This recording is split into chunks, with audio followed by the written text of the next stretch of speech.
Chapter 2659, Black Flame. Chapter 2659, Black Flame. When everyone heard this calm voice, they looked at its origin reflexively.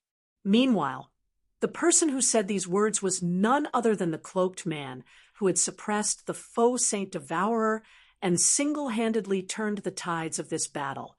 Is he really opposing Saint's hand? The various superpowers members spectating from Silverwing Town were surprised by this development. They never thought that the swordsman would actually dare provoke Saint's Hearts members. Moreover, he had even spoken those provocative words to Thousand Eyes, the commander of one of Saint Hand's 3 trump-card legions. The swordsman was simply too bold. At this moment, even illusory words and the other Crimson Emperor members seated inside the Blue Rose Bar were astonished by this situation. Although Saint's Hearts members numbered only a little over 100, which was nothing compared to Silverwing Town's patrol army, these Saint's Heart members all possessed extraordinary strength. In fact, Thousand Eyes had relied on these 100-plus players to attack and capture the Star Alliance's heavily defended guild residents. They had even killed more than 600 of the Secret Pavilion's Tier 3 experts that were dispatched to help the Star Alliance. At Silverwing Town, one could say that, unless Zero Wing's main force members took action, nobody could stop Thousand Eyes' group. But why does this scene feel familiar? When Illusory Words saw the standoff on the magic mirror, she had a sense of déjà vu. At the desert woodland, Purple Eye could not help growing somewhat anxious when she saw Sure Fong challenging Thousand Eyes. Others might not know how powerful Thousand Eyes and his team were, but she did. After all, she had witnessed him in action before. It might be fine if they were within 300 or 400 yards of Silverwing Town, since Silverwing Town's Tier 4 personal guard could take action at that range. As strong as they were, even Thousand Eyes and his team would not dare mess around with a Tier 4 NPC. However, not only were they quite some distance from Silverwing Town, but the majority of the patrol army were currently scattered all over the battlefield. With only a little more than 30 Tier 3 experts on Purple Eye's side, even if Shurfeng's combat power could suppress the faux Saint Devourer, her people still wouldn't be a match for Thousand Eyes' team. The members of Thousand Eyes' team simply couldn't be considered human. They were more like a group of humanoid beasts. Otherwise, they wouldn't have dared attack the Star Alliance's guild residents, which had been guarded by several hundred Tier 3 personal guards and over 10,000 experts, with just 100-plus players. Their inhuman strength was also the reason why Thousand Eyes and his team dared take action so close to Silverwing Town. As Purple Eye was growing nervous over this matter, Thousand Eyes turned to Shurfeng. I don't know who you are, but I advise you not to look for trouble. Your strength and abilities are indeed amazing. I'm sure many superpowers will fear you. However, all of those things are nothing to Saint's Hand. Thousand Eyes said coldly, Since you wish to destroy the current balance of God's domain, I'll teach you a small portion of the consequences of doing so. As soon as Thousand Eyes finished speaking, 5 figures appeared from behind him, simultaneously activating a Tier 3 combination skill, Purgatory Storm. Each of these 5 people immediately split into 6 copies of themselves and surrounded Shurfeng. The 30 doppelgangers then launched a synchronized strike at Shurfeng, every one of their attacks carrying power at the Tier 4 standard. With 30 attacks coming from all directions, let alone dodging, Shurfeng wouldn't even be able to defend himself completely. This scene surprised the various superpowers spectating experts. Saint's Hand actually has a 5-man Tier 3 combination skill. Illusory Words frowned when she saw the 5 players attacking Shurfeng. Tier 3 skills and spells were originally plenty rare already. Even the superpowers Tier 3 experts hardly had any Tier 3 skills or spells, let alone Tier 3 combination skills, which even the superpowers dreamed of obtaining. Even the weakest Tier 3 combination skill allowed players to exhibit power at the Tier 4 standard. Stronger Tier 3 combination skills could even repulse mythic monsters. Tier 3 combination skills served as a trump card against mythic bosses. However, until now, there had been no news of any superpower obtaining a Tier 3 combination skill for 5 players. Even the strongest one required only 3 players to use. Against a 5-man Tier 3 combination skill, even the faux Saint Devourer would not emerge unscathed. A 5-man Tier 3 combination skill. Sure enough, Saint's Hand's foundations truly are extraordinary. That guy must be stupefied right about now. When the various superpowers spectating members saw Shifeng surrounded, some of them laughed in ridicule, while some sighed in disappointment. Although the swordsman indeed possessed astonishing strength, just like Thousand Eyes had said, it was nothing in front of Saint's Hand. The 30 attacks, which tore space, struck at Shifeng simultaneously, their frightening power making even Purple Eye, who stood over 30 yards away, feel stifled, just as the 30 devastating attacks were about to devour Shifeng. However, he raised the abyssal blade overhead with both hands before swinging the magic weapon at the attacks. First sword, Light Shadow. The phantom of a gigantic great sword suddenly appeared in the air. However, compared to the previous times Shifeng executed Light Shadow, the phantom greatsword felt much more solid this time. Moreover, just its manifestation made the surrounding space heavy. Even the attacks approaching Shifeng slowed down considerably. At this moment, it was as if only this phantom greatsword was moving while everything else remained static. Boom! The 30 attacks capable of repulsing even the faux Saint Devourer shattered instantly into countless particles of light, and the surrounding space crumbled from the terrifying force of the impact. Immediately afterward, 5 figures went flying out of the shattered space like cannonballs and crashed into the large trees over 30 yards away. Despite the trunks of the large trees having a 4-meter diameter, the 5 figures came to a stop only after ramming through several of these forest giants. And when these figures eventually landed back on the ground, their HP bars depleted rapidly and stabilized only after hitting the 30% mark. This, upon seeing the 5 heavily injured Saints' Hand members, Purple Eye gaped in shock.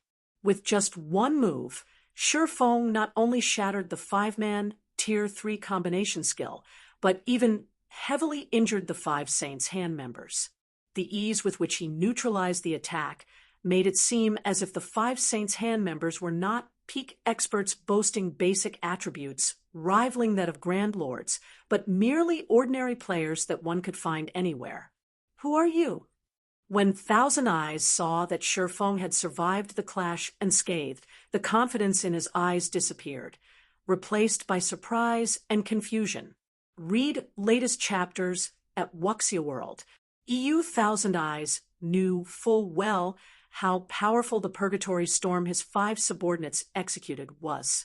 This combination skill could block even the attack of a superior mythic. Now, however, Shifeng had actually shattered the combination skill and heavily injured his 5 subordinates with just one move. This was simply inconceivable. At this moment, let alone Thousand Eyes, everyone else watching the fight wanted to know Shifeng's identity. Who am I? Turning his gaze to Thousand Eyes, Shifeng retorted calmly, "You have the gall to take action in Silverwing Town's vicinity, yet you're asking who I am? Don't you think this question of yours is idiotic?" Upon hearing Shifeng's words, silence suddenly befell the various superpowers spectating members as they all stared at Shifeng's cloaked figure in disbelief. Black Flame. Chapter 2660. Legendary name. Chapter 2660. Legendary name. When Shifeng pushed back the hood of his black cloak, a deathly silence filled his surroundings. If not for the mantle of his cloak swaying with the breeze, one would think that time had stopped. He's actually the real Black Flame. Crazed Bull's eyes nearly fell out of their sockets as he goggled at Shifeng, his body shuddering involuntarily at this discovery. Black Flame. This was a name that every superpower on the continent knew.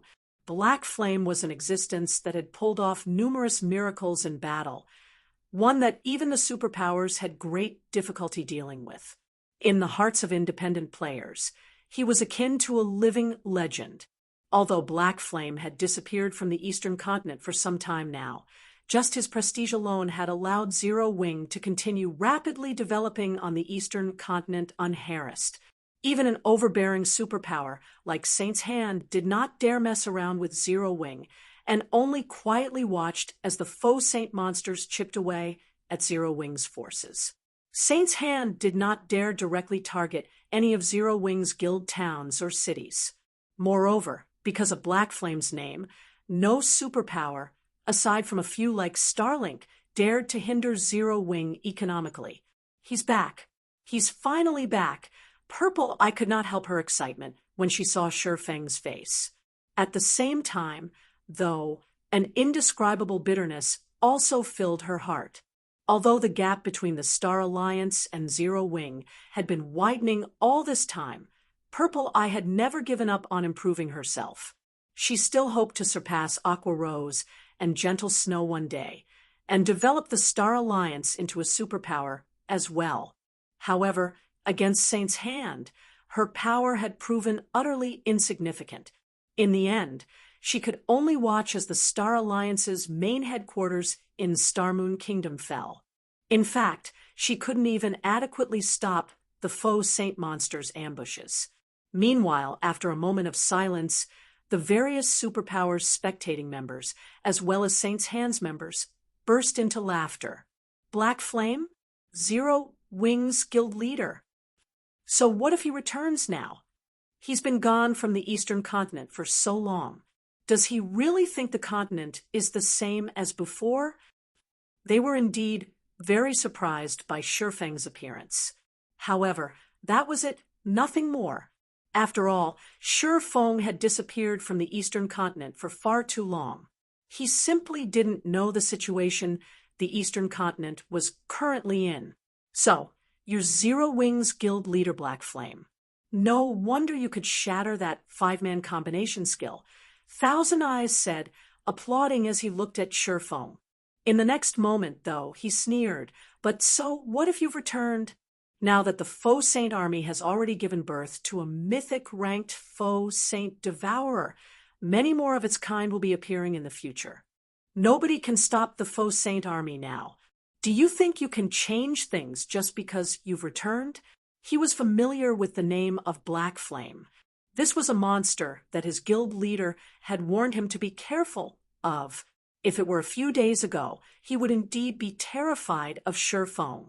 Now, however, let alone fearing Shifeng, he didn't even consider the swordsman a threat. Boss, why are we wasting words with him? Since he is Black Flame, we should let this old bastard know that he is already obsolete. This is no longer his era, urged Irontooth, formerly the chief shield warrior of the Purple Thorns Kingdom's #1 guild, Sinrealm, with a playful smirk on his face. He had always wanted to destroy the guild known as Zero Wing. Unfortunately, back then, Sinrealm was no match for Zero Wing at all, now that he had joined Saint's Hand. However, he understood that Zero Wing wasn't a threat at all. Instead, it was merely a small stepping stone toward Saint's Hand's domination of the entire Eastern continent. I guess you're right. Thousand Eyes nodded in response to Irontooth's words. He then looked at Shifeng and said calmly, since you are Zero Wing's guild leader, then I'll make an exception today and show you Saint's Hand's true power. After saying so, Thousand Eyes glanced at Irontooth, who stood beside him.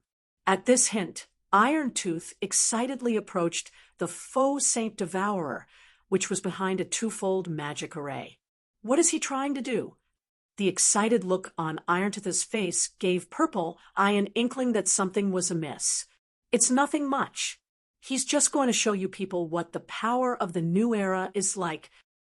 Thousand Eyes said, a smirk appearing on his face as he looked at Purple Eye. As Thousand Eyes said that, Irontooth took out a silvery white crystal from his bag and started chanting an incantation. Suddenly, the faux Saint Devourer let loose a roar before its body burst into countless particles of silvery white light. These particles then merged with Irontooth's body. In the next moment, Irontooth transformed into a 6-meter-tall giant clad in silver armor. The aura he radiated much stronger than even that of the faux Saint Devourer. How is this possible? Everyone present was stunned by this scene. They never imagined that players could obtain the strength of faux saint monsters. Moreover, it was obvious from the eyes of the armored giant that it was Irontooth. Only Irontooth was currently much stronger than even the faux Saint Devourer. Previously, although the faux Saint Devourer possessed an incredible learning ability, its combat standard wasn't very high. It wasn't capable of exhibiting its full strength. However, now that Irontooth had gained control of this strength, the combat power he could exhibit would far exceed that of the faux Saint Devourer. Amazing! Truly amazing. So, this is the strength of a mythic ranked faux saint monster? Irontooth was ecstatic when he sensed the power he currently wielded. At this moment, the other saints' hand members present could not help envying Irontooth. In front of such strength, players were nothing. If they could have such strength as well, they could single-handedly annihilate an entire army of players. They wouldn't even have to fear Tier 4 NPCs. Meanwhile, the various superpowers spectating members gaped in shock at the transformed Irontooth. They hadn't suspected that Saint's hand had kept such a powerful trump card hidden all this time. This is bad. Although Irontooth is only in the flowing water realm, with the faux Saint Devourer's strength, let alone Black Flame, even Silverwing Town's Tier 4 personal guard might not be a match for him. Illusory Words' complexion darkened as she took in the armored giant displayed on the magic mirror. Originally, Sure Feng's appearance should have been a joyous matter. With the combat power he possessed, he would be of great help in the current situation. However, Illusory Words had never imagined that Saint's hand would have such a trump card. The strength Irontooth now wielded simply wasn't something current players could hope to go up against.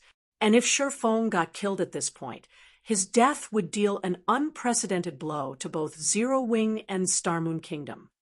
Meanwhile, after Irontooth experienced his newfound strength for a short moment, he turned around and stepped forward, instantly appearing before Sure Feng. He was so fast that even Purple Eye failed to react to his movements in time. Black Flame, weren't you very powerful? Weren't you Starmoon Kingdom's legendary figure? Weren't you thinking of stopping Saint's hand? I wonder how you feel about the situation now. Irontooth jeered as he looked down at Sure Feng. Upon seeing Irontooth suddenly appear before Sure Feng, the expressions of the patrol army's members turned indescribably grim. Even Purple Eye could not help panicking. Irontooth was simply too fast. By the time she sensed Irontooth moving, the latter had already appeared before Sure Feng. She simply did not dare imagine what would happen when Irontooth actually took action. Read latest chapters at Wuxia World. EU, however, despite Irontooth appearing before him without any warning, Sure Feng's expression remained ineffably calm. This move of yours is indeed amazing, Sure Feng said as he shot a glance at Thousand Eyes. However, do you think you're the only ones that can transform into a monster? What do you mean? Thousand Eyes had a vague feeling that something was wrong when he saw how calm Sure Feng was. However, before Thousand Eyes could say anything more, Sure Feng unsheathed the abyssal blade and chanted an incantation. Black Dragon's Soul. Chapter 2661, Upgraded Black Dragon. Chapter 2661, Upgraded Black Dragon. Amazing! So, this is Saint's Hand's true foundation? Even after reaching this point, Black Flame still dares to fight. He sure is courageous. It's a pity that the current god's domain is no longer how it was before. Otherwise, with his combat power, it might really be possible to turn things around. How foolish! Is he just being stubborn, or does he really think things are still the same? When the various superpowers members saw Shifeng unsheath the abyssal blade, their reactions varied from laughing in ridicule, sighing in disappointment, and lamenting. The strength Shifeng had previously displayed in battle was indeed incredible. It wouldn't be an exaggeration at all to call him a monster. Unfortunately, before a true monster, Shifeng's strength amounted to nothing. He could only buy time at best. Had he withdrawn when he had the chance, instead of provoking Thousand Eyes' group, he wouldn't have fallen into such a predicament. As the various superpowers members were conversing, the abyssal blade in Shifeng's hand suddenly transformed into a cloud of dark fog that enveloped him completely, then expanded rapidly. When the cloud of fog had grown to a 60-yard radius, a dragon's roar echoed throughout the battlefield, making everyone's soul shudder. Before anyone could react to this roar, a gigantic, pitch-black claw emerged from the fog and landed right beside Irontooth. The ground under the claw sank as if it was water. In addition, web-like cracks appeared in the space around the claw, the phenomenon making it seem as if the surrounding space could shatter at any time, unable to withstand the power the claw carried. Shortly after the gigantic claw appeared, another dragon's roar dispersed the black fog.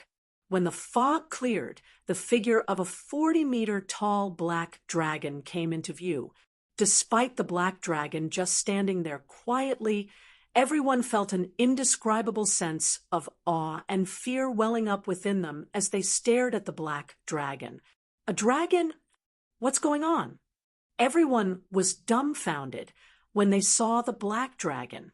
Dragons were creatures that all players in God's domain knew about because the existence of dragons was synonymous with destruction in God's domain. One could easily find information depicting dragons destroying kingdoms and empires overnight in any of God's domain's libraries. Now that a real dragon appeared before them, everyone was naturally astonished.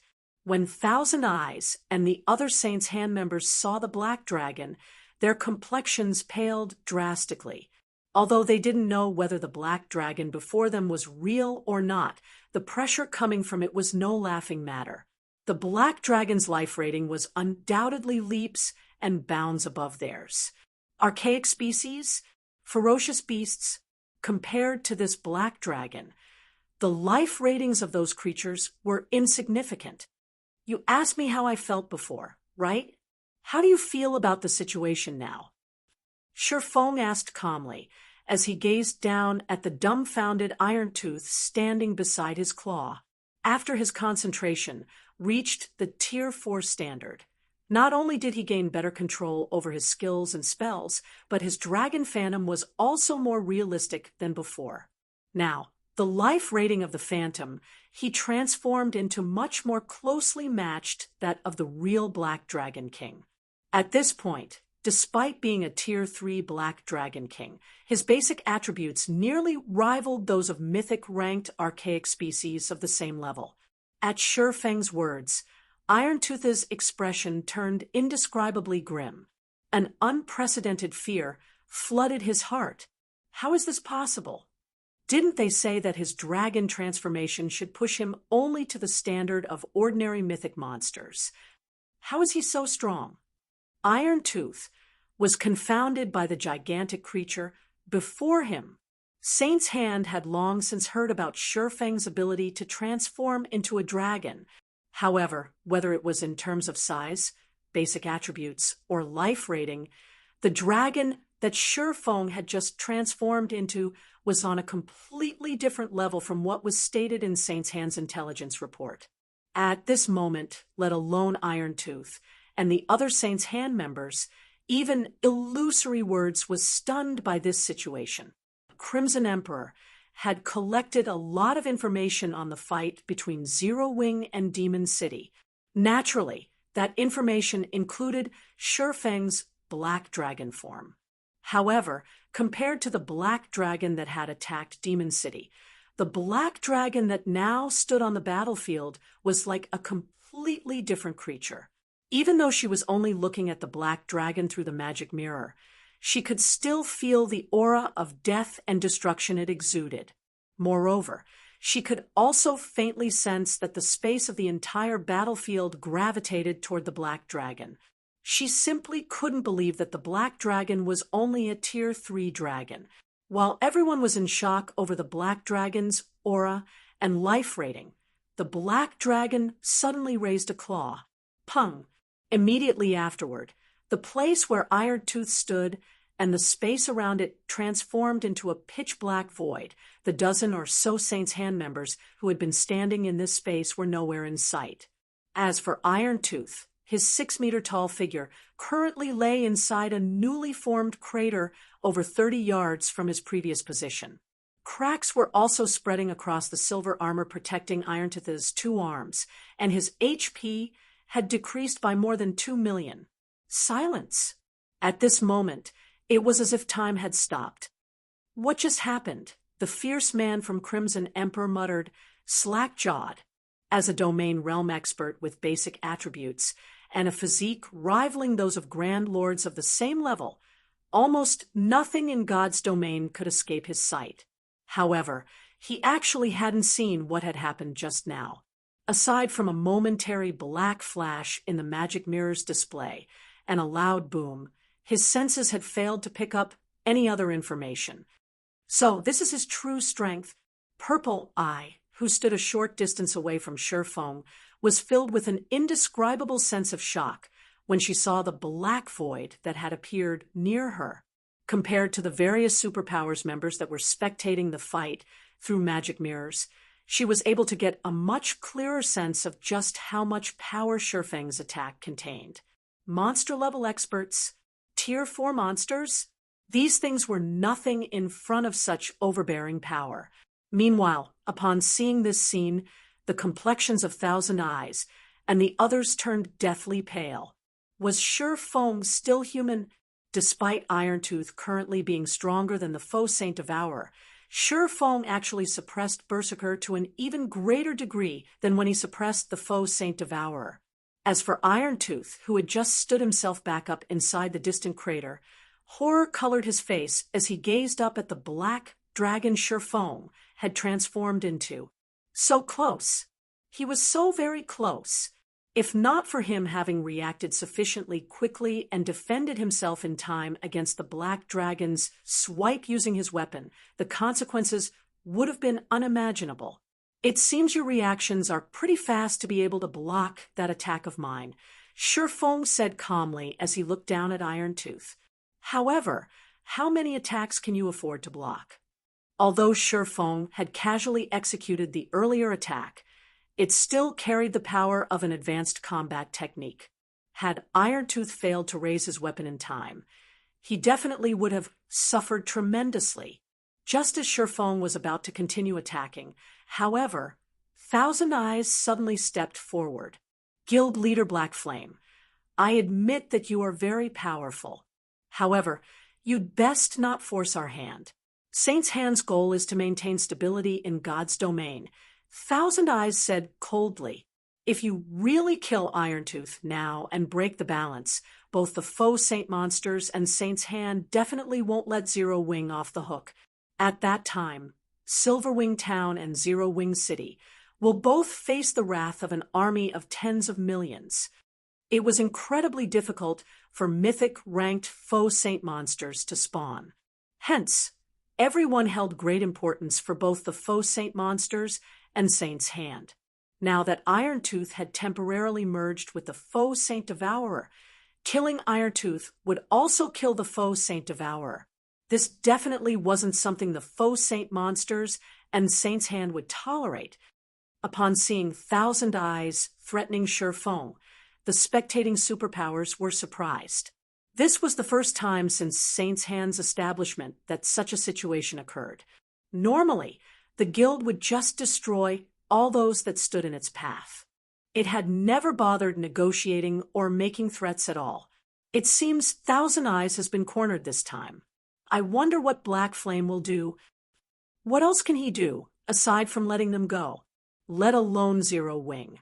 Even if the superpowers of the several neighboring kingdoms and empires work together, they still wouldn't be able to prevent Saint's Hand and tens of millions of faux Saint monsters from retaliating. However, while the various superpowers spectating members were discussing this matter, Shi Feng glanced at Thousand Eyes and said in an ineffably calm voice, "So what?" After saying that, Shi Feng used Dragon Breath on Iron Tooth and heavily injured him. The Berserker's HP fell by a sizable chunk. In his current state, Iron Tooth was utterly incapable of combat, following which Shi Feng battered Iron Tooth with claw attacks, one after another, plundering large chunks of HP from the Berserker without pause. Thousand Eyes' complexion went through several shades of red when he saw Shi Feng's wanton assault. Read latest chapters at Wuxia World. Is he crazy? Is he really not afraid of the faux Saint monsters and Saint's Hand's retaliation? Zero Wing is doomed. Zero Wing is truly doomed this time. When the various superpowers spectating members saw Iron Tooth's HP plummeting, they gaped in disbelief. They never thought that Shi Feng would actually ignore the big picture and choose to kill Iron Tooth. In less than 6 minutes since Shi Feng started his onslaught, Iron Tooth's HP, which was in the hundreds of millions, zeroed out, his body collapsing lifelessly to the ground. As for Thousand Eyes and the other Saint's Hand members, they merely watched the drubbing with dumbfounded expressions, none of them daring to do anything. Chapter 2662, Continent Shaken, Powerful Return. Chapter 2662, Continent Shaken, Powerful Return. As Iron Tooth's 6-meter-tall body started disintegrating into particles of light, everyone standing in the desert woodland could not help but gasp. Despite having absorbed the faux Saint Devourer's strength, Iron Tooth had died, just like that. Thus far, not a single power or player had managed to kill a Grand Lord-ranked faux Saint Destroyer. Yet Shi Feng had actually succeeded in killing a faux Saint Devourer. Moreover, he had accomplished this feat while Saint's Hand was protecting the mythic ranked monster. Meanwhile, as Iron Tooth's body disappeared, soul ripples spread from his fading corpse up to thousands of yards away. Everyone that came into contact with these soul ripples shuddered involuntarily. A short moment later, several streams of white mist escaped Iron Tooth's corpse and flew straight into Shi Feng's body. Before he could react, the mist had merged with his soul already. Black Flame, you'll regret your actions today. Now that you've killed the faux Saint Devourer, it has left a soul mark on you. It won't be long before the other faux Saint monsters come to find you. They will also obliterate Silverwing Town from the Orc Empire. Thousand Eyes scoffed as he looked at Shi Feng. The higher-ups' instruction was for them to protect the faux Saint Devourer because the birth of a faux Saint Devourer was incredibly rare and difficult. Not even one faux Saint Devourer might appear from tens of thousands of faux Saint Destroyers. Meanwhile, a faux Saint Devourer was unimaginably useful to both the faux Saint monsters and Saint's Hand. However, Shi Feng had not only disregarded Saint's Hand, but even killed the faux Saint Devourer right before everyone's eyes. He had actually snubbed Saint's Hand. This was the first time Thousand Eyes had suffered such humiliation since entering God's domain. Due to the mission's failure, Thousand Eyes wanted to make Shi Feng realize just how foolish his actions were and regret them for the rest of his life. The other Saint's Hand members present also started eyeing Shi Feng with derision. Unlike ordinary monsters, the faux Saint monsters possessed close bonds with each other. Moreover, the tightness of this bond corresponded with the strength of a faux Saint monster. With the faux Saint Devourer analogous to a king among faux Saint monsters, killing one was equivalent to becoming enemies with every faux Saint monster out there. Unless Shi Feng could remove the faux Saint Devourer's soul mark all the faux saint monsters within a 100,000-yard radius would be able to detect his presence and would try to kill him as long as his soul existed. In other words, they would target him until he deleted his account and started all over again. The complexions of Purple Eye and the others darkened slightly as they looked at Thousand Eyes. They never thought that killing the faux Saint Devourer would come at such a price. Ha ha ha! Black Flame must be dumbfounded right now. If what Thousand Eyes said really is true, then Black Flame and Silverwing Town are both doomed. The various superpowers spectating members laughed along with Thousand Eyes. The power of Shurfeng's dragon transformation was shocking and could even be called unmatched. They could tell that Zero Wing would most likely be making a strong comeback. However, Thousand Eyes' words dispelled all their worries. The current Silverwing Town's defensive capability was indeed very strong. After all, it had not only a Tier 4 NPC guarding it, but also the protection of a monstrous player like Shurfeng. However, when besieged by an army of millions or possibly even tens of millions of faux saint monsters, even a main city-ranked NPC city would fall very quickly, let alone Silverwing Town. Just as everyone thought that Shurfeng would reveal signs of regret or fear. However, the swordsman turned to look at Thousand Eyes in an indescribably calm gaze. You want to see me regretting? You'll have to be able to leave this place alive, first to do that. After saying so, Shurfeng stalked toward Thousand Eyes' team. Each step he took setting the ground a tremble. At this moment, it felt as if the whole world was angry. Upon seeing his approach, Thousand Eyes and the other Saints' hand members paled drastically. Black Flame, you'd better not go too far.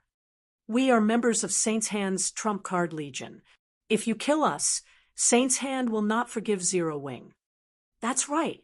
If you wish to stay alive and keep Silverwing Town standing, your only choice is to work with Saints' Hand. Otherwise, both you and Zero Wing will be devoured by those faux saint monsters. Faced with the 40-meter-tall black dragon and the overbearing aura it exuded, Saints' Hand's peak experts, and even Thousand Eyes, a domain realm expert, were overwhelmed with unspeakable terror. Their minds blanked out, preventing them from properly controlling their bodies. They couldn't escape, even though they wanted to. This scene flabbergasted the various spectating superpowers. For a moment, they doubted that the people displayed on their magic mirrors were actually the members of one of Saints' Hand's trump card legions, who normally showed no respect even to the various superpowers. Before the various superpowers' spectating members could dismiss their doubts, Shurfeng had already arrived before Thousand Eyes and slowly raised one of his massive claws. You don't need to concern yourselves with this. After Shurfeng said so, he sent a claw smashing into Thousand Eyes' team. First sword, light shadow. In the next moment, the phantom of a gigantic dragon's claw descended from the sky, so immense and powerful that Thousand Eyes and the others couldn't dodge or defend themselves. In the blink of an eye, Thousand Eyes and the others were sent to the void, together with the ground beneath them.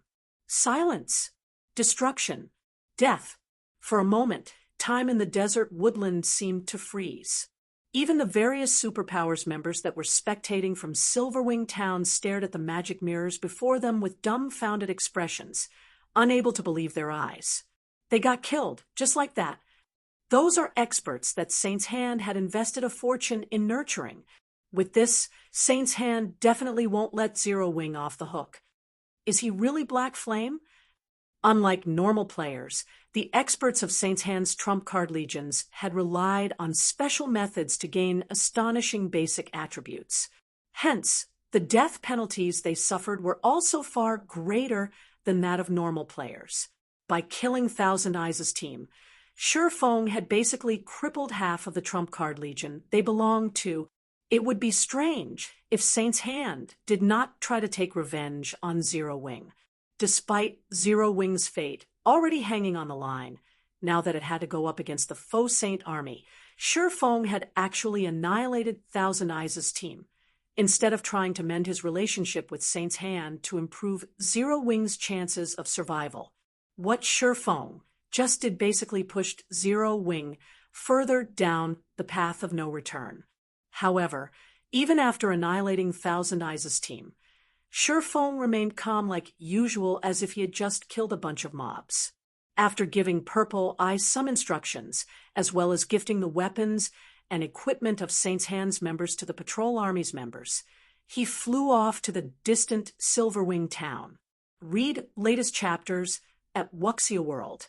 EU shortly after Shifeng left the battlefield, news regarding the events in the desert woodland started spreading like wildfire.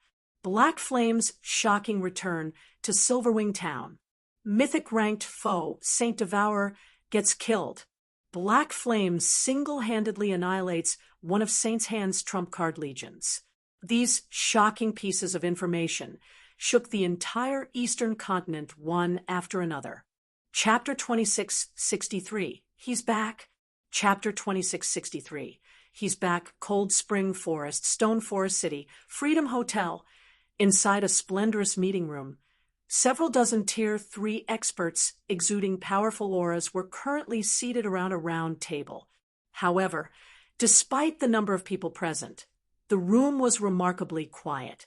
Careful observation of the people present would discover that quite a few of them radiated intense bloodlust and were enveloped by extremely dense darkness energy. Ordinary dark players were no match for these people in these two aspects. These people were none other than Dark Rhapsody's upper echelon, and the commanders of a few of the Dark World's top adventurer teams. Aside from these experts from the Dark World, the other Tier 3 experts seated around the table also had extraordinary origins. Among them were the upper echelon of the super first-rate guild Unyielding Soul, and the guild leaders of first-rate guilds, as well as the commanders and vice-commanders of top adventurer teams. Meanwhile, every one of these VIPs was looking at a woman wearing an advanced Master Forger's insignia.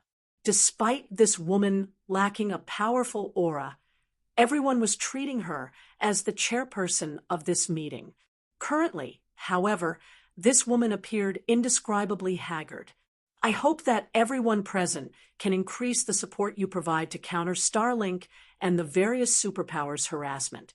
Zero Wing will make sure that everyone receives proper compensation. Aside from this topic, does anybody have anything else they wish to raise? Melancholic Smile asked as she swept her gaze across the people present. Ever since Shifeng and Zero Wing's main force members left for the Western continent, Starlink and the various superpowers had constantly been harassing Stone Forest City.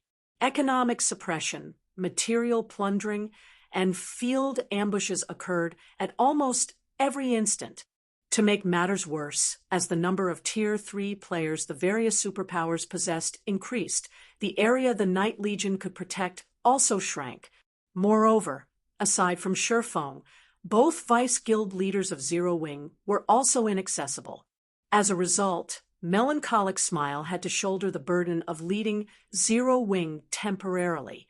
However, with the unstable factors surrounding Stone Forest City increasing continuously, the number of players that dared operate in Stone Forest City decreased. This took a toll on the city's economy. At this point, the city's daily income wasn't even half of what the city made during its peak. Meanwhile, in order to ensure the safety of Stone Forest City, Zero Wing City, and Silverwing Town, Zero Wing had no choice but to increase the security measures implemented, which, in turn, increased the guild's daily expenditure substantially. We are facing some problems in the Dark World as well. Recently, because of the increase in the number of Tier 3 players, many of the Dark World's powers have partnered up and launched several attacks on the teleportation gate already. Currently, we are still able to stop these attacks, but I'm afraid this situation won't last for very long, Dark Rhapsody's Blue Rainbow said, helplessly to Melancholic Smile. In addition, world domination is growing restless. Judging from the information we collected, we believe world domination will mount a large-scale operation soon. Hence, we hope that Zero Wing can give us more of the Freedom Hotel's resources, so that we can rope in more of the Dark World's powers and maintain a stable hold over the teleportation gate. Upon hearing Blue Rainbow's words, Liang Jing, sitting beside Melancholic Smile, frowned slightly. A large part of the reason why Stone Forest City could maintain its current income was the Freedom Hotel.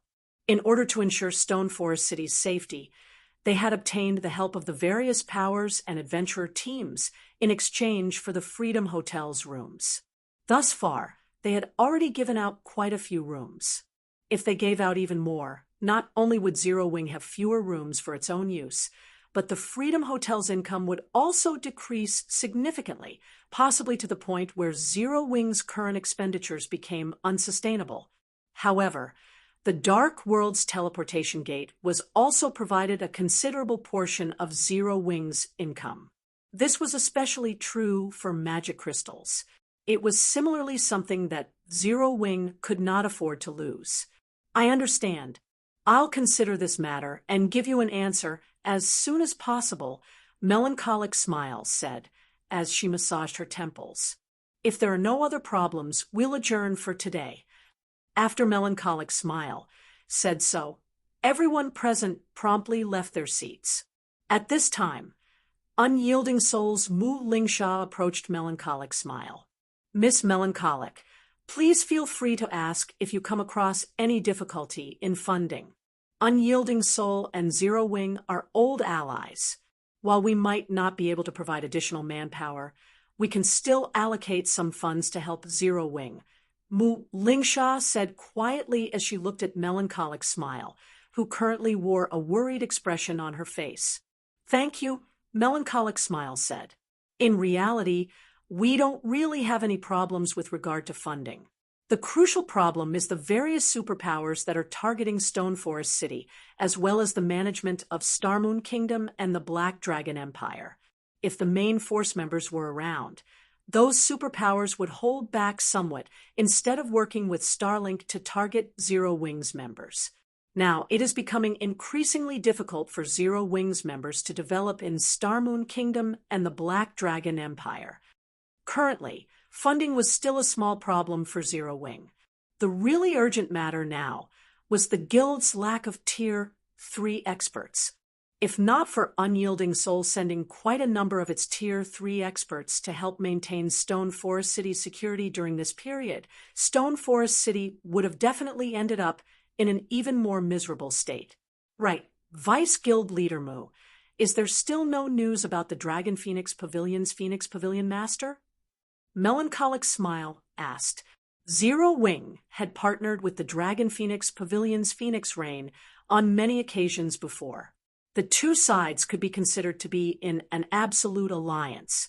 Melancholic Smile and Phoenix Rain were also fairly close friends, as the two of them had come into frequent contact with each other because of the business relationship between their two guilds. Originally, after the various superpowers started targeting Stone Forest City, Melancholic Smile had sought Phoenix Rain's help to solve some of the problems Zero Wing encountered in the Black Dragon Empire. However, no matter how she tried contacting Phoenix Rain, she couldn't get through at all. It was as if Phoenix Rain had disappeared from God's domain. In fact, even the Dragon Phoenix Pavilion's members did not know Phoenix Rain's whereabouts. We have already sent a lot of people to investigate this matter. It is truly strange. Let alone Phoenix Rain and her trusted subordinates. Even the Dragon Phoenix Pavilion's Ku Rong, Nine Dragons Emperor, and many others of the guild's upper echelon have disappeared. Currently, the Dragon Phoenix Pavilion is relying entirely on its Grand Elders to operate. According to the information we got, even those Grand Elders don't know what is going on. Mu Lingsha said. Disappeared. Melancholic Smile was stunned when she heard Mu Lingsha's words. The core upper echelon of a super first-rate guild had actually disappeared overnight without any news. Who would possibly dare believe this? However, I also heard that mythology invited the Dragon Phoenix Pavilion to the Faux Saint Alliance discussion that it is holding in the Fire Dragon Empire. Once this alliance discussion ends we might receive some news regarding the Phoenix Pavilion Master, Mu Lingsha said. Alliance discussion? Melancholic Smile's complexion turned even more haggard when she heard this phrase. It seems we are really in trouble this time. Ostensibly, mythology's alliance discussion would focus on the problem of the faux saint monsters. In reality, mythology was simply trying to rope in the various superpowers to capture Stone Forest City. If the various superpowers come to an agreement on how to split Stone Forest City's profits during this upcoming discussion, then the next step would be for them to attack Stone Forest City.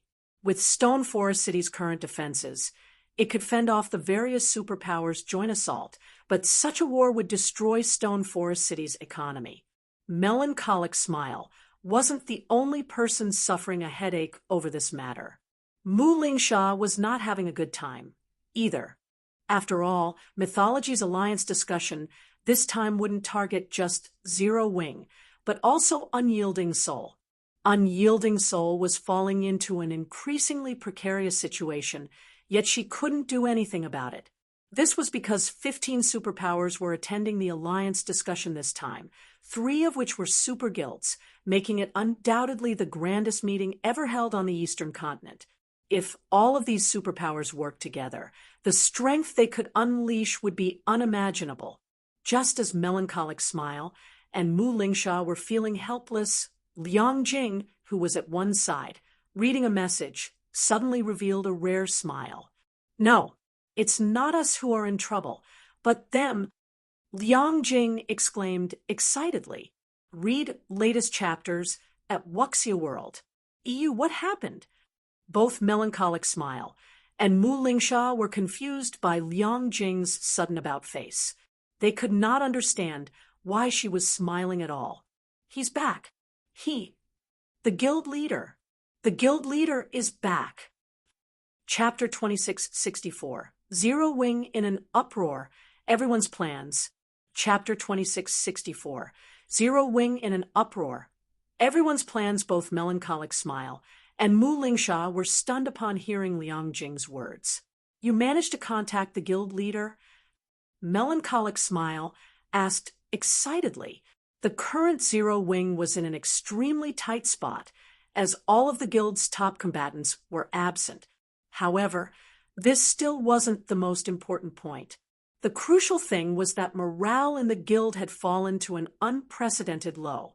Shifeng had always been Zero Wing's backbone. His return might not be able to drag Zero Wing out of its current predicament, but it would be able to unite the hearts of Zero Wing's members.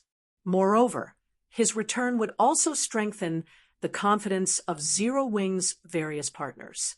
After all, the main reason why these powers had partnered with Zero Wing in the first place was Shifeng. At this moment, let alone Melancholic Smile, even Mu Lingsha gazed at Liang Jing eagerly, wanting to know if Shifeng had truly returned or not. If Shifeng had truly returned to the Eastern continent, the various superpowers would naturally have to reconsider their decision to join hands with Starlink and target Zero Wing.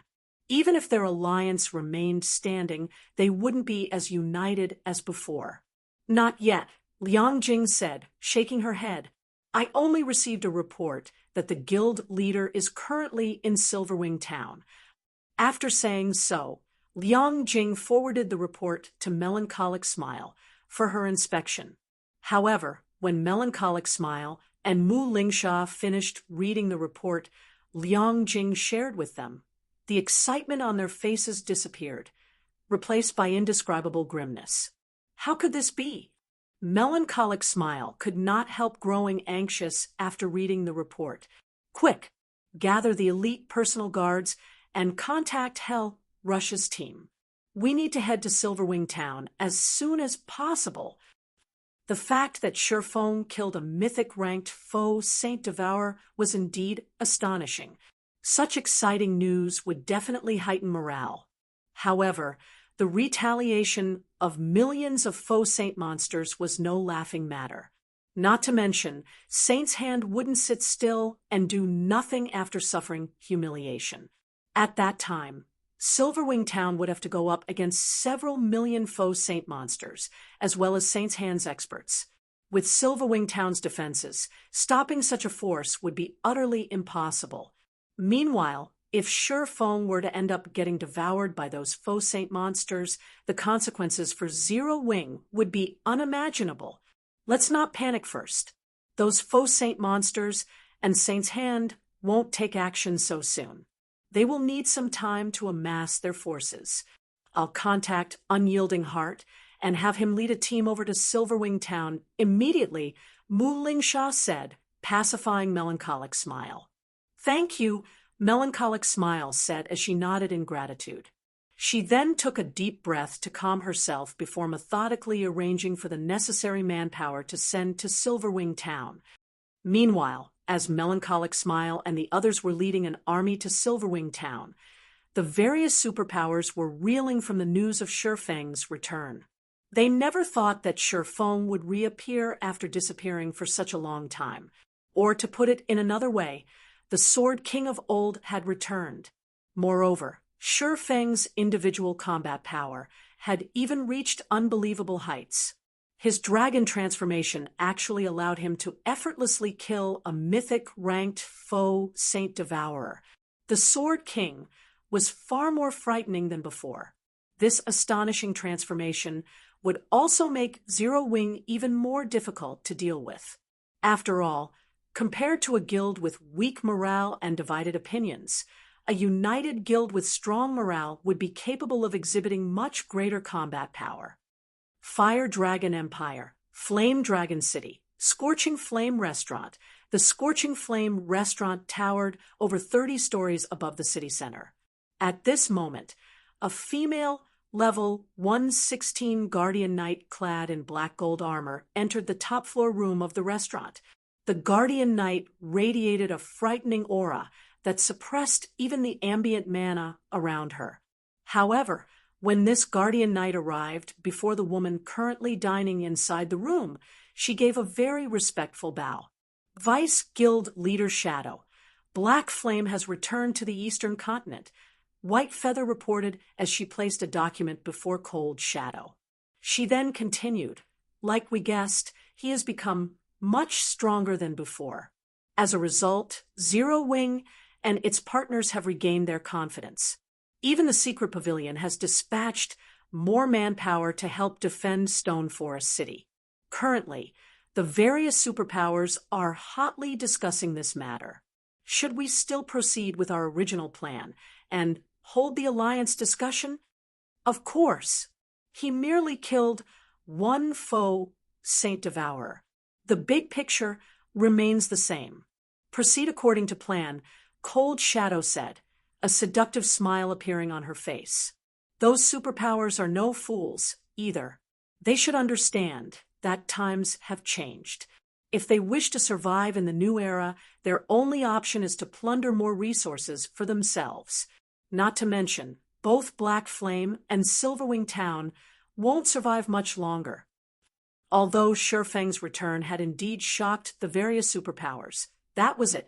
After all, one would have trouble adapting to the changes in the rapidly developing Eastern Continent, even if one left the continent for just 2 or 3 days. Feng had disappeared from the Eastern Continent for around 2 weeks. Moreover, there was also the activation of the Demon Gods Chaos Expansion Pack, as well as the outbreak of the faux Saint monsters. The current Eastern Continent was not the Eastern Continent of 2 weeks ago. One could say that Feng's time had already passed. The threat he posed to the various superpowers was no longer as great as before. In the current God's domain, Tier 3 experts were no longer as rare as before. Even the various top adventurer teams boasted over 100 Tier 3 experts under their command, let alone the various first-rate guilds and superpowers. Hence, it was now incredibly difficult for powerful individuals like Feng to accomplish great feats on their own. Tier 3 personal guards were also no longer as great of a threat to players as they were before. Understood. I'll notify the various superpowers. Then, White Feather nodded, before leaving the Scorching Flame restaurant. While the Eastern Continent's various superpowers were discussing Shifeng's return, Shifeng himself had gone to Zero Wing's residence in Silverwing Town to rest. Guild leader, as per your instructions, we have started secretly transferring the crippled NPCs and elite Tier 3 personal guards.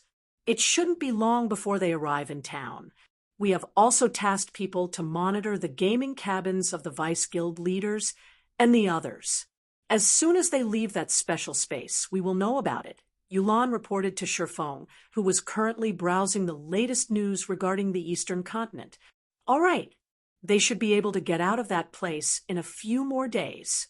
If they arrive inside the Faux Saint Monster's territory, send a rescue team immediately, Shifeng said, nodding, although he doubted that Zero Wing's main force members would have any problems dealing with the Faux Saint Monsters. If they got surrounded by a large number of Faux Saint destroyers or encountered a Faux Saint Devourer, they might still get killed. Meanwhile, the enhanced death penalty from dying to a Faux Saint monster was something he didn't want Zero Wing's main force members to suffer. Guild leader, are you really fine in your present condition? Yulan asked worriedly. Not only did Shifeng lose contact with the outside world for such a long period, but he had even spent all this time lying inside his virtual gaming cabin, completely reliant on the cabin's nutrient solution to sustain himself. His physical body couldn't be unaffected. Not to mention, he had just experienced such an intense battle and had a soul mark placed on him. Who knew if that soul mark would have any side effects or not? If Shifeng were to collapse from overwork now and suffered lasting damage to his body, it would be putting the cart before the horse. Relax. I'm really fine, Shifeng said, chuckling. In fact, my mind is in exceptionally good condition right now. New ideas are popping up in my mind from time to time, and they're making me eager to start training. It's good that you're fine. However, if you feel sick, you must log off and rest immediately. You can leave the other matters to us, Yulan said. After seeing that Shifeng was indeed in good spirits, she stopped trying to persuade him to rest and left the office to handle the other tasks he had given her. Read latest chapters at Wuxia World. Meanwhile, after Yulan left, Shifeng stopped browsing the Eastern Continent's news. He then focused on the several strands of mist the Faux Saint Devourer had sent into his body. This wasn't his first time receiving a soul mark. Normally, players couldn't sense the soul mark that plagued them. However, he could actually clearly sense it inside his mind. He could even sense the white mist circling his brain. This situation intrigued him, following which Shifeng focused all his attention on the several strands of mist meandering through his mind. His expression suddenly changed. No, that's not right. This isn't a soul mark, but a soul array. Chapter 2665. Magic Array that upgrades the soul. Chapter 2665. Magic Array that upgrades the soul, looking at the strands of white mist hovering around in his mind, coupled with the countless sparkles of light around the mist, Shifeng could not help being surprised. In God's domain, magic arrays were generally made out of mana. However, some magic arrays were not made up of just mana but had other things mixed in as well. Meanwhile, the magic array he was looking at had traces of soul. I never thought that the rumored soul array actually existed. Shifeng revealed an ecstatic look on his face as he observed the white mist circulating in his brain. He had only ever heard of soul arrays. He had never actually seen one before. According to the rumors he had heard, the soul array was a magic array capable of changing a player's soul. Of course, there were also mentions that the soul array devoured a player's soul. In short, there were many rumors surrounding soul arrays. However, there was one thing Shifeng was certain of. A soul array could upgrade a player's soul. Logically, it shouldn't be possible for players to upgrade their soul. That was only possible for NPCs. However, the soul array made the impossible possible. And according to the several testaments Shi Feng heard in his previous life, once a player had their soul upgraded, even an ordinary expert would become a powerhouse in God's domain. In fact, some experts had even managed to reach Tier 5 thanks to the upgrade. Nevertheless, most people that heard these rumors and testaments about the soul array's existence and functions had dismissed them as tall tales. They felt that even without the soul array, the experts that had given their testaments about the soul array would still have become powerhouses in God's domain. Hence, most players in God's domain had treated the existence of soul arrays as a joke. Now, however, Shi Feng was actually looking at a soul array himself. Of course, unless one was an advanced magician, one would most likely have a difficult time recognizing these strands of mist as a magic array. Most people would treat it as a soul mark. Thankfully, I checked it in time. Had I waited a few more days, I might have lost this opportunity. Shi Feng sighed in relief when he saw the strands of silver mist gradually thinning out. The soul array within him was being powered by the faux Saint Devourer's soul energy and mana. While replenishing the soul array's mana was an easy task, replenishing the soul energy was not. At least, Shi Feng had no idea how he could do so. Hence, the soul array would not last for very long. Of course, so long as this soul array existed, the faux saint monsters would be able to perceive his presence. The soul array's existence could be considered both good fortune and misfortune. Having thought up to this point, Shi Feng promptly started studying the soul array in his brain. The soul array had merely been imprinted onto his brain. The magic array itself wasn't active. If he wished to let the soul array exhibit its real effects, he would have to activate it first. Sure enough, this soul array really is complex. Just from what I can see, it is made up of at least 40 basic master magic arrays and over a dozen advanced master magic arrays, 3 of which are almost at the Grandmaster standard. Moreover, I have to rely on my own spiritual will to activate this soul array, and even the slightest mistake will result in my soul getting devoured. It's no wonder some people labeled it a magic array that devours players' souls. After inspecting the soul array for half an hour, Shi Feng was flabbergasted by his findings. The soul was something illusory. There was no describing it with words, much less upgrading it or weakening it. However, the soul array within him could actually accomplish this feat easily. This was simply unbelievable. Unfortunately, the risks involved in activating the soul array were ridiculous. Of the 2 possible outcomes, one was heaven, while the other was hell. There was nothing in between. If ordinary experts were presented with such a choice, they probably would not hesitate to give activating the soul array a try. After all, the potential gains far outstripped the potential losses. Even if they got their souls damaged, the worst outcome would be remaining stuck at Tier 3 forever. For ordinary experts, this would most likely be the case anyway, even if they didn't have their souls weakened. However, it was a completely different story for Shi Feng. His potential losses outweighed his potential gains. With his current standards, he should have no problem reaching Tier 5.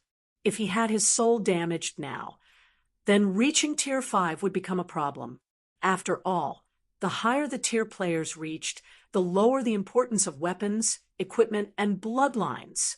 Instead, individual strength was what mattered most. Do I give up? Shi Feng hesitated despite himself as he considered the gradually dissipating soul array in his mind.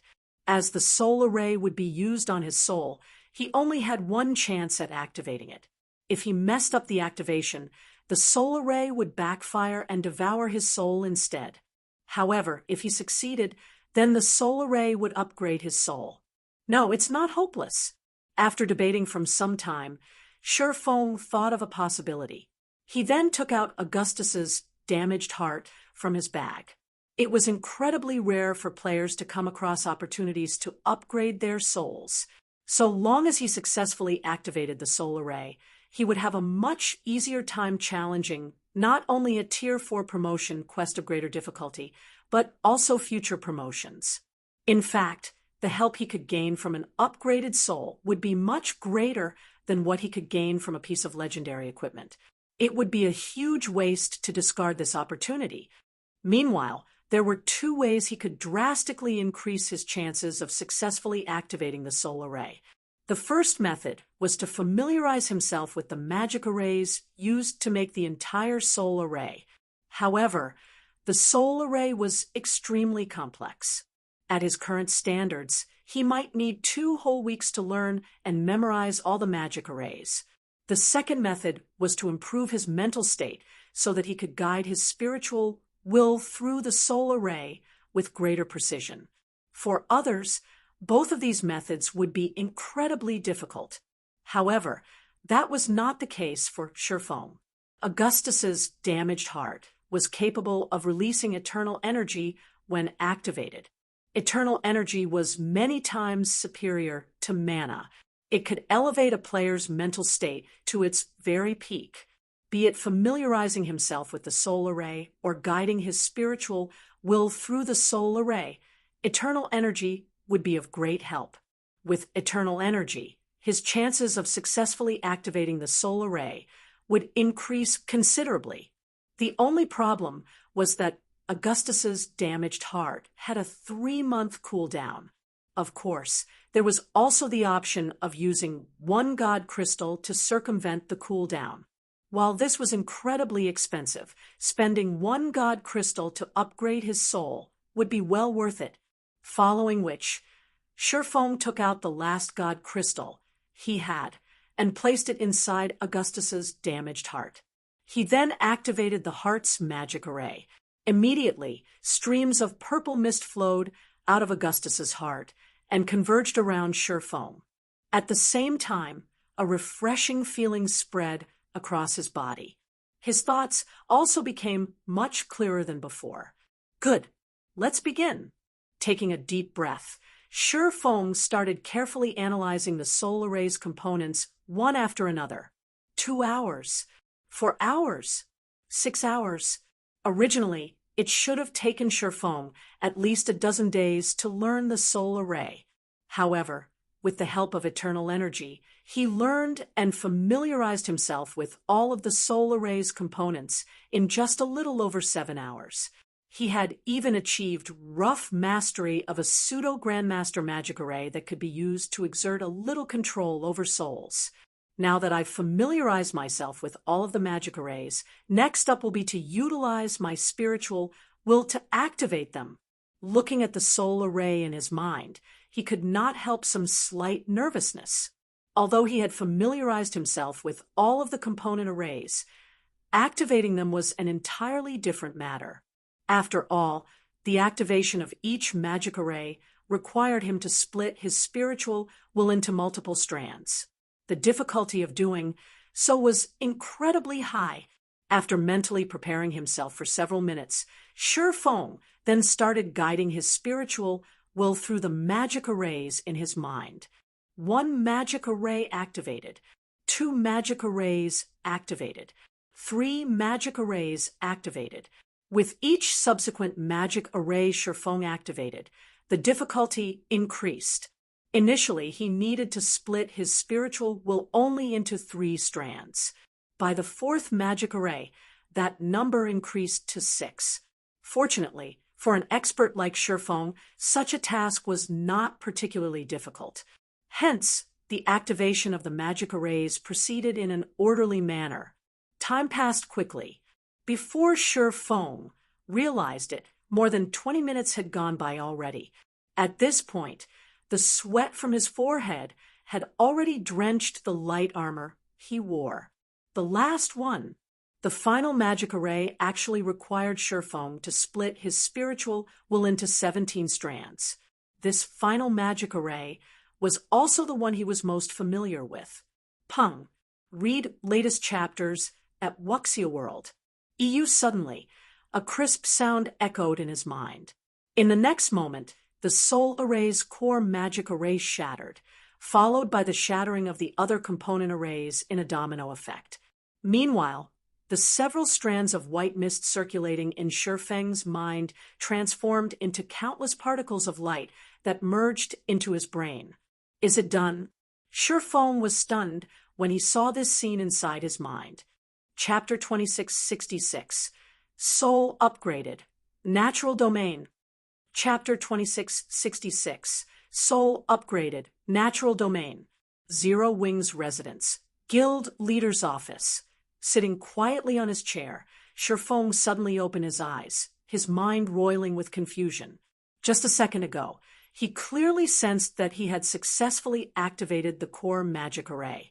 In the next second, however, the soul array had shattered so thoroughly that no traces remained whatsoever.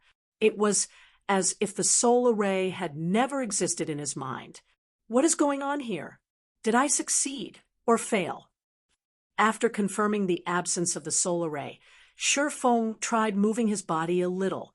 However, he did not detect any changes or discomfort in his body. It was as if everything that had happened was an illusion, from what he understood of the soul array. So long as players successfully activated it, their souls would receive an upgrade, and their game character's natural talent would receive a significant improvement. On the other hand, if players failed to activate the soul array, their souls would get devoured, and their natural talent would deteriorate significantly, which would, in turn, eliminate almost all chances for further improvement. However, he currently didn't feel any different from before he tried activating the soul array. Both his physical body and mental state felt normal, neither more active nor sluggish. Could this soul array be a sham? After pondering for some time, Shifeng could come up with only this conclusion. Instead of the real deal, the soul array planted in his mind was merely a somewhat special soul mark. No other explanation made sense. Of course, there was one other possibility. All the information he obtained regarding the soul array in the past was false.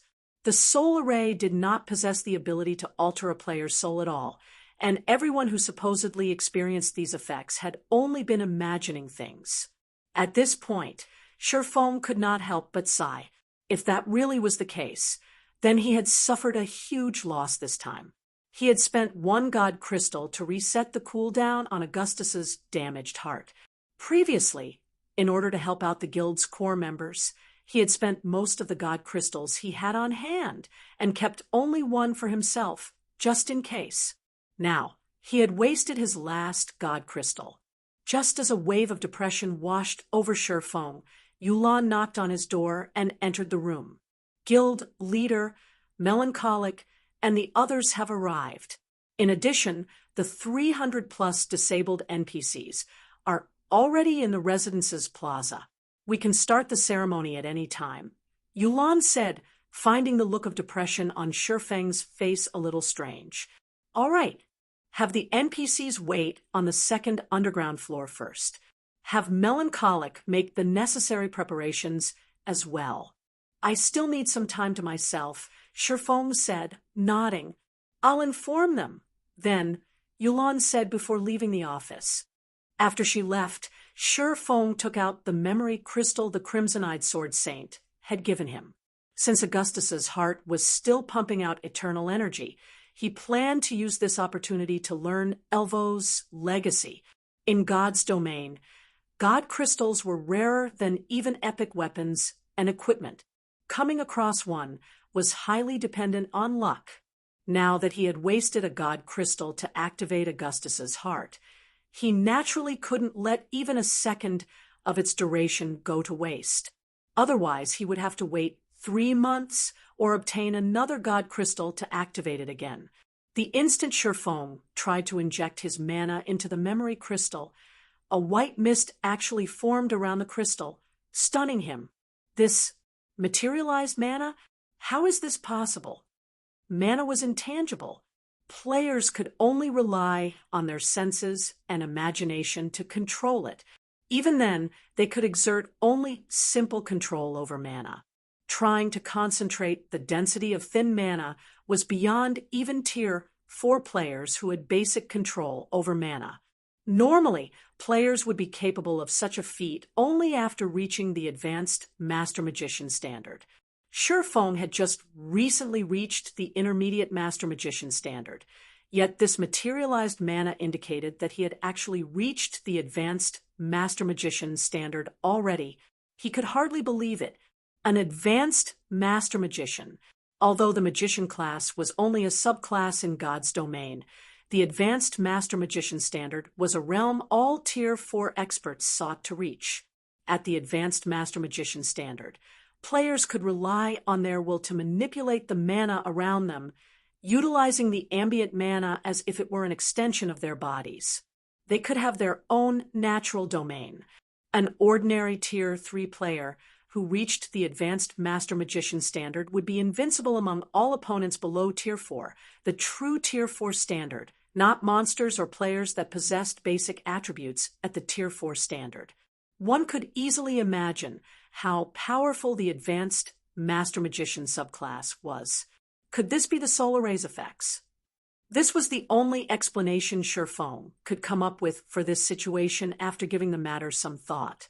Manipulating intangible mana was an incredibly complex task.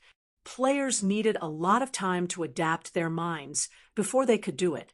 Now, however, he could exert a great degree of control over mana despite barely putting any thought to the task. It was as if his mind had automated this process for him. Amazing! Truly amazing. The change to my magical talent is simply heaven-defying. Shifeng was filled with an indescribable sense of shock as he controlled the mana domain that had naturally formed around him. Currently, he could freely control all the mana within a 30-yard radius as if it were one of his limbs. With just a thought, he could have the ambient mana attack someone. Moreover, this attack would carry power at the peak of Tier 3 just by him materializing the ambient mana. If he were to use a magic array, the power he could exhibit would be even greater. After a brief moment of excitement, Shifeng calmed himself and put away the Crimson-Eyed Sword Saint's memory crystal. He then took out a tattered notebook from his bag. Originally, I thought that I could learn this thing's contents only after reaching Tier 4. I never dreamed that I could actually learn them now.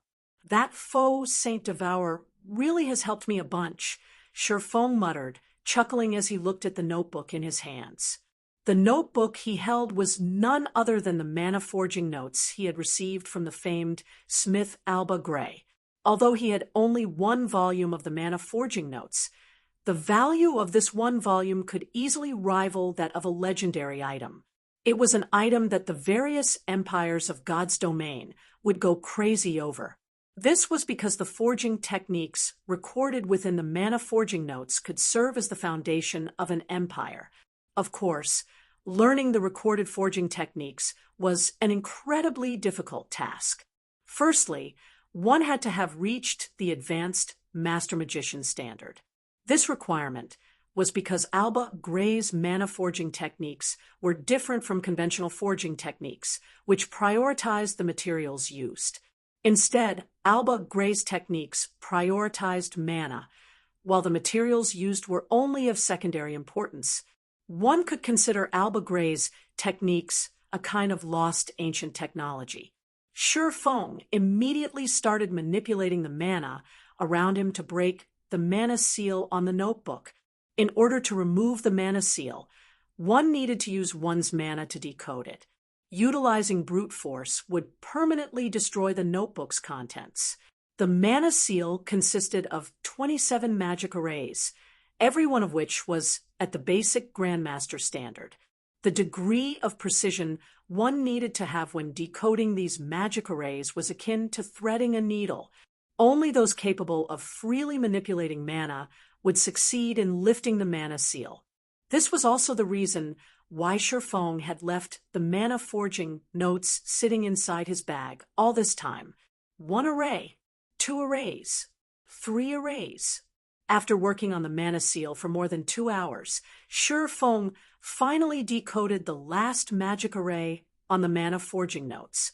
Immediately, All mana within his office seemed to have been summoned as it surged toward the mana forging notes. This mana then transformed into texts and images that flowed into his brain. For a time, Shi Feng felt as if his head would explode. Read latest chapters at Wuxia World. The amount of information contained within the mana forging notes was comparable to that of the small mobile fortress design. If not for his concentration having reached the Tier 4 standard already, he would have most definitely lost consciousness. The information transfer continued for 20 minutes. Then, the mana forging notes closed itself, and the mana seal reappeared on it. As for Shi Feng, he slumped back in his chair, his complexion indescribably pale. However, despite his miserable state, his eyes sparkled with joy and shock. Before Shi Feng could snap out of his daze, he suddenly received a call, request from Yulan. Guild leader, we just received news that the faux Saint Monster army is currently crossing Star Moon Kingdom's borders. Rough estimates put its numbers at over 4 million. We have also spotted some of Saint's Hand's members among the monsters, Yulan reported anxiously. They're finally here? Shi Feng revealed a faint smile on his face when he heard Yulan's words. Have Melancholic and the others ready the materials. I'll head over immediately. Chapter 2667, Foundation Skyrockets. Chapter 2667, Foundation Skyrockets, Silverwing Town, Zero Wing's residence, second underground floor. At this moment, over 300 NPCs stood inside an underground hall, which was half the size of a football field. These NPCs all looked old and injured. The 100-plus Tier 3 experts of Zero Wing present could not help their confusion over the presence of these NPCs. With the situation outside so tense already, why did the guild leader gather us here instead of having us prepare for battle? A tall and thin, level 115 man, wearing the emblem of Zero Wing's main force reserve member muttered, perturbed. This tall and thin man was once the vice commander of an adventurer team. He had joined Zero Wing not that long ago and had gained his position as a reserve member of the main force only after Shi Feng had left the eastern continent. Hence, he did not have a very clear idea of just how powerful the guild's foundations were. What the man understood very clearly was just how powerful the faux saint monsters were, especially after their numbers reached a certain scale. Several million faux saint monsters charging towards Silverwing Town was definitely a disaster. However, instead of further strengthening the town's defenses, Shi Feng had actually gathered all of the guild's Tier 3 reserve main force members tasked with defending Silverwing Town in this basement hall. In fact, he had even kept them waiting here for such a long time with nothing to do but look at these old and ailing NPCs. This was simply insane. At this moment, many of the Tier 3 experts present were also confused by this situation. Silverwing Town was by no means a small place. There were many locations that needed defending. They still needed to organize the guild's other Tier 3 experts and Tier 2 members. They had already been tight for time, yet they had actually wasted 2 whole hours idling here. The players gathered could not help but wonder if Shi Feng had given up on Silverwing Town already. To Zero Wing's core, upper echelon, Silverwing Town might be just another one of the guild's residences. However, for players like themselves who had lived in Silverwing Town all this time, it was their home. Just as everyone was grumbling about the current situation, Yulan and Melancholic Smile walked to the staircase leading upstairs. They then flanked the staircase and quietly looked at the man descending it, a respectful expression appearing on their faces. Guild leader. All Tier 3 reserve main force members with a position of Viscount or above are here. They have already signed the confidentiality contract. With the personal guard slots they have, we will be able to accommodate all of the NPCs gathered. Melancholic Smile quietly reported to Shi Feng. All right, let's begin, Shi Feng said, nodding. Originally, he had been keeping the Water of Life top secret. After all, only by doing so would he have an easier time collecting injured NPCs with good potential. However, now that God's domain had developed to such a state, he no longer had the leeway for such secrecy. After Shifeng said so, Melancholic Smile had the gathered NPCs line up before her. She then distributed the water of life to every one of them, the situation further confusing the reserve main force members present. What are they doing? What dense life energy? Why do all these NPCs look so excited? Many people knew of the water of life in God's domain, but not many people had seen it in person. In the eyes of Zero Wing's reserve main force members, Melancholic Smile was merely distributing potions brimming with life energy to the NPCs gathered.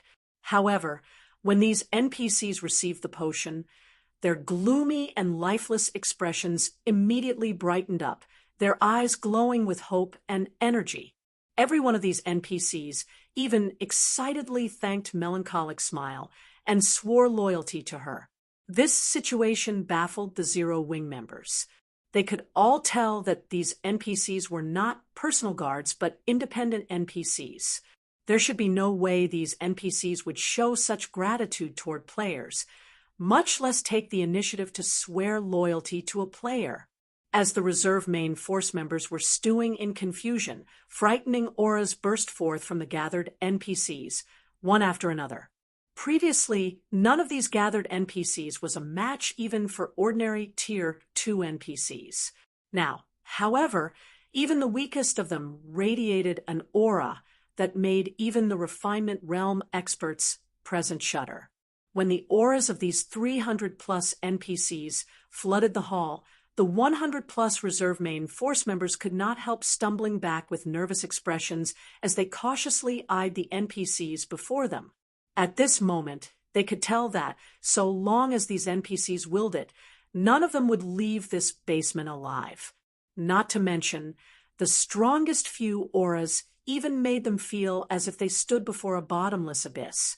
The owners of these auras were definitely not just ordinary Tier 3 NPCs. While bathed in these auras, everyone felt as if they were standing inside a muddy swamp, their bodies incredibly sluggish. In fact, they had also lost control over the ambient mana around them. A mana domain? At this moment, even Yulan goggled in shock at this situation. Although she knew that Shifeng and Melancholic Smile had gathered these old and ailing NPCs for a purpose, she never imagined that they would be carrying out such an ambitious enterprise. Not only did they instantly turn 300-plus old and ailing NPCs into lively tigers, but 3 of these NPCs even possessed a mana domain. This was simply unbelievable. Normally, a naturally occurring mana domain was something only Tier 4 NPCs possessed. A mana domain was also the biggest difference between Tier 3 and Tier 4 NPCs, and the reason why Tier 4 NPCs could trounce Tier 3 NPCs. It was also because of this mana domain that Saint's Hand had never dared stretch their hands towards Silverwing Town. After all, Silverwing Town had the protection of the Magic King Craig Midlands, who had already been promoted to Tier 4. In front of the Magic King, Tier 3 players would be one-shot kills. Now, out of the 300-plus NPCs present, there were actually 3 NPCs with a mana domain. This meant that these 3 NPCs were only one short step away from Tier 4. Amazing! The harvest this time is massive. Shifeng himself was surprised by this outcome. Although there were no Tier 4 NPCs in the batch of recovered NPCs this time, just gaining 3 Tier 3 NPCs with a mana domain was plenty amazing already. After all, so long as these 3 NPCs received sufficient resources, reaching Tier 4 should be a shoo-in. Moreover, aside from these 3 NPCs, the quality of the other 300-plus NPCs was considerably good as well. Of the other 300-plus NPCs, 1 actually possessed growth potential at the Dark Gold rank, 11 at the Fine Gold rank, 151 at the Secret Silver rank, and the rest at the Mysterious Iron rank. In God's domain, NPCs that possessed growth potential at the fine gold rank or above could only be found by luck. Aqua Rose had already swept through the old and ailing NPCs of numerous countries once. The fact that they could obtain so many NPCs at the dark gold and fine gold standard in the second batch was truly incredible. After all, any random Tier 3 NPC at the fine gold rank could suppress current Tier 3 domain realm experts. Even the various superpowers would not possess more than a handful of such existences. Now, Zero Wing had just gained 15 of such NPCs. Moreover, 3 of them possessed a mana domain, of which 2 were at the fine gold rank, and 1 was at the dark gold rank. If the various superpowers were to learn of this haul, they would definitely die of envy.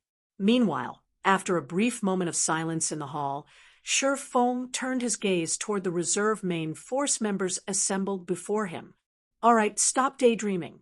Line up according to the number assigned to you, and start signing a contract with these NPCs, Shi Feng said with a clap of his hands. Shi Feng's words triggered an uproar among the gathered players. Crap, is this for real? Even the weakest among these NPCs is at the mysterious iron rank, right?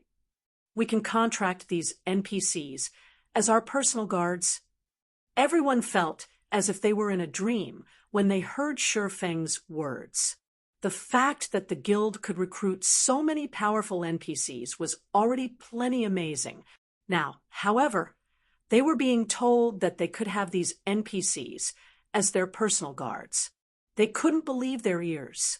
The various first-rate guilds treated even mysterious iron guards as family heirlooms. Normally, only the guild elders would have the qualifications to contract such NPCs as personal guards. As for secret silver guards, they belong to the guild leader and grand elders. Everyone else should not even think of obtaining them. Now, however, Zero Wing was actually letting mere reserve members of its main force contract with mysterious iron guards and above. This situation was even more fabulous than if the guild had granted every one of them a level 100+ epic weapon. However, in no time at all, everyone snapped out of their daze and dashed forward to line up before Shi Feng. As for the distribution of the NPCs, Shi Feng first granted every player in line a secret silver NPC. As for the 2 dark gold NPCs, he assigned Melancholic Smile, and Yulan 1 each. He also granted both of them, and Liang Jing 1 fine gold NPC each. This way, the 3 of them would no longer have to worry about their security when traveling around God's domain. As for the remaining fine gold NPCs, he assigned them to the 11 people in line who had made the most contributions to the guild. Upon seeing this, the other Zero Wing members inevitably grew envious. That was a fine gold guard they were talking about. With the strength of a fine gold guard, one would not have to worry even when coming across a 100-man Tier 3 team. In fact, the Tier 3 team would most likely try to avoid the fine gold guard. This is wonderful. With the addition of these personal guards, we should have no problem withstanding the faux saint monster's attack. Yulan breathed out a sigh of relief when the distribution of the personal guards was over. Although Silverwing Town was only an advanced town, Zero Wing had invested plenty of resources and funds into its development. While its defensive capability might not rival that of a guild city, its capability was not that far off either. Not to mention, the town also had 5 magic towers and a Tier 4 NPC protecting it. With the addition of so many Tier 3 personal guards, there shouldn't be any problem defending Silverwing Town from the faux saint monsters. Withstand. Shi Feng shook his head at Yulan's sigh. Sneering, he continued, since they dare to come, then they shouldn't think of leaving any more. After saying so, Shi Feng tasked Yulan and Melancholic Smile with arranging Silverwing Town's defenses. As for himself, he made his way to Silverwing Town's Town Lord's mansion. Inside the control room of the Town Lord's mansion, Shi Feng took out 600 mana stones and arranged them above the core magic array. The mana forging notes recorded plenty of powerful items.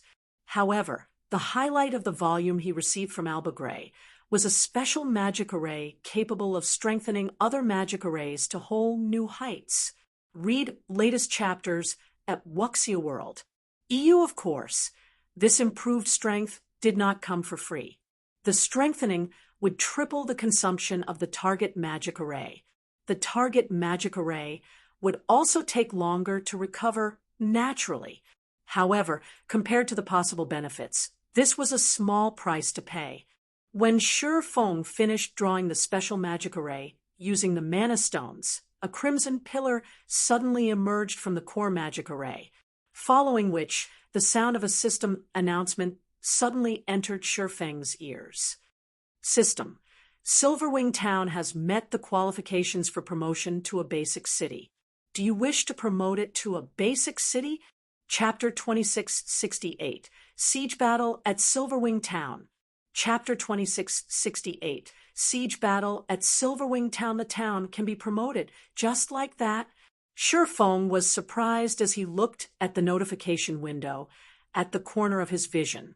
Although Silverwing Town was developing rapidly and its promotion to a basic city was only a matter of time, its attaining the promotion qualifications so soon caught him unawares. He never thought that there would be such a benefit to strengthening a town's core magic array. The defense of a basic city was significantly more substantial than that of an advanced town. The number of NPC guards one could hire would also undergo a qualitative transformation. This boost was especially advantageous for strongholds located in the Orc Empire. Recently, more and more players had started operating in the Orc Empire due to the very low number of player strongholds there. Any stronghold that could ensure the safety of its players would become extremely popular, which would, in turn, guarantee its rapid development. However, despite receiving this unexpected boon, Shi Feng did not choose to promote Silverwing Town yet. Instead, he focused on the crimson light pillar that had appeared at the center of the room. He then took out piles of magic crystals and started channeling the mana of the light pillar into Silverwing Town's various magic arrays.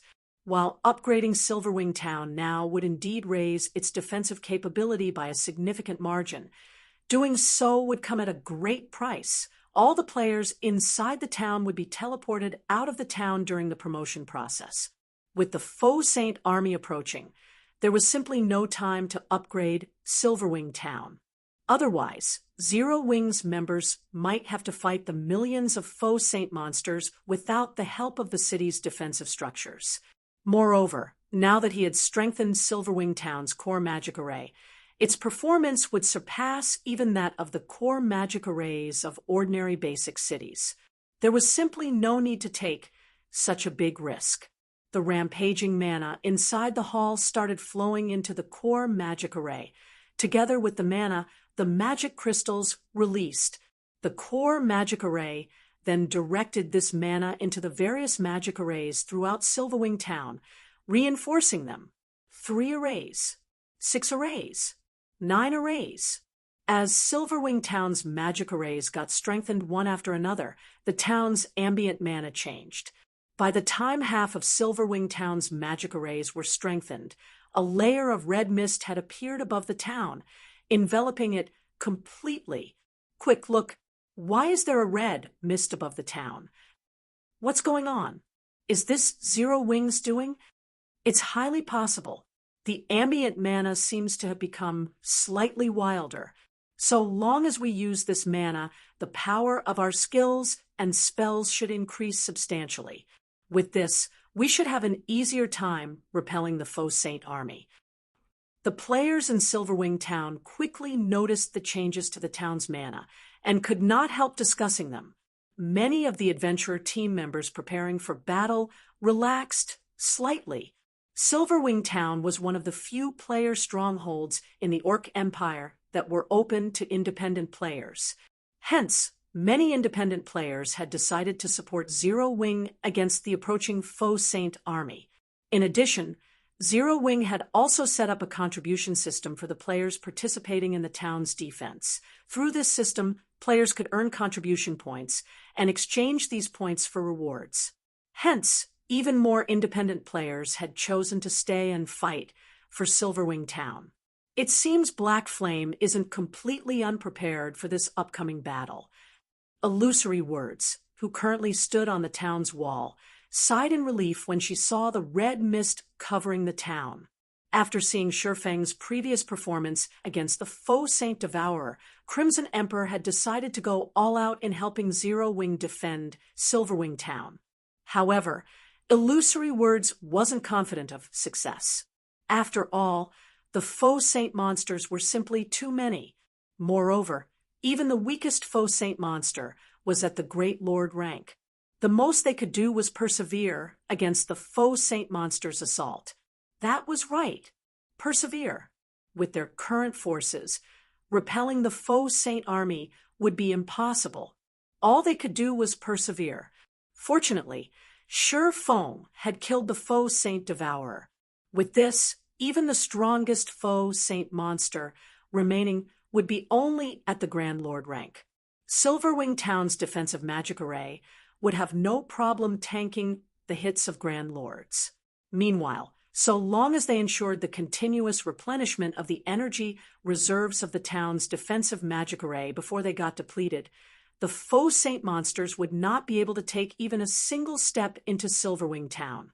With the intellect of those faux saint monsters, they wouldn't bother wasting too much time on a single task. After seeing that they couldn't break through the town's defensive magic array even after several days, they would naturally retreat. It seems Black Flame has quite a few tricks up his sleeves. He's actually able to make the town's mana go berserk. With this, the strength of the town's defensive magic array should have increased by quite a bit. While the town's defensive magic array has indeed been improved, it will still need to withstand all those faux saint destroyers. You should know that faux saint monsters have destroyed NPC cities before. What can a guild town possibly do against an army of them? The various superpowers members hidden inside the town disdained the transformation to Silverwing Town's mana. They also considered Shifeng very foolish. While the performance of the town's defensive magic array had indeed improved significantly, there was still a limit to the magic array's energy reserves. Faced with the attacks of tens of thousands of Grand Lord-ranked faux Saint Destroyers, how long could the magic array's energy reserves possibly last? Even the defensive magic arrays of NPC cities had fallen swiftly before the faux Saint monsters. In fact, many of these NPC cities also had a large number of level 150 NPC guards and a level 180 tier 3 magistrate to defend them. In the end, the faux Saint monsters still managed to drain the defensive magic array's energy reserves and destroyed the cities. Shortly after Silverwing Town's transformation, news of it quickly reached the Fire Dragon Empire's Flame Dragon City. Interesting, since he's able to agitate the mana of a town to increase the performance of the town's defensive magic array, it seems he didn't offend those faux Saint monsters and Saint's Hand without any forethought. A smirk appeared on Cold Shadow's face when she read the report she just received. What a pity! This development might have posed a problem for those faux Saint monsters and Saint's Hand a few days ago, but it is futile now. After Cold Shadow said so, she turned her gaze to the video live stream playing before her. What this live stream showed was none other than the faux Saint army that was marching towards Silverwing Town, and was currently within 5,000 yards of Silverwing Town already. The monsters were so numerous that they covered all the land around Silverwing Town. From what she could see, there were easily more than 100,000 faux Saint destroyers there, almost double the initial projections. Moreover, aside from the faux Saint destroyers, there were also quite a few gigantic figures moving amidst this army, and the other faux Saint monsters clustered around these gigantic figures. At this moment, White Feather entered the VIP room Cold Shadow occupied, and said respectfully, "Vice Guild Leader, The various superpowers representatives have arrived already. Should we head over now? All right, let's go. Cold Shadow nodded. She then dismissed the video playing before her and left the Scorching Flame restaurant. At the same time, the players standing guard atop Silverwing Town's walls were dumbfounded by the sight before them. How is this possible? No, this can't be real. This must be a joke. When the players standing on the walls looked at the massive army before them, despair and reluctance overwhelmed them. 8. There were 8 mythic-ranked faux Saint Devourers. Is this the strength that Saint's Hand has been relying on all this time? Illusory Words, who similarly stood on the town's wall, could not help a bitter smile when she saw the 8 faux Saint Devourers. She had anticipated that Saint's Hand had kept a trump card hidden. Otherwise, it wouldn't have had the confidence to take action so close to Silverwing Town, nor would it have put its precious mythic-ranked faux Saint Devourer at such great risk. However, she never thought that Saint's Hand had actually managed to produce so many faux Saint Devourers already. At this moment, even the various spectating superpowers were stunned by this situation. Too strong. The faux Saint army boasted not only over 100,000 faux Saint destroyers, but also 8 faux Saint Devourers. With such a force, let alone destroying Silverwing Town, even capturing one of Starmoon Kingdom's main cities wouldn't be a problem.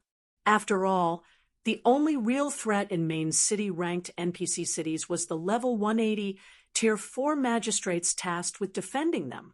As for the remaining level 150 NPCs that were at Tier 2 or Tier 3, while they did pose a problem, they weren't undefeatable. At the same time, several thousand players wearing the guild emblem of Saint's Hand were hiding in a forest several thousand yards away from Silverwing Town. Among them, 1,000 magical class players were currently drawing a gigantic and complex magic array, which constantly drew on the ambient mana and reduced its density. Black Flame, I'll show you just how foolish your previous actions are, and make you regret everything you've done. Thousand Eyes, who currently radiated an extremely weak aura, sneered as he looked at the Silverwing Town displayed on the magic mirror before him. No, I should say that you won't even have time to regret. Your Silverwing Town will turn to dust before you know it. Read latest chapters at Wuxia World, EU. Meanwhile, inside Silverwing Town's Town Lord's mansion, while Sherfong was quietly inspecting the performance of the town's strengthened magic arrays through the core magic array, Yulan burst into the room with an ugly expression on her face. Guild leader, according to the information we received from the walls, aside from over 100,000 faux Saint destroyers, the faux Saint army this time also has 8 faux Saint Devourers, Yulan said in a grim tone as she gazed at Sherfong. It might be fine if only 1 or 2 faux Saint Devourers had appeared. At that time, they could simply have Craig Midlands take action. However, the appearance of 8 faux Saint Devourers completely messed up their plans. With so many faux Saint Devourers attacking, it wouldn't matter even if Sherfong transformed into a black dragon again. They're here. Seeing the grim look on Yolan's face, Sherfong said calmly, "Let's go take a look, then." Chapter 2669, Power of Mana. Chapter 2669, Power of Mana Silverwing Town. Main Gates Wall.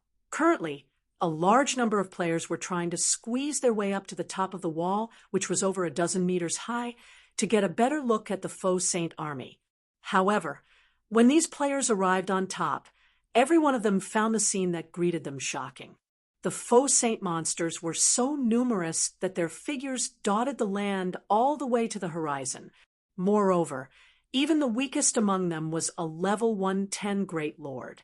As this endless army of monsters gradually encircled Silverwing Town, it looked as if night had descended. This scene alone already evoked fear in everyone. Why are there so many mythic-ranked faux Saint Devourers? Can we really stop them? Panic and despair swept through the independent players that had chosen to help defend Silverwing Town as they stared at the scene before them. Originally, they thought that with over 300,000 players fighting for Silverwing Town, combined with the town's defensive magic array, they should still have a chance to emerge victorious. After all, to win, they simply had to distract 50,000 or 60,000 faux Saint Destroyers for a certain period. However, the faux Saint army that appeared before Silverwing Town was far stronger than they anticipated. Over 100,000 faux Saint Destroyers and 8 mythic, ranked faux Saint Devourers. Everyone's confidence vanished at the sight of this army. At this moment, let alone the independent players present, even Unyielding Heart and Illusory Words were shocked. Over 100,000 faux Saint Destroyers and 8 faux Saint Devourers. These faux Saint monsters really think highly of us. Unyielding Heart, who had reached level 116 already, said, a bitter smile forming on his face as he took in the 8 gigantic figures standing some distance away from Silverwing Town. In order to assist Zero Wing in defending Silverwing Town, Unyielding Soul had dispatched its strongest trump card legion, and even sent over 2 Tier 4 summoning scrolls and more than 100 heavy ballistas. According to his estimates, this force, combined with Crimson Emperors and Zero Wings, should have no problem defending Silverwing Town. However, it would seem that he had still underestimated the strength of these faux Saint monsters. At this moment, let alone the 8 faux Saint Devourers, just the 100,000 plus faux Saint Destroyers were already more than enough to instill despair in everyone. After all, the faux Saint Destroyers were Grand Lord ranked monsters. Ordinary tier 3 experts couldn't take them on one-on-one. Only multiple people working together, with the help of the town's war weapons, could prevent these faux Saint Destroyers from attacking the town's defensive magic array and walls. As for the Tier 4 creatures they could summon, these things would be far from adequate against tens of thousands of faux Saint Destroyers. The only thing these summoned creatures could do was defend a portion of the town's walls and reduce the pressure the town's players faced. However, with the 8 faux Saint Devourers around, these Tier 4 summoned creatures wouldn't even be able to lessen the pressure on the town's defenders. Illusory Words nodded in agreement with Unyielding Heart's words, complex emotions flickering in her eyes. We can only try our best to defend the town. A sense of powerlessness overwhelmed Illusory Words as she looked at the faux Saint Devourers several thousand yards away commanding the other faux Saint monsters. Although she had confidence in Sherfong, she doubted that even he had expected such a powerful army to appear at Silverwing Town's doorstep. In fact, even the various superpowers did not expect the faux Saint monsters to develop at such a frightening rate. After all, only a little more than a day had passed since Crimson Emperor had learned about the birth of the first faux Saint Devourer, yet the faux Saint monsters had managed to add 8 more faux Saint Devourers to their number. Even if they could stop these faux Saint monsters for a day, it was highly unlikely they could stop these monsters for 2 days. During the time everyone was sighing and feeling powerless, a golden beam of light suddenly appeared in a forest some distance away from Silverwing Town, shooting straight into the sky. Even from several thousand yards away, the beam was clearly visible. Along with the appearance of this golden beam, the dusky sky became as bright as day. At the same time, the density of the mana surrounding Silverwing Town thinned out considerably, as if something sucked the ambient mana away. Now, even players who weren't particularly sensitive to mana felt a slight discomfort. This is the Soul Annihilation Curse. Illusory Words' complexion turned indescribably grim when she saw the pillar of mana rising into the sky. Are Saints' hands people crazy? They actually used such an area-sealing curse. The Soul Annihilation Curse was a super rare sealing barrier in God's domain. When activated, it could lock down a very large area, preventing players from leaving the sealed space while the barrier was still up and thin out the mana within the barrier. Meanwhile, not only would players that died within the barrier suffer a much more severe death penalty, but their souls would be weakened for 15 days as well. The cost to activate the Soul Annihilation Curse was equally astonishing: the permanent sacrifice of 1,000 level 100 plus Tier 2 magical class players and 100 Tier 3 magical class players. This was a permanent death they were talking about.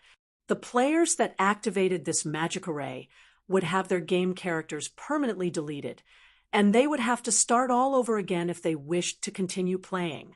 Due to this reason, although quite a few superpowers had obtained the Soul Annihilation Curse, none of them ever dared to use it. However, as Silverwing Town's players stood dazed in shock, a gigantic magic mirror suddenly appeared above the town. It displayed Saint's Hand's members, and standing at the lead of these players was none other than Thousand Eyes, whom Shifeng had killed just recently. Black Flame, you didn't see this coming, right? Thousand Eyes sneered. I said that you'd regret it. Weren't you very powerful? Now, I'll have you watch as everyone in Silverwing Town gets devoured by the faux Saint army. When Thousand Eyes' chilling words echoed throughout Silverwing Town, the players in the town shuddered involuntarily. This was simply madness. Saint's Hand had sacrificed not only 1,000 level 100 plus Tier 2 magical class players, but also 100 Tier 3 experts. This was something even super guilds wouldn't dare to do. After all, even to a super guild, 100 Tier 3 experts represented significant combat power. Zero Wing is truly doomed this time. Sure enough, Saint's Hand is filled with a bunch of lunatics. They actually dare use such a card. With this, not only will Zero Wing and all of its allies have their members devoured by those faux saint monsters, but they'll even have their souls weakened as well.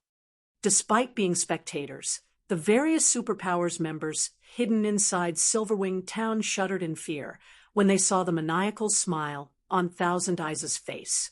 While everyone was falling into despair, several figures appeared above Silverwing Town's main gate. One of these figures belonged to none other than Zero Wing's guild leader, Black Flame. After arriving above the main gate, Shifeng glanced at the magic mirror in the sky and said nonchalantly, "How noisy. Isn't it just a soul annihilation curse? Do you think this thing is good for anything?" Although Shifeng did not speak very loudly, with the entire Silverwing Town dead silent right now, everyone heard his words very clearly. Hence, the entire town immediately went into an uproar. No one ever thought that even after things had developed to such a point, Shifeng would still dare to provoke Thousand Eyes. Was he so eager to die? Is he tired of living? Pretending to be calm. We'll see how he continues pretending. I'm guessing that Black Flame must have realized the hopelessness of the situation and is merely sassing to get the load off his chest. When the various superpowers members saw Shifeng's calm expression and heard his bold claim through their magic mirrors, they could not help scoffing. The Soul Annihilation Curse itself indeed did not pose any direct threat to players. However, the millions of faux saint monsters standing outside the town were definitely a nightmare for all players. You think it's useless? In that case, let's see if the Soul Annihilation Curse is really useless or not once the faux saint army starts attacking. Thousand Eyes said. Instead of getting angry at Shifeng's words, he started chuckling instead. As soon as Thousand Eyes finished speaking, the faux saint monsters surrounding Silverwing Town promptly charged forward.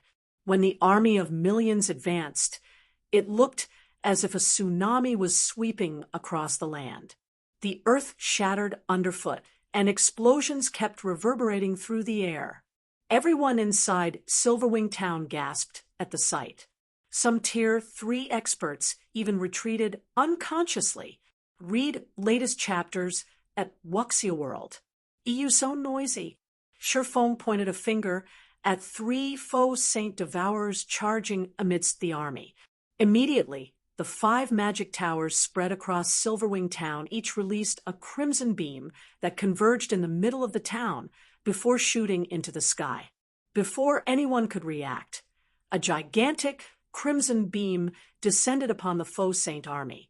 The instant the crimson beam made contact, the earth shattered. Immediately afterward, the crimson beam expanded into the surroundings until it covered a 300-yard radius. When the beam disappeared, almost everything within the AoE had vanished without a trace. Chapter 2670, Silent Silverwing Town. Chapter 2670, Silent Silverwing Town. When the crimson pillar outside Silverwing Town faded away, everyone momentarily froze and fell silent, the players inside the town as well as the faux saint monsters charging toward it. For a moment, time seemed to stop for Silverwing Town and its surroundings. Just one hit, aside from the Grand Lord and mythic-ranked faux saint monsters. Everything within the Crimson Beam's 300-yard radius had disappeared into the void.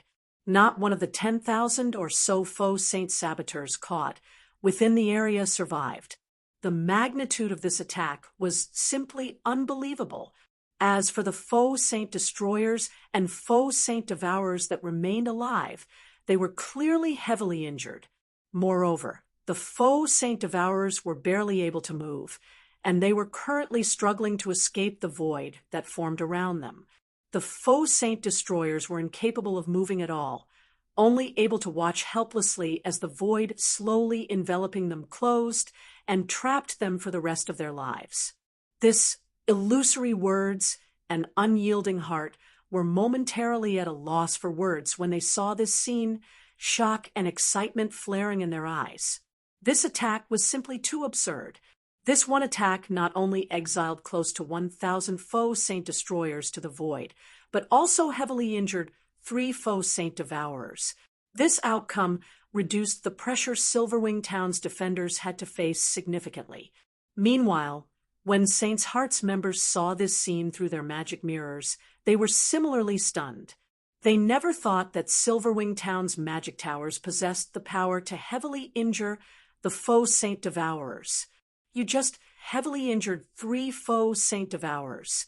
This battle is nowhere close to over. Thousand Eyes said nonchalantly when he saw Silverwing Town's players revealing joyous expressions. It was very normal for war weapons to wreak large-scale destruction in a siege battle, while the power of Silverwing Town's magic towers somewhat exceeded their initial estimates. This difference would not affect the overall picture. For the faux saint army, which consisted of over 4 million monsters, a loss of 10,000 monsters was practically negligible. Not to mention, the magic tower's attack had a very long cooldown. By the time the magic towers were ready to attack again, the faux saint monsters would have long since arrived before Silverwing Town.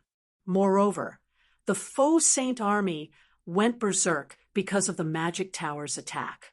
After the 5 remaining faux saint devourers let loose angry roars, the other faux saint monsters resumed charging at Silverwing Town with even greater ferocity, their speed at least 20% faster than before. Upon seeing this, the defending players standing atop Silverwing Town's walls could not help growing nervous. The magic tower's combined attack was indeed astonishing, but the faux saint monsters, which had managed to instantly fill the gap in their battle formation, were even more astonishing. These monsters made it seem as if the previous attack never happened at all. All ballistas and turrets prepared to fire, aim for the densest locations as much as possible.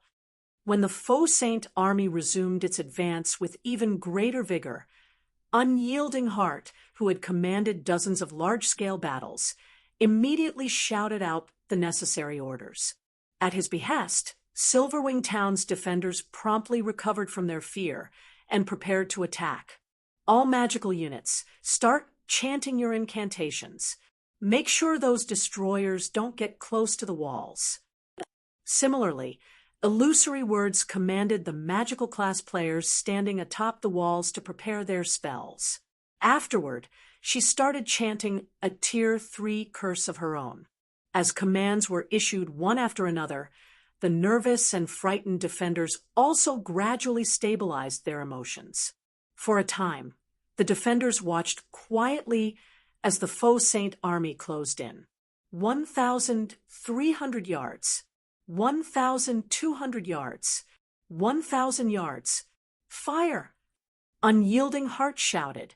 Immediately, hundreds of ballistas and dozens of arrow towers and defense turrets launched their attacks simultaneously, the firing sounds echoing throughout the town. In the next moment, several hundred blazing streaks of light descended on the faux Saint army like a meteor shower, the attacks shaking the ground and kicking up dust and dirt. Tens of thousands of faux Saint monsters were also sent flying into the air, and huge craters formed wherever the attacks landed. The sight was simply spectacular. However, contrary to everyone's expectations, the faux Saint army did not falter in the slightest. In no time at all, the endless faux Saint monsters filled in the gaps created by the war weapons attacks, the madness of the faux Saint monsters surpassing everyone's expectations. Reload and aim for the vanguard. Unyielding Heart shouted, a frown forming on his face when he saw this scene. Although he had long since expected this to happen, he still could not help his shock when actually witnessing it. After several rounds of attacks from the town's war weapons, although they had failed to kill even one faux Saint destroyer, they had killed quite a number of faux Saint saboteurs, as well as heavily injuring more than 200,000 faux Saint saboteurs. Unfortunately, compared to the faux Saint army in its entirety, this number was still insignificant. In the next moment, the first wave of faux Saint monsters arrived within 100 yards of Silverwing Town's walls. Illusory Words and the other ranged players standing on the walls promptly released their strongest skills and spells. For a time, tens of thousands of skills and spells bombarded the faux Saint monsters at the forefront. However, just when everyone thought that the faux Saint monsters would get hit and have their charge interrupted, a shocking scene occurred. In the next moment, as if they were veterans of the battlefield, the faux Saint monsters started wielding their weapons to block the incoming attacks, mitigating most of the damage from these attacks. How is this possible? Purple Eye, who was casting her spells on the town's wall, was stunned by this scene. These faux Saint monsters had even blocked a large portion of the attacks launched by Tier 3 experts. Only Tier 3 Refinement Realm experts, and above, managed to land their attacks on these faux Saint monsters. Fools! Do you think the faux Saint monsters before you are the same as those you met a few days ago? Thousand Eyes sneered as he looked at Silverwing Town's defenders. Victory might be possible for Silverwing Town's players if they were going up against an army of ordinary monsters. However, they were up against the faux Saint army. Every monster in the faux Saint army possessed intellect surpassing that of ordinary monsters. Thousand Eyes' words immediately silenced everyone. Faced with such opponents, just how were they supposed to continue fighting? Only the attacks of the war weapons and a small number of Tier 3 experts were effective. Everyone else's were utterly useless. During the time everyone was distracted by Thousand Eyes' words, the 5 intact faux Saint Devourers suddenly leaped toward the space above the walls. Not good. Stop them. Unyielding Heart's complexion turned indescribably grim when he saw the faux Saint Devourers launching an attack. While the town's defensive magic array had indeed been strengthened, the Soul Annihilation Curse had thinned the ambient mana considerably, effectively nullifying the upgrade the defensive magic array had just received. Moreover, an advanced town's defensive magic array couldn't hope to withstand the attacks of several mythic monsters. Before anyone could react, 5 spears tore through space and converged on a single point on the defensive magic array. A combination combat technique. Illusory Words goggled in shock at the 5 faux Saint Devourers' attacks. The fact that the faux Saint monsters could use combat techniques was already plenty astonishing. Now, they actually used a combination combat technique, something very few players could execute. This was simply a nightmare. Guild Leader Black Flame, what a pity. I never thought that you all would fall so quickly. Thousand Eyes said, a delighted smirk appearing on his face as he looked at Shi Feng, who had remained silent all this time. So long as Silverwing Town's defensive magic array shattered, the players inside the town would be no different from lambs to the slaughter. The Tier 4 NPC guarding the town wouldn't matter. After all, even a ferocious tiger couldn't beat a pack of wolves. Boom! A loud explosion shook the entire battlefield, the shockwave of the impact so powerful that even the faux Saint destroyers nearby stumbled. It seems Zero Wing is really doomed now. When the various superpowers spectating members saw the shattered space above the walls, they shook their heads. The faux Saint Devourers originally already possessed extraordinary strength. Now that they had used a combination combat technique, the power of their joint attack reached the peak of Tier 4, which definitely wasn't something an advanced town's defensive magic array could block. However, as the black void vanished and the dust settled, the various superpowers members with gleeful expressions on their faces were stunned. At this moment, the faint red barrier enveloping the town actually remained intact. In fact, it didn't even have the tiniest of cracks. Read latest chapters at Wuxia World. How is this possible? At this moment, let alone the various superpowers spectating members, even Thousand Eyes gaped in shock, his eyes glued to the red barrier. This was a peak Tier 4 attack they were talking about. During the time the entire battlefield had fallen silent, a voice suddenly came from the town's main gate and echoed throughout the battlefield. Is that it? If that is your strongest move, then we can indeed put an end to this farce. Chapter 2671, Powerful Faux Saint Army. Chapter 2671, Powerful Faux Saint Army. As Shi Feng's words echoed throughout the battlefield, a gigantic phantom world suddenly manifested in the sky above Silverwing Town. Along with the appearance of this phantom world, every faux saint monster in the town's vicinity had their basic attributes reduced by a significant margin, the change causing a commotion all over the silent battlefield. Too strong. So, this is Zero Wing. Earlier, even 5 faux saint devourers working together failed to crack the town's magic barrier. Now that every one of these devourers has been weakened, these faux saint monsters should be impotent against the town's barrier for a short period. Previously, everyone had already fallen into despair over the faux saint army's strength. They never thought that Silverwing Town's defensive magic array would be so powerful that even a peak Tier 4 attack couldn't even scratch it. Meanwhile, so long as the town's defensive magic array remained up, the faux saint monsters wouldn't be able to touch any of the players inside the town. Moreover, if the defensive magic array could hold out until its energy reserves got replenished, a perfect consumption replenishment cycle could be formed, at which point the faux saint army would have to give up its siege of the town even if it didn't want to. What amazing defensive capabilities! Isn't this defensive magic array already on par with the ones found in intermediate cities? At this moment, besides the independent players present, even illusory words and unyielding heart were surprised when they saw the town's defensive magic array remaining intact. The Soul Annihilation Curse had clearly thinned out the town's ambient mana by a significant margin already, so the town's defensive magic array should have likewise weakened considerably. Nonetheless, the defensive magic array had actually blocked the combination attack of 5 faux saint devourers. It was simply unheard of for a town's defensive magic array to provide such a formidable defense. Now that Shi Feng had used Miniature World, the faux saint devourers shouldn't even dream of shattering the defensive magic array. Presumptuous. Thousand Eyes frowned slightly when he saw the calm look on Shi Feng's face.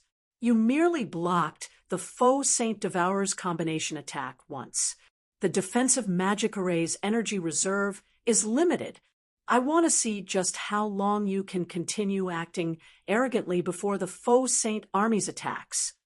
Magic arrays in God's domain needed energy to operate. Even if an attack couldn't overcome a defensive magic array's defensive threshold, it would still take a toll on the magic array's energy reserve. With the numbers and strength of the faux Saint army shattering the defensive magic array of a main city ranked NPC city would be possible. Even if the entire army was debuffed by a domain skill, it still was more than sufficient to overcome a town's defensive magic array. As soon as Thousand Eyes finished speaking, the 5 faux Saint Devourers launched another combination attack on the defensive barrier. At the same time, tens of thousands of other faux Saint monsters also started bombarding it. Boom, boom, boom. For a time, countless explosions rang out in the space above Silverwing Town. This can't go on. We need to stop their attacks. Otherwise, the defensive magic array's energy reserve won't last very long, Unyielding Heart said as he looked at the trembling barrier before him. Individually, the other faux Saint monsters might not be a match for the faux Saint Devourers. However, there were simply too many of them. Even if they were currently weakened, they exhausted the defensive magic array's energy reserve much faster than even the 5 faux Saint Devourers had at full power. My side can summon 2 mythic monsters. We can use them in conjunction with the town's weapons to defend against the assault at the front gate. My side can summon 2 as well.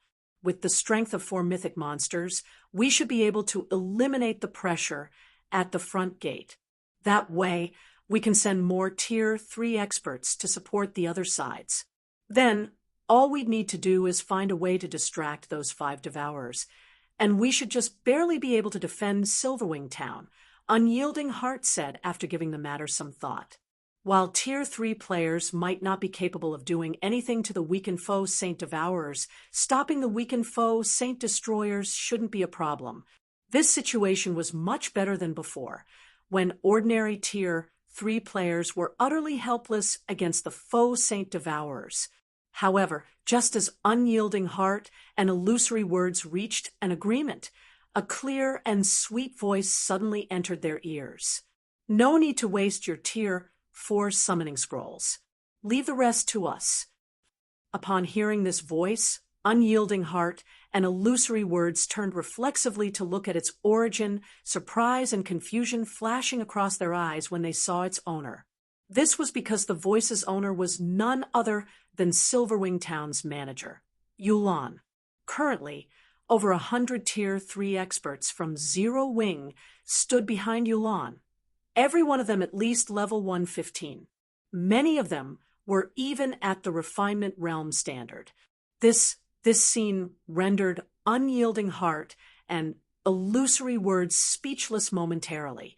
While the 100-plus Tier 3 experts before the two were indeed extraordinary, they were far from enough to resolve Silverwing Town's plight. After all, just the Grand Lord ranked faux Saint Destroyers attacking the town numbered more than 100,000. What more the Great Lord ranked faux Saint Saboteurs? Besides, if these Tier 3 experts wished to stop the faux Saint army's assault, they would have to do it beyond the town's walls and defensive magic array. Only Tier 4 summoned creatures could possibly go up against so many monsters simultaneously. Tier 3 experts would simply be charging to their deaths. However, before Unyielding Heart and Illusory Words could say anything, Yulan suddenly waved her hand forward. Immediately, every one of Zero Wing's reserve main force members left afterimages as they split up and made their way toward the various sections of the town's walls. After getting into position, they jumped off the walls without hesitation. Have these Zero Wing members lost their minds? The independent players fighting above the town's walls gaped, stupefied at the actions of Zero Wing's reserve main force members. As for the various superpowers spectating members, they, too, could only gape in shock at this scene. In their opinions, Surefoam was already plenty crazy. However, these Zero Wing members seemed to be even crazier. Even Tier 3 peak experts would not dare charge into a horde of level 120-plus Great Lord and Grand Lord ranked faux Saint monsters. Yet these zero-wing members, who were nowhere near the Void Realm standard, had actually done so without hesitation. What were they playing at? Fools that are tired of living. Thousand Eyes sneered when he saw Zero Wings members jumping off the town's walls. The faux saint monsters might have had their basic attributes reduced, but their combat standards remained unaffected. Even the weakest faux saint saboteur was not an opponent ordinary tier 3 experts could hope to match. He could already foresee the scene of the faux saint monsters devouring Zero Wings members in the blink of an eye. Read latest chapters at Wuxia World. EU in front of Silverwing Town's front gate, just as Yulan was about to come into contact with the several faux saint destroyers there, she suddenly took out 2 summon guard scrolls from her bag and activated them. 2 figures then emerged from the 2 dazzling summoning arrays before Yulan, one of them an axe-wielding man with a tall and robust body, and the other a blonde woman wielding an aquamarine staff. The instant these 2 figures appeared, 2 frightening auras swept the battlefield. Every player on the battlefield shuddered in response.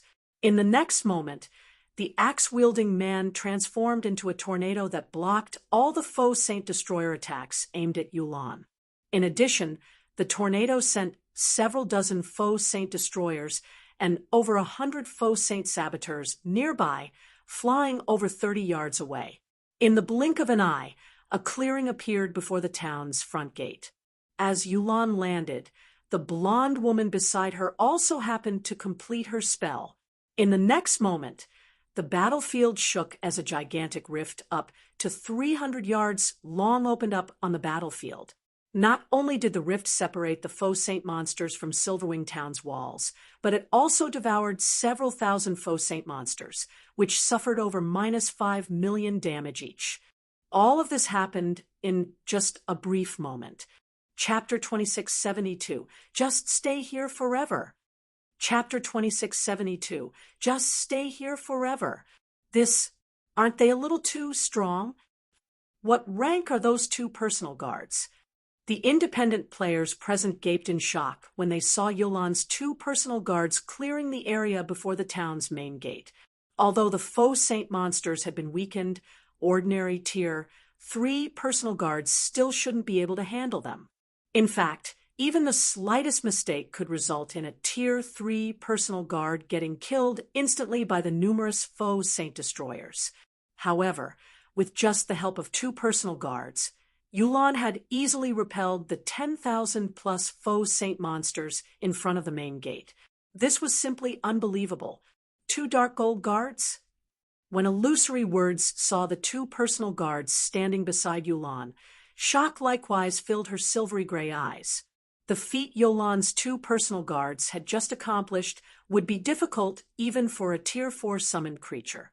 The only explanation Illusory Words could think of for this situation was that both personal guards were at the Dark Gold rank, as only Dark Gold guards had the power to match tier 4 mythic monsters.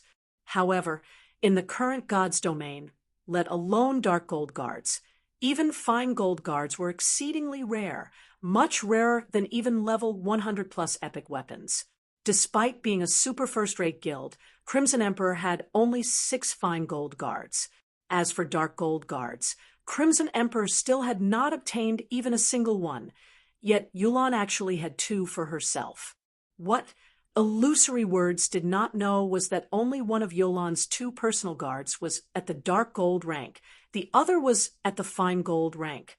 However, the Magic King Craig Midlands' special ability gave both personal guards a significant boost to their combat power. As a result, they currently possessed the strength to match even mythic monsters. Nevertheless, Illusory Words and Unyielding Heart did not relax at this unexpected development.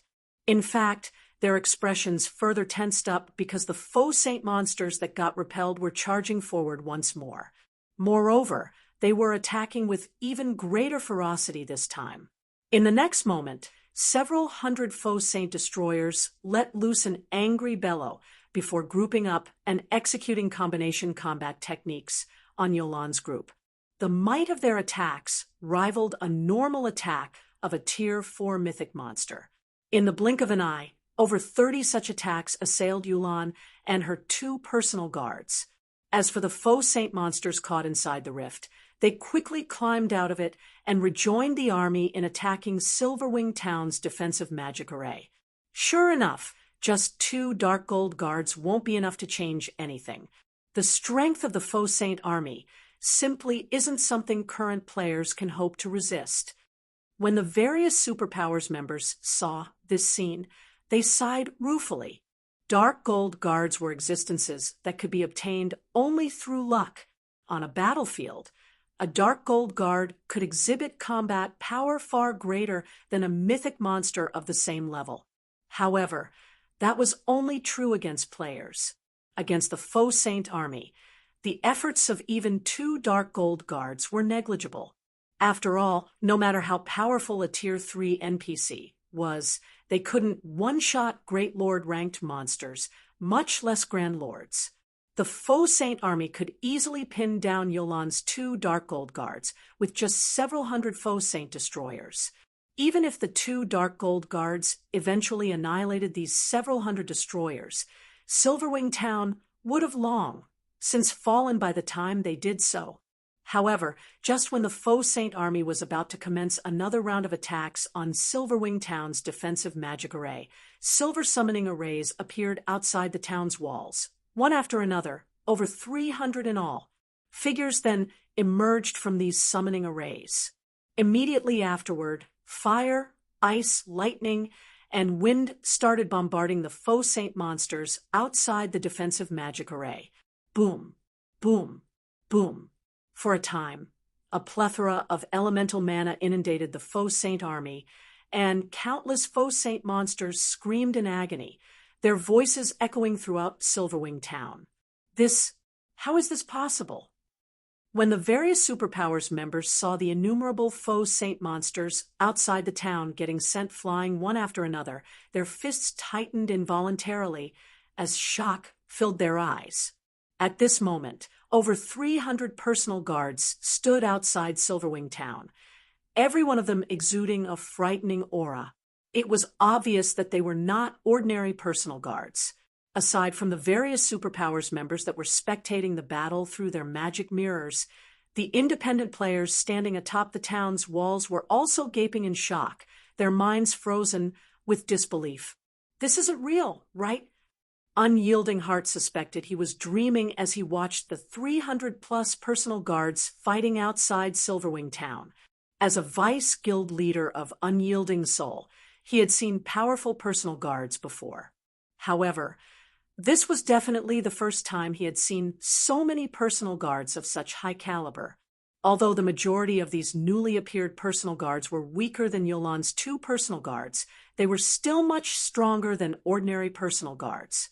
In fact, even the weakest personal guard present made Unyielding Heart feel powerless.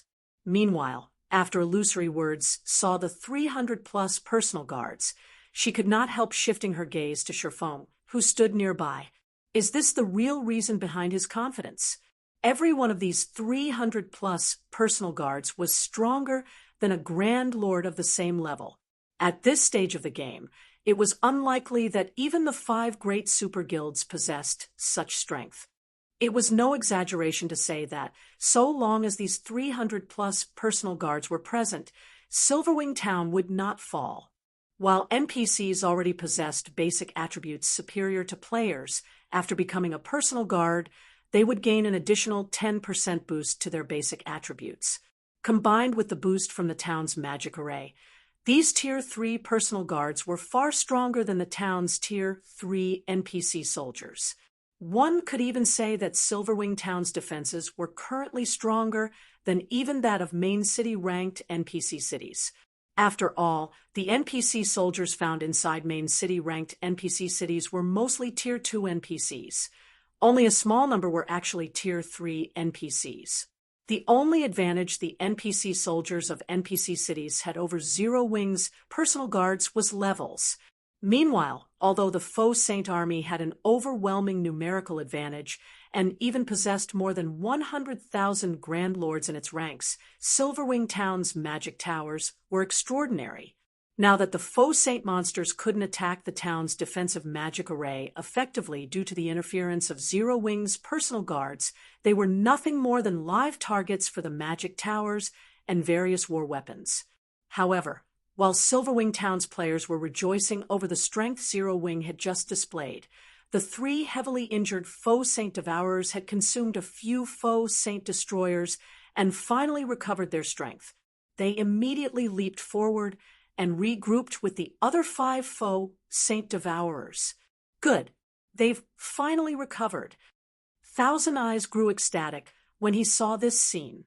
Previously, Shifeng had caught them completely off guard and sidelined 3 faux saint devourers before the fight had even begun. As a result, the faux saint devourers couldn't display their true strength. Now that all 8 faux saint devourers had regrouped, they would finally be able to display their true strength. In the next moment, the 8 faux saint devourers exchanged glances. After apparently coming to a tacit agreement, all 8 devourers hurled their spears at the defensive barrier before them. The 8 spears then converged in mid-flight, their combined power so great that it crumbled the space around them and created a black hole, which transformed everything within a 50-yard radius into a field of nothingness. The power of this attack far exceeded that of the combination attack the 5 faux saint devourers executed before. Tier 5. Illusory Words felt stifled when she looked at the void, field the black hole created. The phenomenon the faux saint devourers combination attack had created was known as void collapse, a phenomenon limited to Tier 5 attacks. Despite the debuff from Miniature World, the 8 faux saint devourers had actually managed to execute an attack that reached the Tier 5 standard. An attack of such caliber could give even a main city ranked defensive magic array a run for its money. An ordinary NPC city's defensive magic array would evaporate instantly when struck by this attack. Yet, despite knowing all of this, Illusory Words and Unyielding Soul could only watch as the faux saint devourers combination attack approached Silverwing Town's defensive magic array. After all, Tier 3 players or NPCs could not hope to stop such a powerful attack. The only thing they could do now was pray that Silverwing Town's defensive magic array could survive this attack. However, just when the black hole was about to reach the defensive magic array, a man clad in extravagant robes and holding a pitch-black wooden staff suddenly appeared outside Silverwing Town. The man then casually extended a hand toward the approaching black hole. A gigantic aquamarine, 3-fold magic array promptly formed before this man and stopped the black hole's advance cold. The man then flicked his extended hand upward, and the 3-fold magic array deflected the gigantic black hole into the distance. When the black hole touched the ground, it exploded and heavily injured all the faux saint monsters within a 50-yard radius. Moreover, these faux saint monsters also got trapped inside a void and couldn't escape from it. The attack got blocked. Everyone who saw this scene was stunned. Thousand Eyes, in particular, nearly had his eyes fall out of their sockets. This was a Tier 5 attack, yet it had been deflected so easily. However, before anyone could snap out of their daze, the robed man suddenly waved his wooden staff. Dozens of black lightning arcs lashed down from the sky, bombarding the 8 faux saint devourers. As if a truck had hit them, all 8 devourers got embedded into the ground. Their HP bars also lost a visible chunk, their life auras weakening considerably. Everyone was at a loss for words when they saw the 8 6-meter-deep craters that had suddenly formed on the battlefield. The strength that was just displayed could no longer be described as powerful. It practically challenged their worldview. Damn it! How is that Tier 4 NPC so powerful? Thousand Eyes scowled at the robed man, hovering in midair. They had done their research on Craig Midlands, the Tier 4 NPC that protected Silverwing Town. This NPC's presence was the reason why Saint's Hand had not dared to approach Silverwing Town all this time. They had only done so after Shifeng had riled up the faux saint monsters into attacking en masse. However, Craig Midlands' strength was simply monstrous. The Magic King was basically casting Tier 4 curses instantly. To top it all off, he was even double casting Tier 4 curses without incantations. Commander, we can't go on like this. If we continue fighting, I'm afraid that Tier 4 NPC will soon kill all 8 faux Saint Devourers. At that time, the guild leader will definitely fault us. The level 115 Tier 3 Ranger standing beside Thousand Eyes advised hurriedly when he saw the faux Saint Devourers becoming heavily injured. In front of the Magic King Craig Midlands, the 8 faux Saint Devourers couldn't mount the slightest resistance. Their HPs were also rapidly decreasing. It was only a matter of time before their HPs hit 0. If not for Craig Midlands having his area of activity limited to Silverwing Town, he might even be able to annihilate the entire faux Saint army single-handedly. Relay my command. Have all of the faux Saint monsters retreat. Thousand Eyes said reluctantly when he saw the faux Saint Devourers' HPs continuing to plummet and the faux Saint army barely landing any attacks on Silverwing Town's defensive magic array. They had lost. Moreover, they had suffered 2 consecutive losses. Read latest chapters at Wuxia World. EU understood. The Tier 3 Ranger nodded before hurriedly relaying Thousand Eyes' command to the other Saints' Hand members. Following which, Saints' Hands members took out a strange crystal from their bags and started chanting an incantation. Immediately afterward, the faux Saint monsters attacking Silverwing Town fled to the surroundings as if they had just received a summons. Upon seeing the faux Saint army retreating, Silverwing Town's players sighed in relief. Many players even cheered in celebration. After all, since the initial outbreak of the faux Saint monsters, this was the first time players had achieved a massive victory against them. However, Shifeng, who remained standing above the town's main gate, did not show any excitement on his face. Instead, he shifted his gaze toward a distant forest. Leave? Do you really think Silverwing Town is a place where you can come and go as you wish? Shifeng said. He then took out a summon guard scroll from his bag and unfurled it. Since you've come here already, then just remain here forever. Chapter 2673, Frightening Tier 4. Chapter 2673, Frightening Tier 4. As Shifeng activated his summon guard scroll, the players nearby immediately felt the ambient mana density rise. They also felt the space around them stabilize, the mana fluctuations from outside the town no longer reaching them. Immediately afterward, a middle-aged man clad in luxurious robes and holding a gem-studded staff appeared before Shifeng. Although this middle-aged man did not have an imposing aura, when everyone checked his statistics, they were stupefied. Tier 4. Another Tier 4 NPC. Crap. Just how much strength does Zero Wing have hidden? When the various Superpowers members saw Versailles, they cursed out loud. It might have been fine if they hadn't seen the strength of a Tier 4 NPC yet, but after Craig Midlands' performance, they understood just how frightening Tier 4 NPCs were. There was simply no comparison between them and Tier 3 NPCs. A Tier 4 NPC could truly single-handedly turn the tide of a large-scale war. Now, it was revealed that Zero Wing possessed 2 Tier 4 NPCs. Moreover, both were magical class NPCs.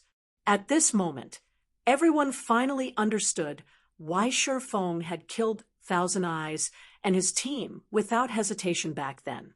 If their guilds had 2 Tier 4 NPCs as well, they most likely wouldn't be afraid of the faux Saint monsters either. After all, the gap between Tier 3 and Tier 4 was simply too massive, not one that numbers could make up for.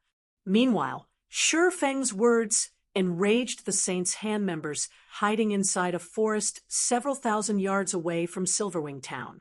What arrogance! That's right. It's just an additional Tier 4 NPC. Black Flame must be dreaming if he thinks he can kill all of us. Let him remain arrogant for now. Let's see how he continues remaining arrogant after the faux saint monsters grow and return after a while. They admitted that they were no match for Tier 4 NPCs. However, Shifeng had to be dreaming if he thought he could kill them all with just 2 Tier 4 NPCs, setting aside the several thousand yards separating them in Silverwing Town. Just the fact that the faux saint army stood between them meant Shifeng would take ages to reach them. Expecting to keep them here was simply a fool's dream. Silverwing Town's players shared the same opinion. They also thought that Shifeng was boasting. Even though the faux saint army couldn't bring down Silverwing Town, it still held the absolute initiative in this war.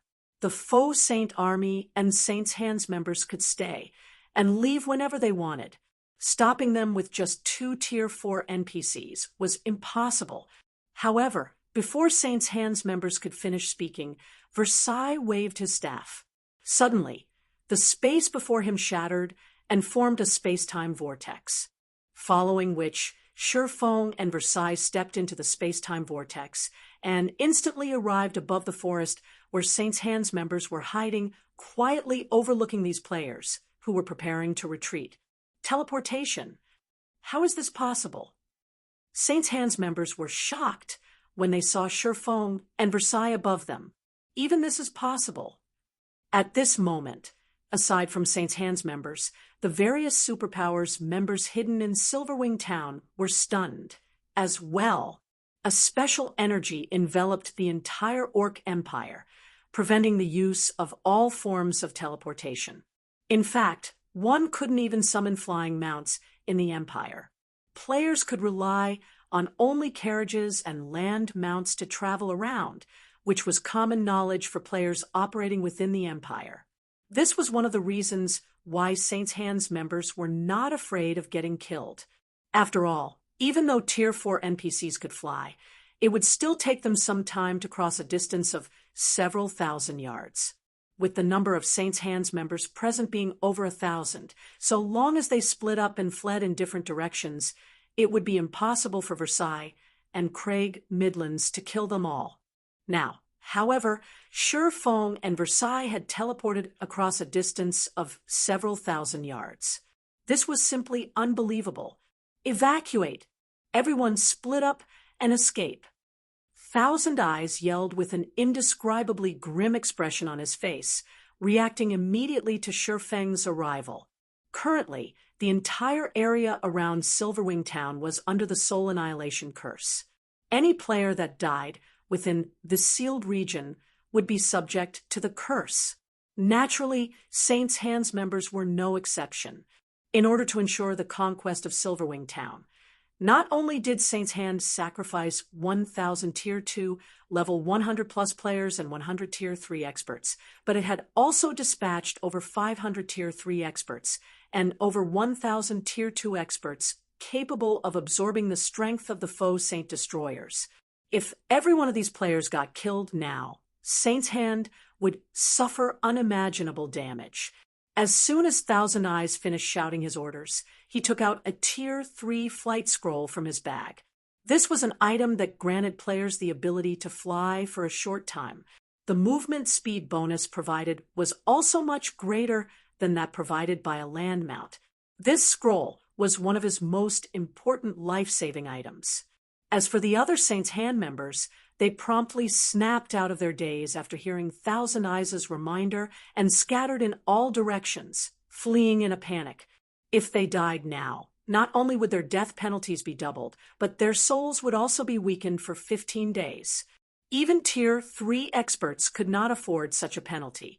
After all, in the current God's domain, one would be eliminated from the front lines just for stagnating a few days. What more 15 days? You still think you can escape even now? Shifeng scoffed, his expression remaining indifferent despite seeing Saint's Hands members fleeing in all directions. As soon as Shifeng finished speaking, a ripple of mana spread out from Versailles' body and instantly enveloped Saint's Hands members, restricting their movements. In the blink of an eye, all the Saint's Hand members found themselves immobilized. How is this possible? What is that NPC? Silverwing Town's players were stunned as they took in the scene displayed on the gigantic magic mirror hovering above the town. Craig Midlands's earlier performance had already been plenty astonishing. However, Versailles was actually outperforming him. Those were over 1,000 expert players. Moreover, many of them were even Tier 3 experts. Nevertheless, Versailles had rendered them immobile with just his mana domain. Is that really just a Tier 4 NPC? Illusory Words' mind reeled as she looked at Versailles. The fact that Craig Midlands could heavily injure 8 foe Saint Devourers was already plenty amazing. Now, Versailles was even more terrific, just by unleashing his mana domain. The NPC had subdued over 1,000 expert players and gained full control over their lives. How could this still be considered a fight? This was basically a one-sided massacre. What Illusory Words and the others did not know was that Versailles wasn't just an ordinary Tier 4 Great Wizard, but a Tier 4 Great Wizard who had reached the world creation realm. He could create his own world within his mana domain. Unless one was at the Tier 4 standard, they wouldn't be able to resist his mana domain at all. In the next moment, Versailles swung his staff down at Saint's Hands members. Immediately afterward, a crimson magic array with a 200-yard radius appeared in midair. It attracted all the fire-type mana nearby, which coalesced into a fireball. As the fireball descended toward the ground, it continuously grew until it was the size of a mountain. Saint's Hands members and Silverwing Town's players all fell silent as they took in the fireball. For a time, it was as if time had frozen for everyone. Black Flame, just you wait. You cannot stop the Faux Saint army. It is only a matter of time before the Faux Saint army destroys Zero Wing. Seeing the descent of the gigantic fireball, Thousand Eyes turned to glare at Sure Fong like a maniac. At the same time, he also kept ridiculing Sure Fong for overestimating himself. The Faux Saint army will have to be able to grow first in order to do that. Sure Fong retorted nonchalantly to Thousand Eyes' maniacal laughter. As soon as Sure Fong said so, the gigantic fireball landed and exploded. Boom! Endless flames instantly spread across the forest, incinerating every one of Saint's Hands members. Along with the deaths of Saint's Hands members, the originally retreating Faux Saint army went berserk. With bloodshot eyes, every Faux Saint monster on the battlefield charged at Sure Fong. Let's return, Sure Fong said to Versailles. Nodding respectfully in response, Versailles opened another space-time vortex and teleported back to Silverwing Town with Sure Fong. Only after Sure Fong arrived back at Silverwing Town's main gate did the players their snap out of their days. Everyone then turned to stare at Sure Fong in amazement. He got the job done, just like that. Looking at Sure Feng's calm demeanor, it looked as if he had just taken a stroll through his backyard. Those were more than 1,000 expert players. However, Sure Fong had simply trampled over them like they were a bunch of ants. With such strength in his grasp, even if the various superpowers Tier 3 experts banded together, they would be helpless to do anything against Zero Wing. Faux Saint army? It was nothing but a joke. Meanwhile, after Sure Fong returned to Silverwing Town, aside from the 8 heavily injured Faux Saint Devourers that were still desperately trying to escape, the other Faux Saint monsters resumed attacking Silverwing Town like crazy. However, by this time, everyone understood that Zero Wing would definitely annihilate the Faux Saint army in the end. After all, even if the Faux Saint Devourers could escape the Magic King, they wouldn't be able to escape Versailles. As for the other Faux Saint monsters, they were merely live targets for Silverwing Town's magic towers and Zero Wing's personal guards. Fire Dragon Empire, Flame Dragon City, Fire Dragon Auction House. Currently, the upper echelons of nearly 20 superpowers had assembled inside the Fire Dragon auction house. This was a gathering of unprecedented scale in the entire Fire Dragon Empire. At this moment, the Tier 3 experts of these superpowers had also surrounded the auction house, preventing unaffiliated players from entering the building. However, despite being barred entry, a huge crowd of players, including the upper echelons of first-rate guilds and top adventurer teams, still waited outside the building. Every one of these players was very concerned about the results of the alliance discussion this time.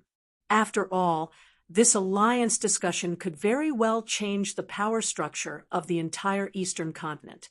If they did not pay attention to the results of this meeting, they might end up getting eliminated from God's domain without knowing the reason. Read latest chapters at Wuxia World. EU meanwhile, inside the top-floor meeting room of the Fire Dragon auction house, over 100 Tier 3 peak experts, or above, were currently seated at a round table. The combined aura these experts released would deter even domain realm experts from messing around. Currently, however, all of these experts were looking at the woman seated at the head of the table with respectful looks on their faces. White Feather, who stood behind the chairwoman, leaned forward and said quietly, "Vice Guild Leader, the various superpowers' upper echelons are all here." In response, Cold Shadow nodded and said, "All right, let's begin." Chapter 2674, Relayed Message. Chapter 2674, Relayed Message. As soon as Cold Shadow indicated to start the meeting inside the large and spacious meeting room, White Feather stepped forward and swept her gaze across everyone present. Although White Feather did not say anything, everyone present promptly quieted down and focused their gazes on her, as they all understood that the alliance discussions were finally going to begin. Firstly, let me thank everyone on behalf of Mythology for attending the Faux Saint Alliance discussion. Although the Dragon Phoenix Pavilion's invitees are unable to attend the meeting this time, due to special circumstances, the pavilion has sent a representative capable of making decisions for the guild. I believe it will not affect the implementation of the meeting results, so please rest assured. Everyone, White Feather said from beside Cold Shadow. Upon hearing White Feather's words, the various superpowers' upper echelons present reflexively shifted their gazes to the white-clad elderly man representing the Dragon Phoenix Pavilion. At this point, the sudden disappearance of the Dragon Phoenix Pavilion's great pavilion master and two pavilion masters was already common knowledge among the superpowers. However, everyone had always thought that this was due to an internal dispute between the two pavilion masters and that they would definitely show up for today's meeting. Yet, to everyone's surprise, despite today's meeting being of utmost importance to the Dragon Phoenix Pavilion's continued existence, be it the pavilion's great pavilion master or the two pavilion masters, none of them had shown up. Only a few guild elders and one grand elder represented the pavilion at today's meeting. This situation inevitably piqued everyone's curiosity as to what had actually happened to the Dragon Phoenix Pavilion. Since everyone is here, I won't waste words with you all. Let's address today's main topic, White Feather said, as she swept her gaze across the people before her once more. She then clapped her hands twice.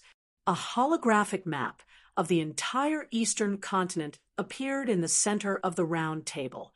Although many areas remained blacked out as unknown territory, the map included every location known by players at this stage of the game. In fact, it even displayed some level 120 to level 140 neutral maps, places that most of the superpowers attending this meeting lacked the ability to visit, in great detail. What a detailed map! For a time, the various representatives present gasped over the contents of the map. Detailed maps of specific parts of God's domain might not be rare in God's domain, but compiling all of them into one continental map was not an easy task. This was especially true for level 100+ neutral maps and forbidden lands. The various powers considered the information for these maps top secret and rarely shared it with others. Now, however, mythology had actually shared its valuable map information with the superpowers present without hesitation. This was an incredibly generous gesture. However, after everyone spent some time studying the map, they noticed a few surprising points. Certain locations on the map were marked in dull gray and white. These locations were none other than the territories of God's domain's various NPC dark forces and the recently appeared faux saint monsters. Mythology's intel on the territories of the Eastern Continent's NPC dark forces mostly matched up with what the other superpowers had, and these NPC dark forces were mainly based in level 100+ neutral maps.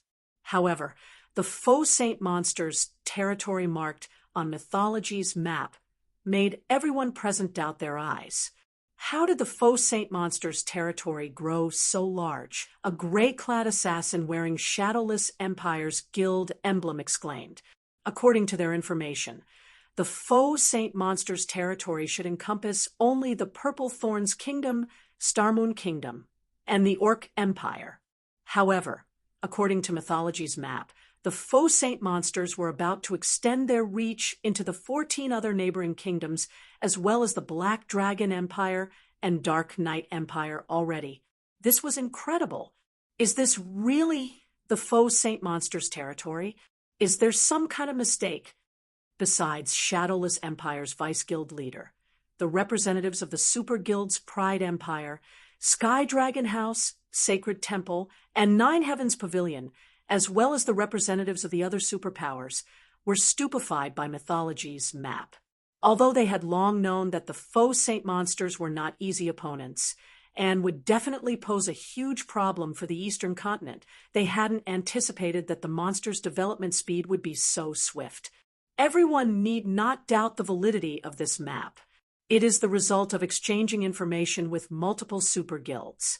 Moreover, this information is just a day old, Cold Shadow said. I know many of you present find this hard to believe, but this is reality. This is also one of the reasons why I invited everyone present to today's meeting. The vice guild leaders of the 4 other super guilds present nodded, acknowledging that their respective guilds had indeed traded information with mythology. A day old? Doesn't that mean that the faux saint monster's territory is even larger now? A level 116 female druid from the moon god's realm's dark pursuit asked. That's right.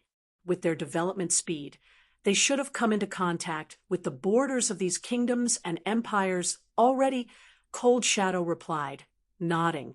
I'm afraid it won't be long before their territory spreads to nearly half of the entire Eastern Continent. At that time, everyone present will not be able to avoid coming into contact with faux saint monsters. The representatives that remained relatively relaxed before could not help growing nervous at Cold Shadow's words. Originally, they had come to this meeting merely to see if there were any benefits to be had. After all, they all believed that this meeting targeted Zero Wing. In their opinions, the matter of forming an alliance to resist the faux saint monsters was just an excuse. Vice Guild Leader Shadow, since you've gathered us here, does that mean you have a plan to prevent this situation from occurring? The white-clad elder from the Dragon Phoenix Pavilion asked with a grim expression. The sudden disappearance of the great Pavilion Master and the 2 Pavilion Masters had already dealt a significant blow to the Dragon Phoenix Pavilion. Now, there was also the threat of the faux saint monsters. This development was simply a nightmare for the pavilion. He had seen how the faux saint monsters destroyed Starmoon Kingdom's border cities. Although the Black Dragon Empire was strong, the faux saint monsters were growing stronger by the day. After they gobbled up Starmoon Kingdom, it was only a matter of time before they did the same to the Black Dragon Empire. Upon hearing the white-clad elder's words, the other representatives present promptly turned to Cold Shadow. They all wished to know the reason why Cold Shadow had gathered them today. Of course. Otherwise, I wouldn't have invited everyone to come, Cold Shadow replied, nodding. Her lips curling up, she continued, I believe everyone already knows by now how powerful the faux saint monsters are. It is simply impossible for us to stop these monsters from spreading their influence. Hence, before today's meeting, I formed a partnership with Saint's Hand's guild leader. A partnership. Everyone perked up their ears at Cold Shadow's words. The guild known as Saint's Hand was not foreign to those present. They also knew very clearly that Saint's Hand possessed tools that prevented the faux saint monsters from attacking players. In fact, the guild even had a tool that could surely prevent the faux saint monsters from attacking guild towns and cities. However, until this day, Saint's Hand had never shown any willingness to partner with other powers. The most it was willing to do was sell some of these tools at exorbitant prices. The conditions of the partnership are very simple. All we need to do is collaborate to take down Stone Forest City. At that time, not only will Saint's Hand sell us a stronghold barrier that can prevent the faux saint monsters from attacking the towns and cities the barrier is set up in, but everyone present will also get some of Stone Forest City's shares, as well as a number of residential slots in the Freedom Hotel, Cold Shadow said, smiling. When Cold Shadow finished speaking, the eyes of the various representatives present glistened. Even if Cold Shadow had not mentioned partnering to take down Stone Forest City, they already had plans to do so. After all, Stone Forest City was simply too amazing. What made Stone Forest City amazing wasn't its location in a level 100 neutral map, but the city's Freedom Hotel. After experiencing the Freedom Hotel's effects, practically every expert belonging to the various superpowers wished to have their own room there. That way, they would be able to not only accumulate the double EXP buff rapidly, but also expel much more quickly the foreign energies corroding their bodies. Having a room of their own would drastically increase their leveling speed. Moreover, depending on the quality of the room one rented in the Freedom Hotel, one could even train in the Freedom Hotel's excellent environment and achieve extraordinary results. At this point, the main reason why Stone Forest City was able to continue flourishing in Zero Wing's hands was the Freedom Hotel. Otherwise, the city would have long since fallen due to Starlink and the various superpowers' constant harassment. If they could secure Stone Forest City for themselves, not only would they have a better assurance against the faux saint monsters, but they would even gain residential slots in the Freedom Hotel. This was definitely killing two birds with one stone. However, taking Stone Forest City down won't be easy. Aside from the NPC Night Division, quite a few superpowers have partnered with Zero Wing. Even with an alliance, I'm afraid capturing the city will be difficult. That's right. The flying ships are also constantly patrolling around Stone Forest City. If it really comes down to a fight, I'm afraid the number of Tier 3 experts we have is far from enough to capture the city. The Dark World's failed invasion has thoroughly proven this point. Moreover, I heard that Black Flame has already returned. His personal strength is extraordinary. Although many of the representatives present showed interest in Cold Shadow's plan, some representatives also shook their heads and expressed their worries. The fact that the various superpowers desired Stone Forest City was old news. However, it was precisely because they were incapable of dealing with Zero Wing's NPC Night Division that they had chosen to whittle down Zero Wing's economy in secret instead of taking direct action. Although Cold Shadow had brought this matter out into the open, the crux of the problem remained unchanged. Black Flame's return is indeed a problem, but he already has problems protecting himself. I believe you all should know about this. Moreover, aside from us, the Dark World's various powers will take action as well. After all, their hatred for Zero Wing has never subsided. They merely lack the opportunity to take action. When the time comes, the Dark World side will attack the teleportation gate in full force to lure Zero Wing's Night Division away, while our side will attack Stone Forest City. Even if the Night Division is powerful, it can't defend two locations simultaneously, Cold Shadow said. Moreover, Saint's Hand will take part in the attack. It will even bring some faux saint monsters to help. Those NPC knights might be powerful when going up against players, but their performance will drop when going up against the faux saint monsters. At Cold Shadow's mention of the faux saint monsters, the various representatives present sucked in a deep breath. By this time, the strength of the faux saint monsters had already been deeply ingrained into their hearts. These monsters simply weren't opponents players could handle. If an army of them attacked, even NPC cities would fall, let alone a measly guild city. Moreover, according to the intel they obtained, mythic-ranked faux saint devourers had already appeared in the ranks of faux saint monsters. Once these faux saint devourers reached a certain number, even main city-ranked NPC cities were likely to fall. Read latest chapters at Wuxia World. EU right then.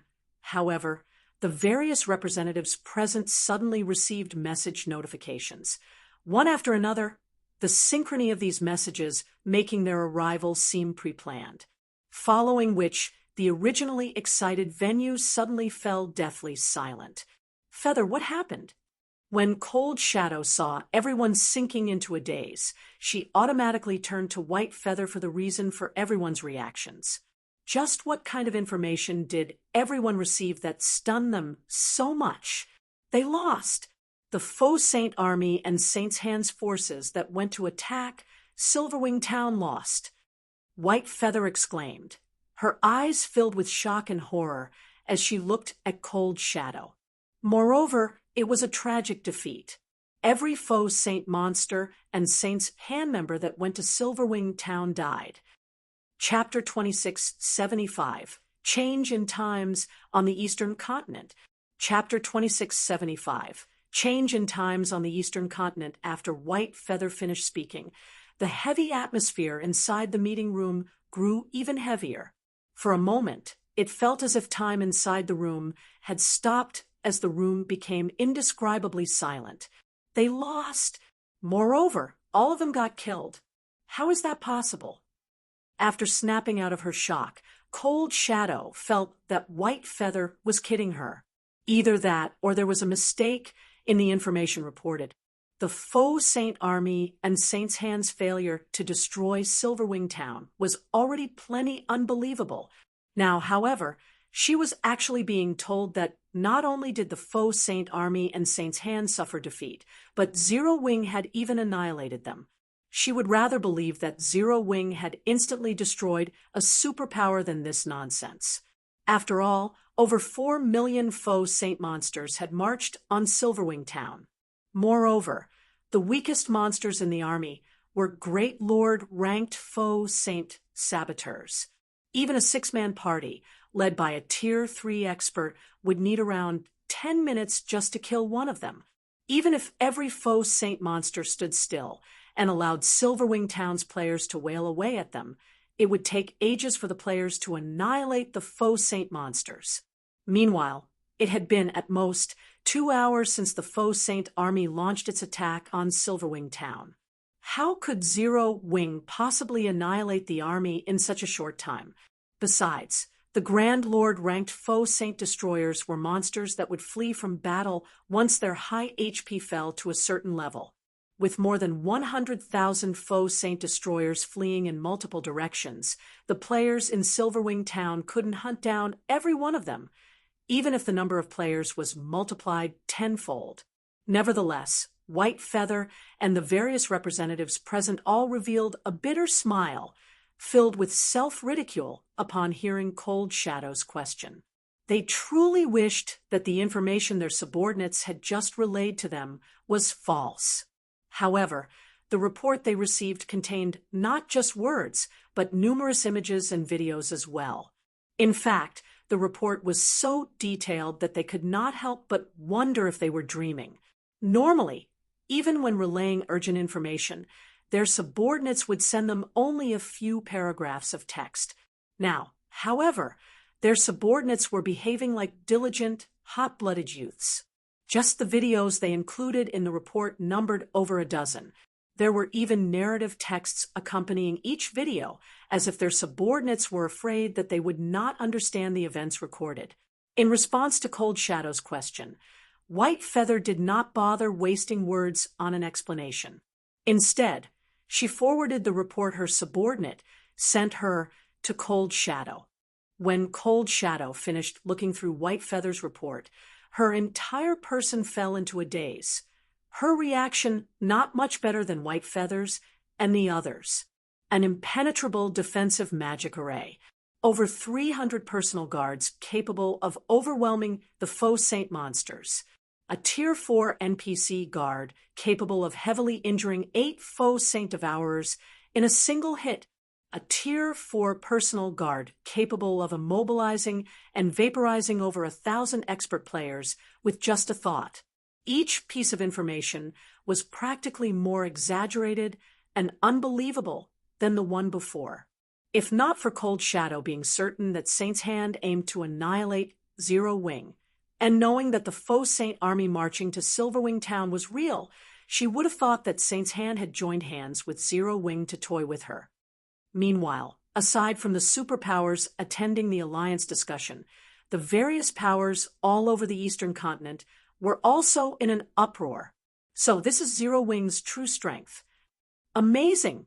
It's no wonder Black Flame thought nothing of Thousand Eyes' threat, and even killed him directly. With such strength, who could possibly take down Silverwing Town?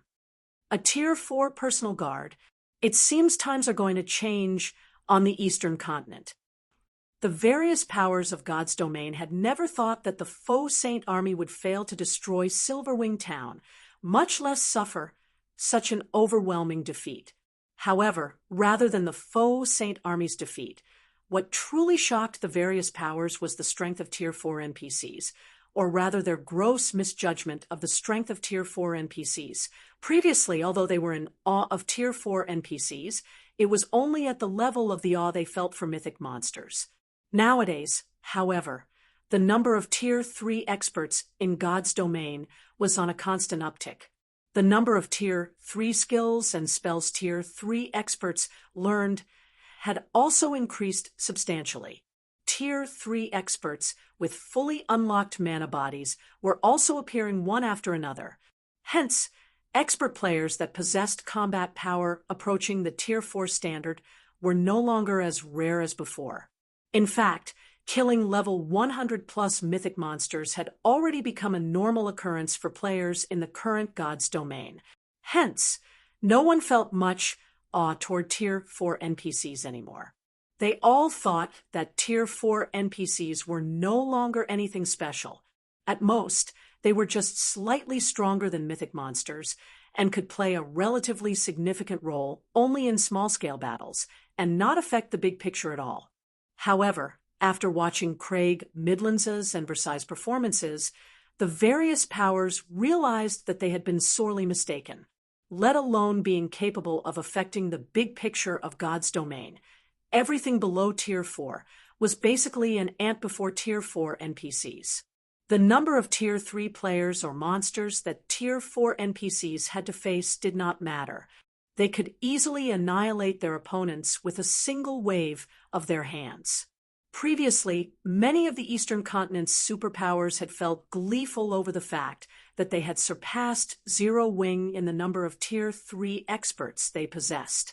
In fact, their number of Tier 3 experts had grown so large that even Tier 3 personal guards would not be capable of stopping them. This was also why many superpowers had started having designs on Zero Wing's Stone Forest City. However, after Craig Midlands's and Versailles' performances, these superpowers realized that their thoughts were laughable. Zero Wing's main force had disappeared. Zero Wing was no longer as strong as before. Zero Wing was merely relying on its past prestige to survive. It was only a matter of time before the various superpowers devoured Zero Wing completely.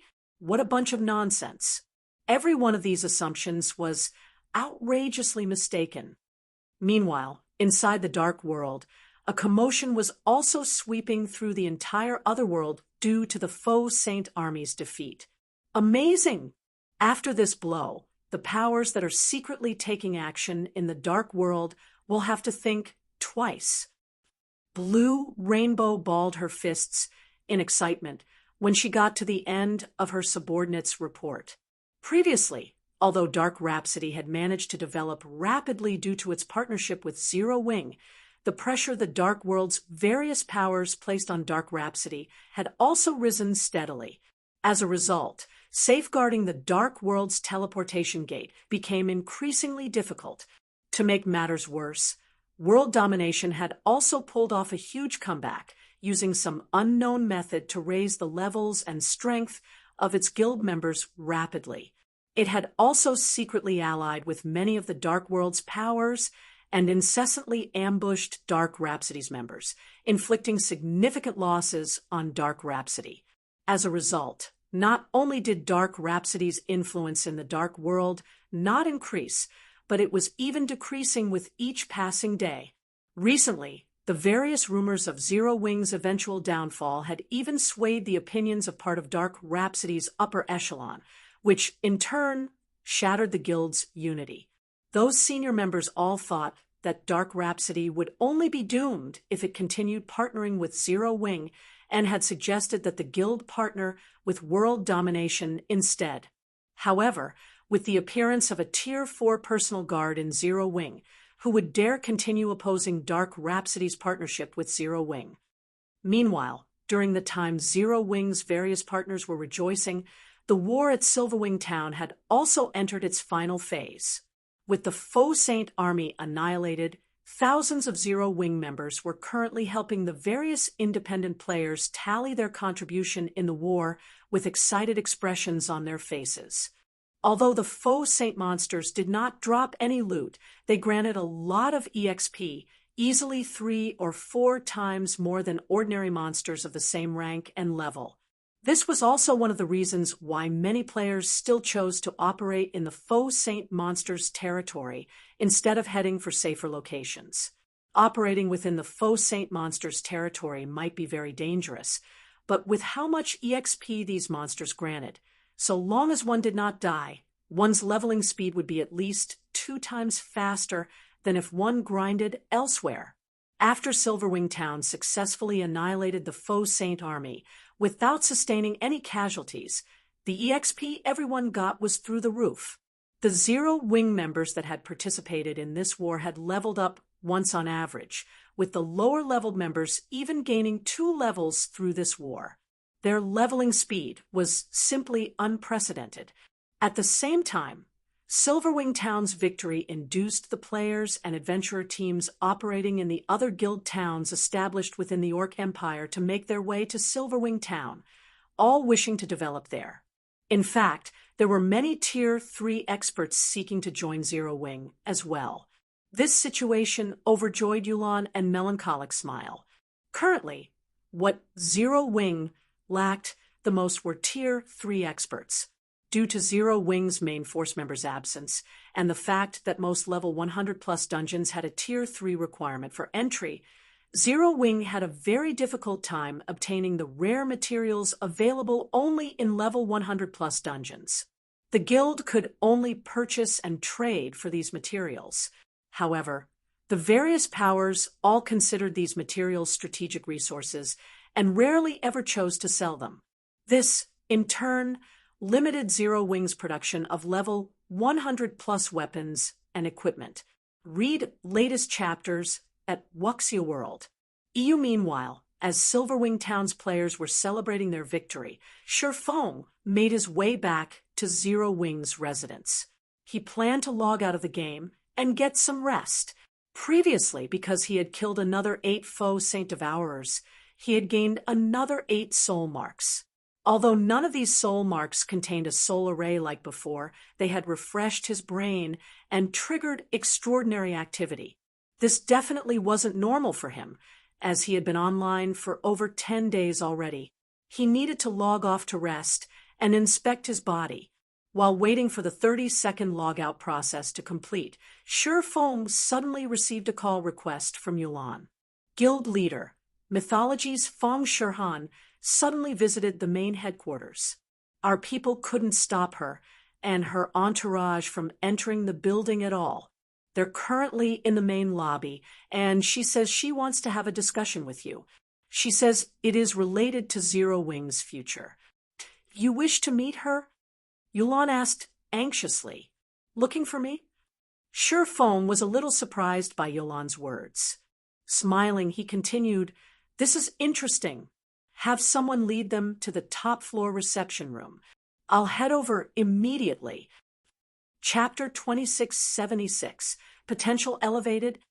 Chapter 2676, Potential Elevated. Zero Wing's main headquarters, Sure Feng's room. Along with the whoosh of high-pressure air escaping, the tightly shut lid of Sure Feng's gaming cabin opened up. At the same time, the strip of warning lights along the edges of the cabin lit up crimson. Sure enough, when Sure Feng climbed out of the gaming cabin and saw the cabin's console interface listing all sorts of warnings, he could not help a sigh of relief. Although he had anticipated that his abnormal brain activity came at a price of extraordinary energy consumption, he never thought that the consumption rate would increase to such an extent. Before the war with the Faux Saint Army began, his cabin's nutrient solution reserve and emergency energy solution reserves had still been at 30% capacity. Now, however, these solution reserves were dry. In preparation for emergencies, Sure Feng had specifically outfitted his virtual gaming cabin with a special modification. Unlike the standard model, his cabin had an additional compartment that stored 20 bottles of energy solution, the effects of which rivaled those of A-rank nutrient fluids. These energy solutions would be used only when the normal nutrient solution couldn't sufficiently quickly provide him with the energy his body required. He had never thought that both his cabin's nutrient solution and emergency energy solution would be depleted. Not dwelling on the matter, Sure Feng promptly made his way to the nearby fridge and consumed a life potion just in case. During the battle at Silverwing Town, he had relied on Versailles to kill all 8 Faux Saint Devourers. When the soul marks of all 8 Devourers entered him, his mind had entered a transcendent state. For a moment, he even felt omnipotent. It was as if his thought processes had shifted into overdrive. If other players encountered such a situation, they would definitely consider it a stroke of luck. However, Sure Feng, with over a decade of experience playing God's domain, understood very clearly the precondition for enjoying this fortuitous opportunity: sufficient nutrients and energy to power his body. If he did not meet this condition, he might even lose his life because of this opportunity. After consuming the life potion, the slight burning and ache in his brain started to ease gradually, the incessant stinging he felt fading. However, as time passed, his recovery rate was also clearly slowing down. It was obvious that just one life potion wouldn't let him recover all of the energy he had exhausted. The life potion had resolved only the immediate dangers to his body. Although he currently looked fine, in reality, both his mind and body were still starving. Sure enough, not having enough S-rank nutrient fluids and life potions is very troublesome. Sure Feng rubbed his temple in frustration. Although he had resolved his current problems, if he continued developing at this rate, the burden on his body would keep increasing. And to cope with this burden, he would need more S-rank nutrient fluids or life potions. Moreover, due to the incident this time, many of Zero Wing's members would most likely require the help of S-rank nutrient fluids or even life potions to recover as well. If Zero Wing could not acquire enough of these energy solutions, the guild would have its development speed restricted and its growth potential reduced. For the current Zero Wing, credits were no longer a problem. After all, Zero Wing had partnered with quite a few superpowers. The guild could exchange coins or other in-game resources for credits with these superpowers. This was also the reason why Zero Wing did not face any financial problems now. However, S-rank nutrient fluids and life potions were a different story. As far as Sure Feng knew, only a limited number of S-rank nutrient fluids were sold every year, and the various international corporations monopolized over 80% of these S-rank nutrient fluids. Only a small number was actually sold to the public. This was why S-rank nutrient fluids sold at astronomical prices and were incredibly difficult to obtain. Shi Feng did not feel particularly surprised by this situation. After all, the S-rank nutrient fluid did not just possess powerful recovery abilities. It could also help maintain a person's youth to a certain extent. Meanwhile, youth was priceless. As for the life potion, it was a new solution the Green God Company recently created. Not only was its value far above that of the S-rank nutrient fluid, but it was also much rarer. Despite S-rank nutrient fluid being rare, it was still possible for people without connections like Shi Feng to obtain some from time to time. However, the life potion was not available to the public at all. Previously, the fact that he was able to obtain some was already plenty fortunate. During the time Shi Feng was having a headache over the rarity of S-rank nutrient fluids and life potions, a knock came from his door. "Instructor Shi, they're in the top-floor reception room already," Liang Jing said through the door. "All right, I'll head over now," Shi Feng answered. After tidying himself, he promptly left with Liang Jing and headed to the building's top-floor reception room. Top-floor reception room. Currently, a man and 2 women were present inside the luxurious reception room that overlooked half of Fenglin City. Meanwhile, leading the group was none other than Cold Shadow, a vice guild leader of mythology. At the same time, she was also one of the outstanding talents among the Feng family's younger generation, Feng Shihan. At this moment, however, Feng Shihan did not seem to be here as a representative of the Feng family, as the man and woman standing beside her were not members of the Feng family. Although one would not be able to tell through external appearances alone, the woman standing beside Feng Shihan was the female guardian knight White Feather. While White Feather's appearance in the real world was significantly different from her appearance in God's domain, the aura she exuded was exactly the same. However, what was most surprising was that White Feather was actually stronger in the real world than in God's domain. Although she was not a grandmaster martial artist, her aura trumped that of an actual grandmaster. If placed within one of the country's top dojos or training centers, she would definitely be regarded as an absolute prodigy, yet she was actually unknown in the fighting industry for some reason. As for the man standing beside Feng Shihan, he was none other than Matt, who had previously visited the Heaven's Rumble Training Center with Feng Shihan. Based on his aura, he was much stronger than before. Read latest chapters at Wuxia World.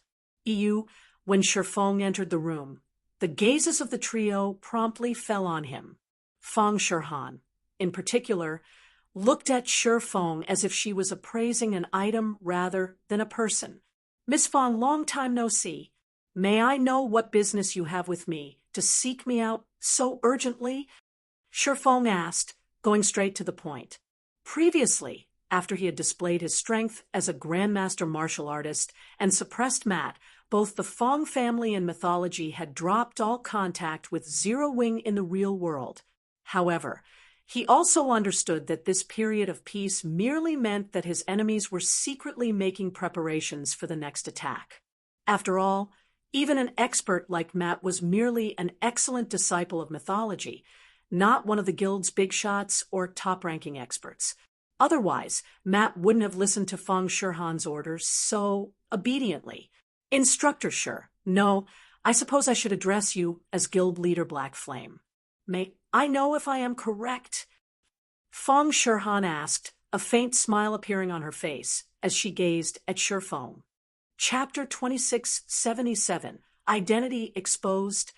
Chapter 2677, Identity Exposed. When Feng Shihan finished speaking, a moment of silence enveloped the entire room. "Black Flame? He's that Black Flame?" Standing behind Feng Shihan, Matt and White Feather gaped at Shi Feng in incredulity.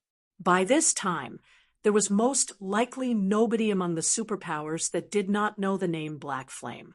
In fact, this name was even feared among them. After all, Black Flame's individual strength was simply too astonishing. He had relied on his own strength to develop Zero Wing to its current scale, a feat that had already become a legend on the Eastern continent, which made him an existence that countless players looked up to and worshipped. However, Black Flame's identity was incredibly mysterious. Even now, nobody knew Black Flame's true identity in the real world. Many powers and players suspected that Black Flame possessed an incredibly powerful origin, and that the power behind him was even more mysterious. Some people even believed that, despite Black Flame's in-game appearance, his actual age exceeded 35 already. He definitely wasn't as young as he looked in the game. After all, it was possible for players to adjust their appearances when creating their game characters in God's domain. It wasn't strange for someone to look a decade or two younger. However, Fong Shirhan was saying that Shifeng, someone who was still in his early 20s, was the legendary guild leader of Zero Wing Black Flame. This was incredible. Meanwhile, when Liang Jing, beside Shifeng, heard Fong Shirhan's words, she couldn't help tensing up inwardly. Shifeng's true identity was a core secret of Zero Wing that only the guild's core upper echelon knew. She was apprised of this secret only because her responsibilities required her to know about it. Zero Wing was able to develop to its current state due largely to the mystery behind Black Flame's identity. Many superpowers had guessed that Black Flame actually had a powerful backer. Otherwise, he couldn't have become so powerful. However, as the various superpowers were unable to uncover any information regarding Black Flame's real identity, no matter what, they had never dared to take any drastic actions against Zero Wing. Now that Fong Shirhan had discovered Shifeng's identity as Black Flame, the consequences for Zero Wing would be unimaginable. However, Liang Jing quickly suppressed the urge to refute Fong Shirhan's words. She knew very clearly that if she were to show any signs of panic or rebuttal now, she would only confirm Fong Shirhan's deduction. The only thing she could do now was remain silent and let Shifeng handle the problem. As Matt and White Feather stared at Shifeng sighed. "That's right. Miss Fong is indeed correct. I am Zero Wing's guild leader, Black Flame," Shifeng said, nodding. Upon hearing Shifeng's acknowledgement, both Matt and White Feather goggled involuntarily, immense shock flooding their hearts. They never dreamed that Fong Shirhan's deduction was actually correct. Liang Jing also could not help growing anxious in this situation. She hadn't thought that Shifeng would come clean without hesitation. This was simply insane. "You're actually not even going to try to refute me?" Fong Shirhan was a little surprised at Shifeng's response. In her opinion, Black Flame's identity was pivotal to Zero Wing's development. The situation inside God's domain aside, just the various superpowers and corporations keeping a close eye on Zero Wing in the real world would be more than enough to land the guild in serious trouble. After all, with Black Flame's identity exposed, the various superpowers and corporations would no longer fear Zero Wing. "I doubt it would matter even if I tried to refute you. After all, I suddenly got stuck inside my virtual gaming cabin and lost contact with the outside world for so many days. With you constantly probing the situation inside Zero Wing's main headquarters, it'd be difficult for me to avoid suspicion," Shifeng said. Ever since he left the space-time maze, he had a feeling that his identity as Black Flame had already been exposed. After all, many of Zero Wing's matters in the real world required his, or to be precise, Shifeng's approval and input to proceed. Be it in God's domain or the real world, Zero Wing's management had fallen into a state where it lacked a unified command, with both Shifeng and Black Flame unavailable. It was very easy for others to suspect his identity in such a situation.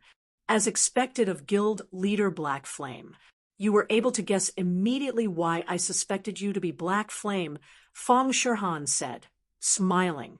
Truthfully, if not for the unexpected incident this time, I would have difficulty confirming your Black Flame. After all, who would ever think that an unknown young man who just graduated from university recently and never received the standardized training of a superpower is actually an expert ranked within the top 30 of the God's Domain experts list?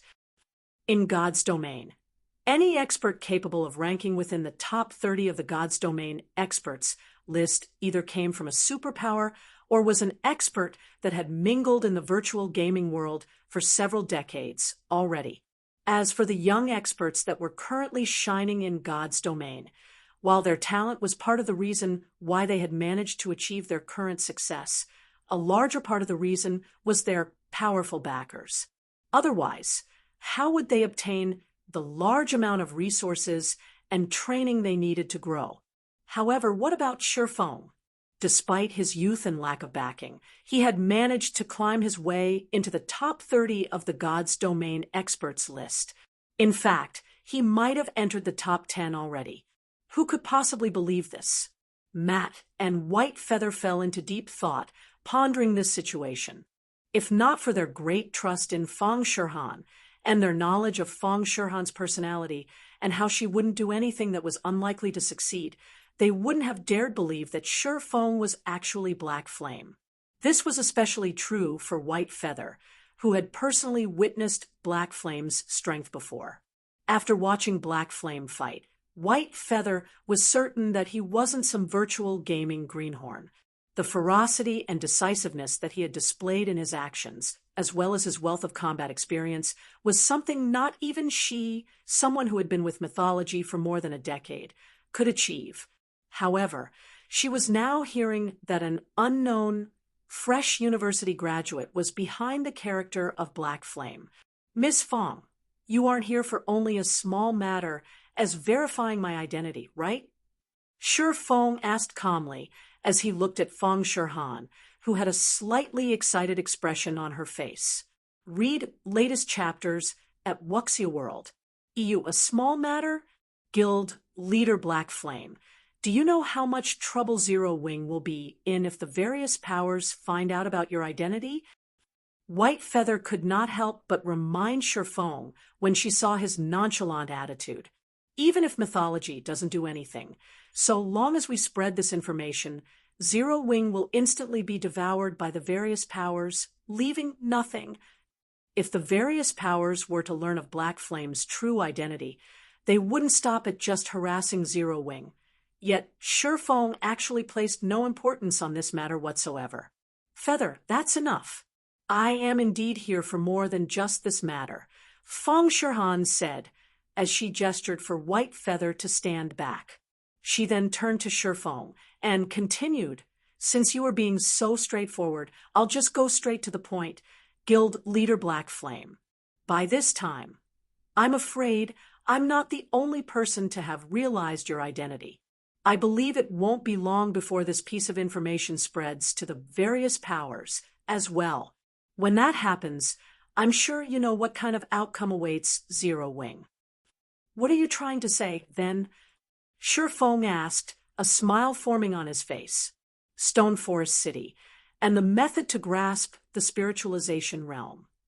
Fong Shirhan said, so long as Zero Wing hands these two things over, Zero Wing will be able to avoid all those problems. Moreover, mythology will also supply Zero Wing with some S-rank nutrient fluids and life potions. I believe these should be things Zero Wing urgently requires right now, correct? Chapter 2678, Upgrading Silverwing Town. Chapter 2678, Upgrading Silverwing Town. Liang Jing's complexion paled at Fong Shirhan's demand. Setting aside the method to grasp the spiritualization realm, just handing over Stone Forest City would be more than enough to doom the current Zero Wing. Over half of Zero Wing's current income came from Stone Forest City. Moreover, it was also because of Stone Forest City that so many experts were joining Zero Wing right now. It was no exaggeration to say that Stone Forest City was an integral part of Zero Wing.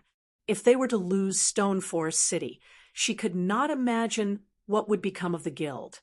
However, if they refused to hand over Stone Forest City, Zero Wing's situation wouldn't end up any better either. While Zero Wing might not face any problems in God's domain, it would be a piece of cake for others to ruin Zero Wing's operations in Fonglin City from the shadows.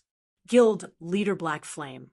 I know this isn't an easy choice to make, but if Zero Wing lacks a sufficient number of S-rank nutrient fluids and life potions, wouldn't it be difficult for the guild to develop further? Feng Shihan said, smiling. I believe you, as a Grandmaster martial artist, should know this very clearly. God's Domain was different from other virtual reality games. The game helped its players develop their minds to extraordinary standards, particularly when players raised their tiers and they received huge boosts to their brain activity. This discovery had spurred excitement in many people. However, in exchange for this boost in brain activity, the energy players needed to sustain their minds and bodies also increased significantly. Besides the current Zero Wing, many superpowers were having headaches over this energy problem. Meanwhile, as a result of this situation, S-rank nutrient fluids and life potions had become extremely rare on the market. It might have been fine if the volume required wasn't particularly high. It was still possible to purchase some of these energy solutions, so long as one was willing to pay more credits.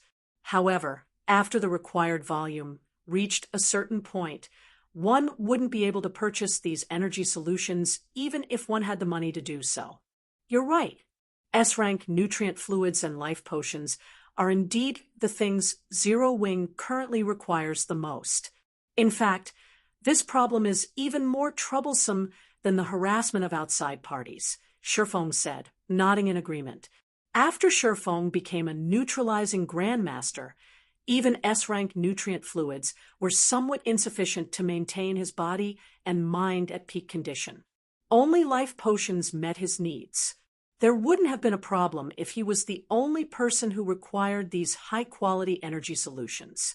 However, if he wanted the other members of Zero Wing to improve themselves further and have a greater chance of reaching higher tiers, then they definitely could not lack a supply of S-rank nutrient fluids. If Zero Wing could not secure a large supply of S-rank nutrient fluids and life potions within a short period, even if the various superpowers did not secretly harass Zero Wing, it was only a matter of time before they surpassed Zero Wing. Guild leader Liang Jing was startled when she heard Shifeng's words. Stone Forest City was currently one of the few guild cities established in a level 100 neutral map. If Shifeng were really to hand over Stone Forest City, Zero Wing would suffer immense losses in God's Domain. At that time, the leveling speed of Zero Wing's guild members would plummet. In regard to this situation, both Matt and White Feather smiled. At least this kid is mindful of the situation.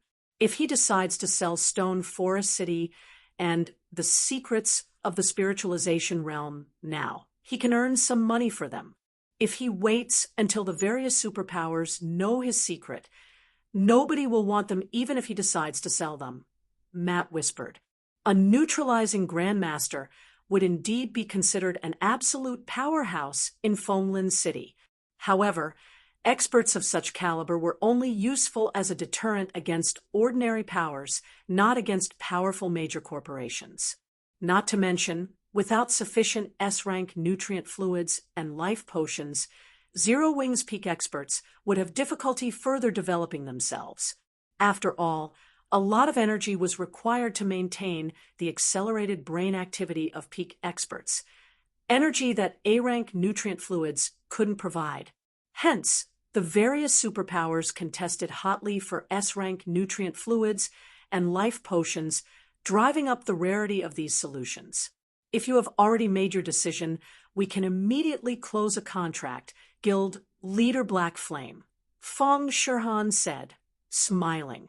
No, a contract won't be necessary, Shifeng said, shaking his head.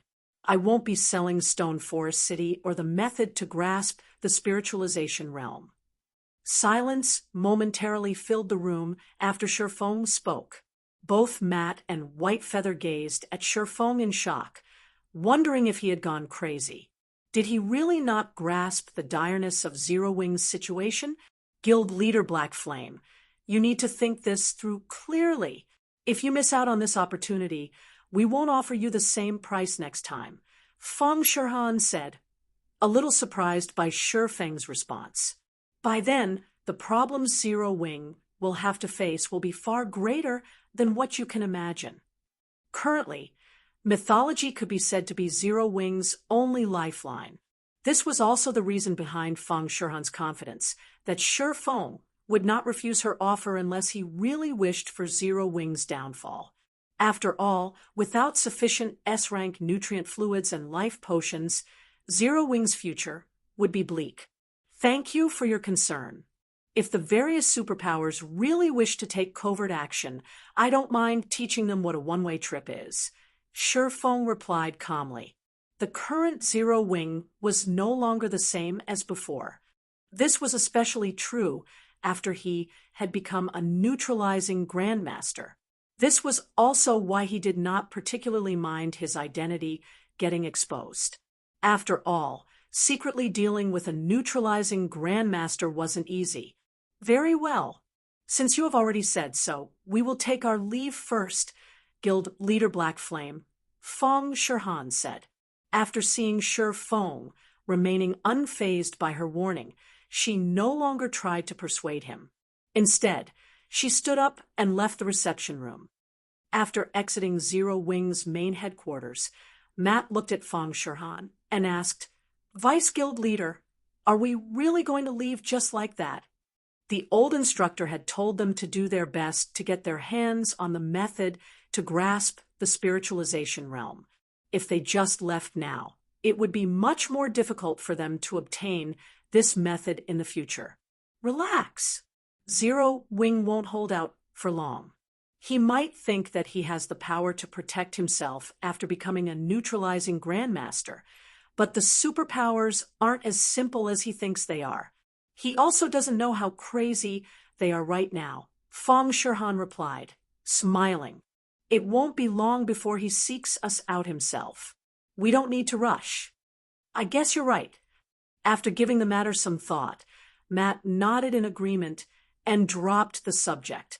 In order to secure the benefits available in God's domain, the major corporations backing the various superpowers were going all out. To make matters worse, the present state of God's domain had pushed many superpowers to the brink of destruction. As a result, these superpowers were growing even crazier. One could easily imagine what those starving superpowers would do with a fat piece of meat like Zero Wing placed before them. After Feng Shihan's group left, only Shifeng and Liang Jing remained inside the top-floor reception room. Guild leader, what should we do? Once that Feng Shihan returns, she'll definitely expose your identity to the various powers, Liang Jing said, as she looked anxiously at Shifeng. While Zero Wing had managed to retain Stone Forest City, a big problem now loomed. It's fine, even if my identity gets exposed. They can spread it all they want. What we need to do remains the same, Shifeng replied calmly. What do we need to do? Liang Jing asked, curiously, as she took in Shifeng's calm expression. Earn money, Shifeng retorted, chuckling. Whether it was developing the guild in God's domain or purchasing S-rank nutrient fluids and life potions, these actions required money to accomplish. Without money, nothing would get done. Currently, it was basically impossible for Zero Wing to obtain additional S-rank nutrient fluids and life potions from its usual sources. Fortunately, he had the invitation to participate in Green God Company's auction, which was also the only way for the guild to secure a large volume of these high-quality energy solutions. However, with how desperate the various superpowers were for S-rank nutrient fluids and life potions right now, if he did not prepare a sufficiently large sum of credits, he wouldn't stand a chance in the auction. Hence, what he needed to do now was earn money. Read latest chapters at Wuxia World. You earn money. When Liang Jing heard Shifeng's answer, she shook her head dejectedly and said, I'm afraid that will be very difficult right now. Due to the constant suppression of the various superpowers, we have no choice but to obtain resources by ourselves. However, the resources we obtain are barely enough for our own use. We don't have any surplus to sell. Moreover, Stone Forest City's player population has also been decreasing because of the harassment. In addition, the faux saint monsters have already conquered nearly half of Starmoon Kingdom. Our guild's income is decreasing by the day. Relax. That is in the past, Shifeng said, chuckling. After saying so, Shifeng had Liang Jing send someone to replenish the nutrient solution for his virtual gaming cabin. He then did some simple exercises and had a proper meal before logging back into God's domain, without hesitation.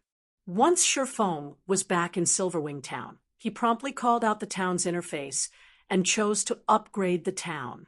Shortly after, a system notification sounded in the ears of every player in Silverwing Town as they got teleported out of the town. Chapter 2679, Promotion Frenzy. Chapter 2679, Promotion Frenzy Orc Empire, Silverwing Town.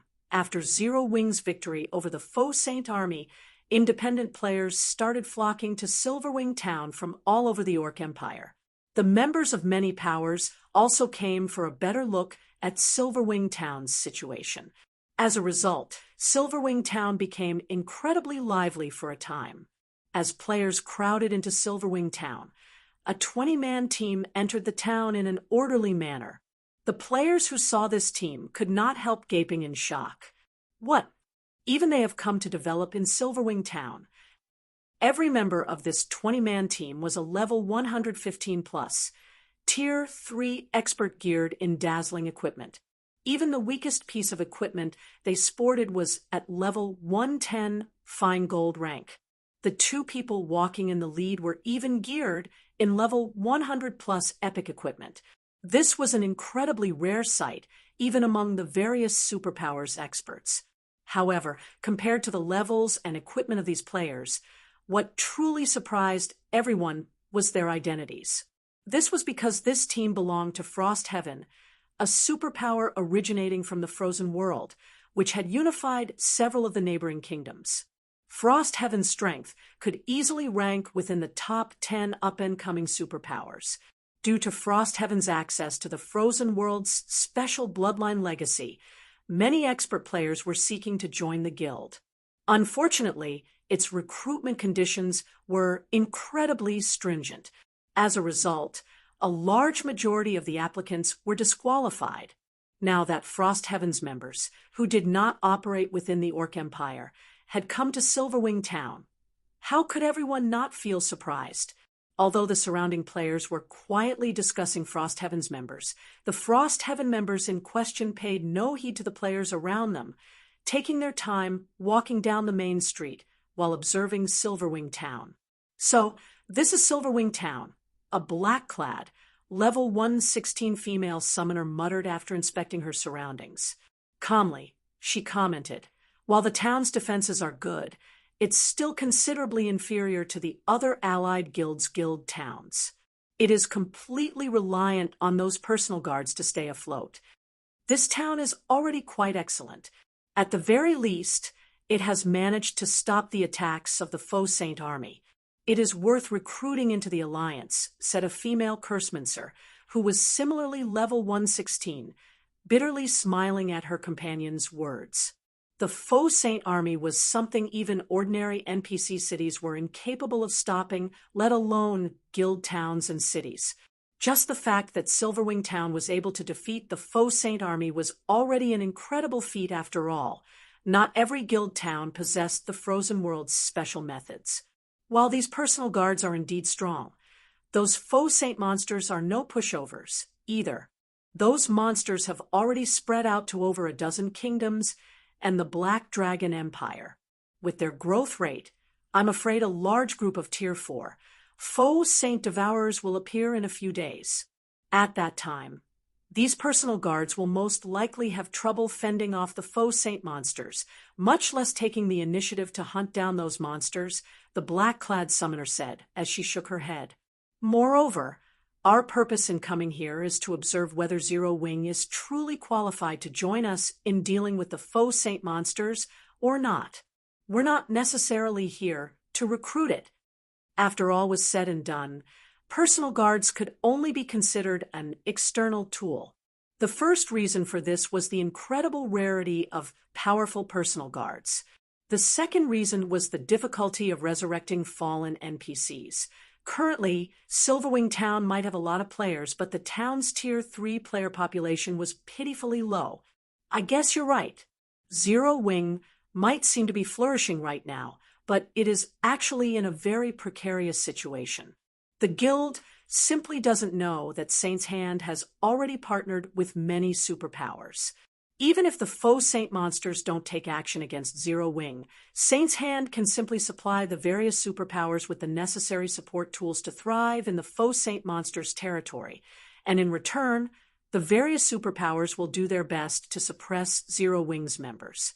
If Zero Wing does not possess enough players to fight for it, it can only hole up in its guild town and rely on the protection of its personal guards, unable to do anything more, the black-clad Cursemancer said, nodding in agreement after giving the matter some thought.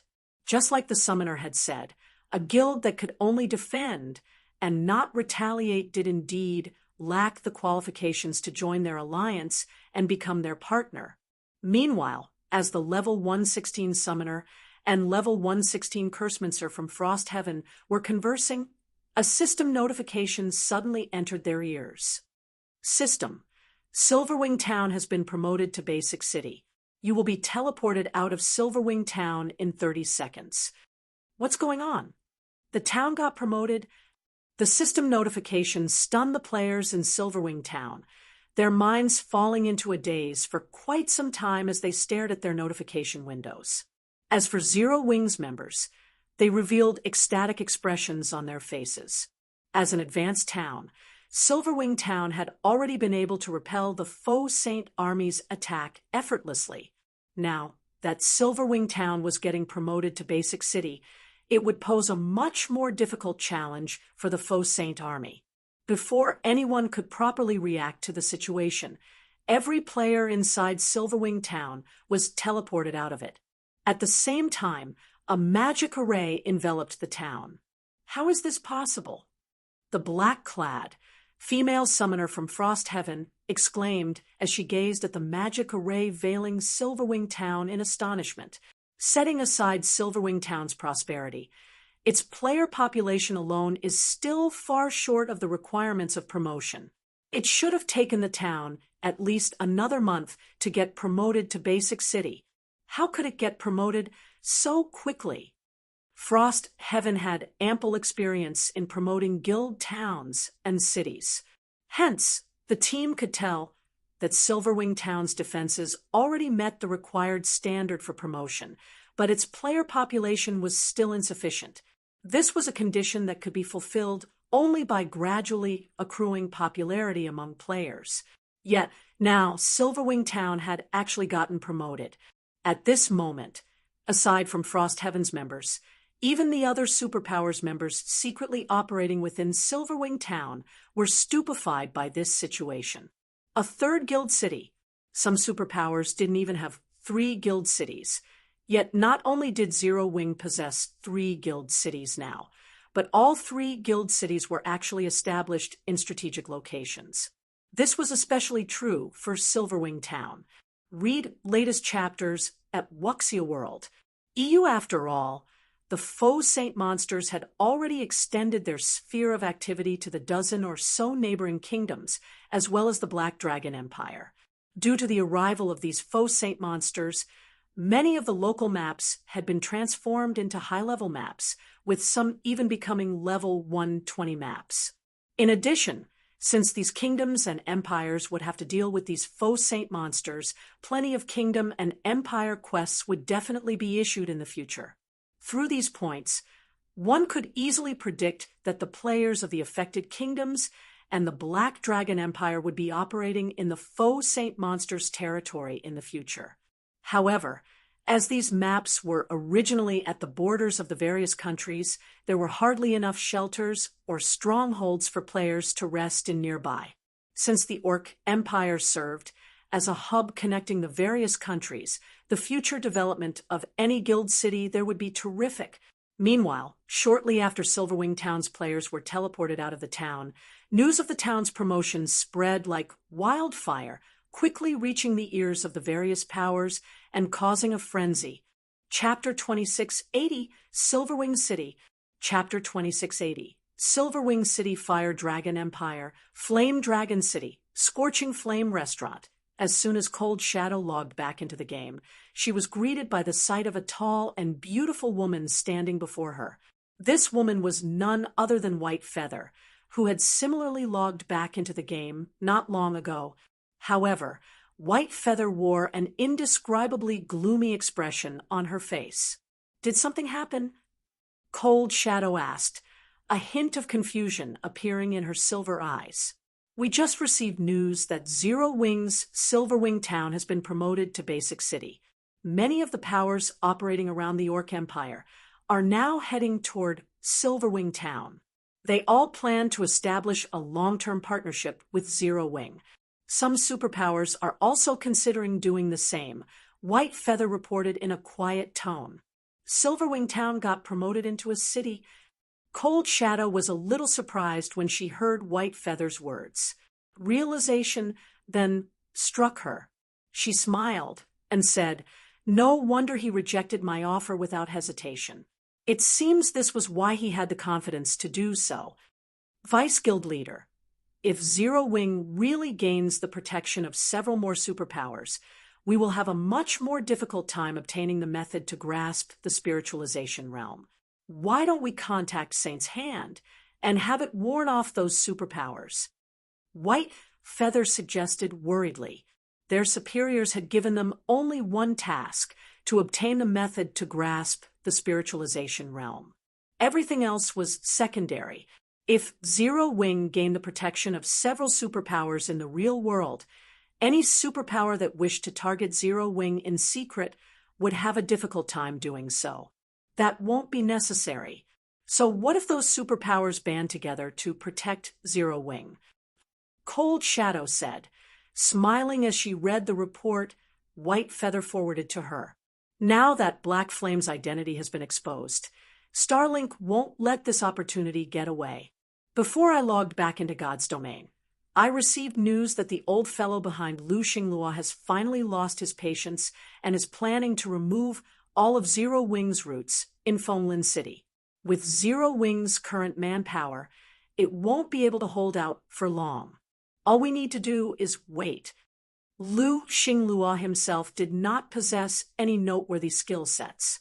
In fact, a large part of the reason why the Starlink Guild was able to develop to such an extent was the old fellow supporting Lu Xinglua. Even several superpowers working together wouldn't be enough to stop that old fellow.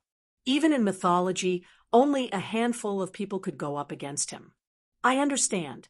I'll have someone keep a close eye on Zero Wing during this period, White Feather said, nodding.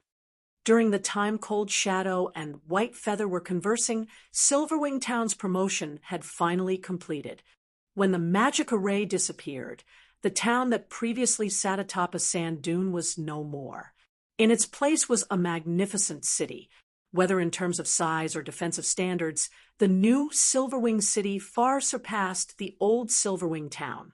In fact, even while standing outside the city, one could distinctly feel a dense stream of mana flowing into the city from the surroundings. What astonishing mana! Feng was surprised when he sensed the influx of mana into the city. Upon Silverwing Town's promotion to Silverwing City, its core magic array had received a significant improvement. Due to that, as well as the city's 5 magic towers, Silverwing City could practically rival Stoneforest City in mana density. If players were to rest in Silverwing City, The effects they gained might not be as excellent as what they would enjoy when resting in Stone Forest City's Freedom Hotel, but the result would still be quite excellent. It definitely wouldn't be an exaggeration to call Silverwing City a sacred land for players to rest in. Due to the incursion of the faux saint monsters, many maps in the Orc Empire had transformed into level 100+ neutral maps. Normally, players would have considered this a matter worth celebrating. Unfortunately, not only did these new level 100+ neutral maps have very thin mana, but due to the Orc Empire's special circumstances, players also could not use flying mounts and return scrolls there. Moreover, there were still the corrosive foreign energies present in all neutral maps. As a result, most players were leery of operating in these newly created neutral maps. However, the appearance of Silverwing City in the Orc Empire could resolve many of these problems. At the very least, players would no longer have to travel to a distant NPC city to recover. In fact, players would enjoy a much faster recovery rate when resting in Silverwing City than in NPC cities. However, what truly excited Sher Fong wasn't the change to the city's mana density, but to the city's airport. Originally, Silverwing Town's airport was only the size of a sports arena. However, after Silverwing Town's promotion, the airport received a massive improvement as well. Now, not only had the airport tripled in size, but the number of airship platforms it housed had also increased by several-fold. Now that Silverwing Town has become Silverwing City, I just need to spend some coins to open up air routes to the various kingdoms' capital cities. Once that's done, players from the various kingdoms can travel directly to Silverwing City. At that time, just the income from collecting transportation fees would most likely rival the Freedom Hotel's income. Sher Fong was filled with excitement and anticipation as he looked at the distant airport. In the past, airports had been one of the main sources of income for guild cities. After all, not every player possessed a flying mount or a private house in the various guild cities. Hence, the airships became one of the main modes of transportation for a large majority of God's Domain's player base. Previously, Silverwing Town's airport was allowed to have only one air route. However, after the town got promoted to Basic City, its airport could have up to 5 air routes. This number would also increase as the airport or city got upgraded. Before Sher Fong could recover from his joy over the airport's transformation, the sound of a system notification entered his ears. System, congratulations! Your Silverwing Town has been promoted into Silverwing City. The transportation firm has met the requirements for promotion to bronze rank. Do you wish to promote the transportation firm? It has reached the bronze rank already? Sher Fong was stunned when he saw the system notification. The transportation firm was a very special construction. Its promotion system was completely different from that of ordinary constructions. Instead of requiring money or a promotion order, one needed to meet a set of conditions to promote the construction. In the past, powers that owned a transportation firm had generally succeeded in upgrading their firm to the bronze rank only after their guild cities reached the advanced city standard. And as far as Sher Fong knew, even the best-performing powers had managed to meet their transportation firm's promotion conditions only after their guild cities had reached the intermediate city standard. Now, Silverwing Town had just been promoted to Basic City, yet its transportation firm already met the conditions for promotion. Naturally, Sher Fong was surprised. Read latest chapters at Wuxia World. Once a transportation firm reached the bronze rank, it would truly gain the ability to drive a guild city's economy. After all, at the bronze rank, the transportation firm would no longer limit its business to the country it was based in. It would expand its operations beyond the borders, becoming a hub that connected the neighboring kingdoms and empires. Even NPCs belonging to neutral powers would start using it as a hub.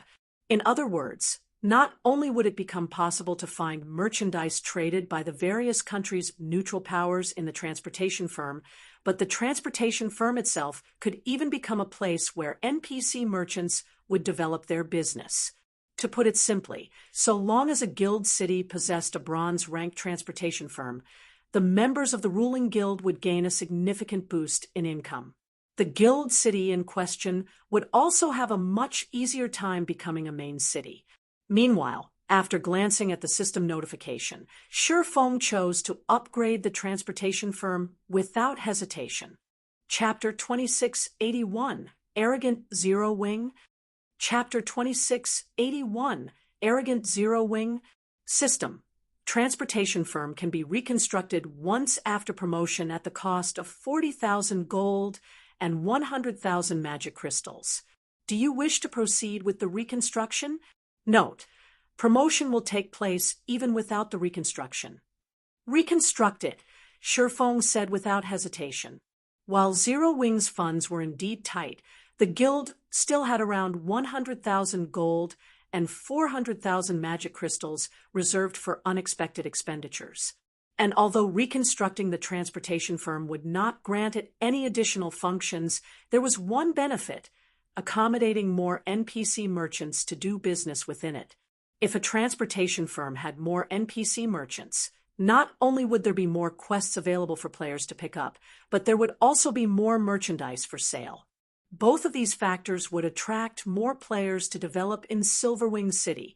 As soon as Shifeng made his decision, 40,000 gold and 100,000 magic crystals vanished from his bag. Immediately afterward, the transportation firm, which stood at the edge of the city, transformed into a cloud of black mist that expanded rapidly, growing to the size of 4 sports arenas in just 5 seconds, then dissipated. When the black mist cleared, a 5-story tall building appeared in its place. While Shifeng was quietly observing the reconstructed transportation firm, Yulan suddenly contacted him. Guild leader, we've finished setting up the city's security measures. We have also set the entrance fee to 10 silver as you instructed. We can open Silverwing City at any time, Yulan said excitedly. Previously, after news of Silverwing Town's promotion spread, many players from the neighboring kingdoms had eagerly made their way over to take a look at the city. Based on rough estimates, at least 2 million players had camped outside the city. With so many players seeking entry, Zero Wing could earn a small fortune just by collecting entrance fees. Previously, Silverwing Town couldn't collect any entrance fees since it was a town. Its main sources of income back then were shop rentals and the candlelight trading firm. Now that they could collect entrance fees from players visiting Silverwing City, the financial problems Zero Wing was currently facing would definitely be resolved. All right, open the city, Shifeng said, chuckling. After receiving Shifeng's approval, Yulan promptly deactivated the magic array inside the city lord's mansion that prevented outsiders from entering the city. Immediately, the opaque magic barrier enveloping Silverwing City shattered, and the city appeared before the eyes of everyone outside the city. The instant Silverwing City was opened to the public, the crowd waiting outside the city walls was dumbfounded. Crap! How spectacular! Isn't this city on the same standard as Stone Forest City? The appearance isn't the only thing that's marvelous. The mana radiating from Silverwing City feels just slightly inferior to Stone Forest Cities. I'm just wondering how much the entrance fee will be.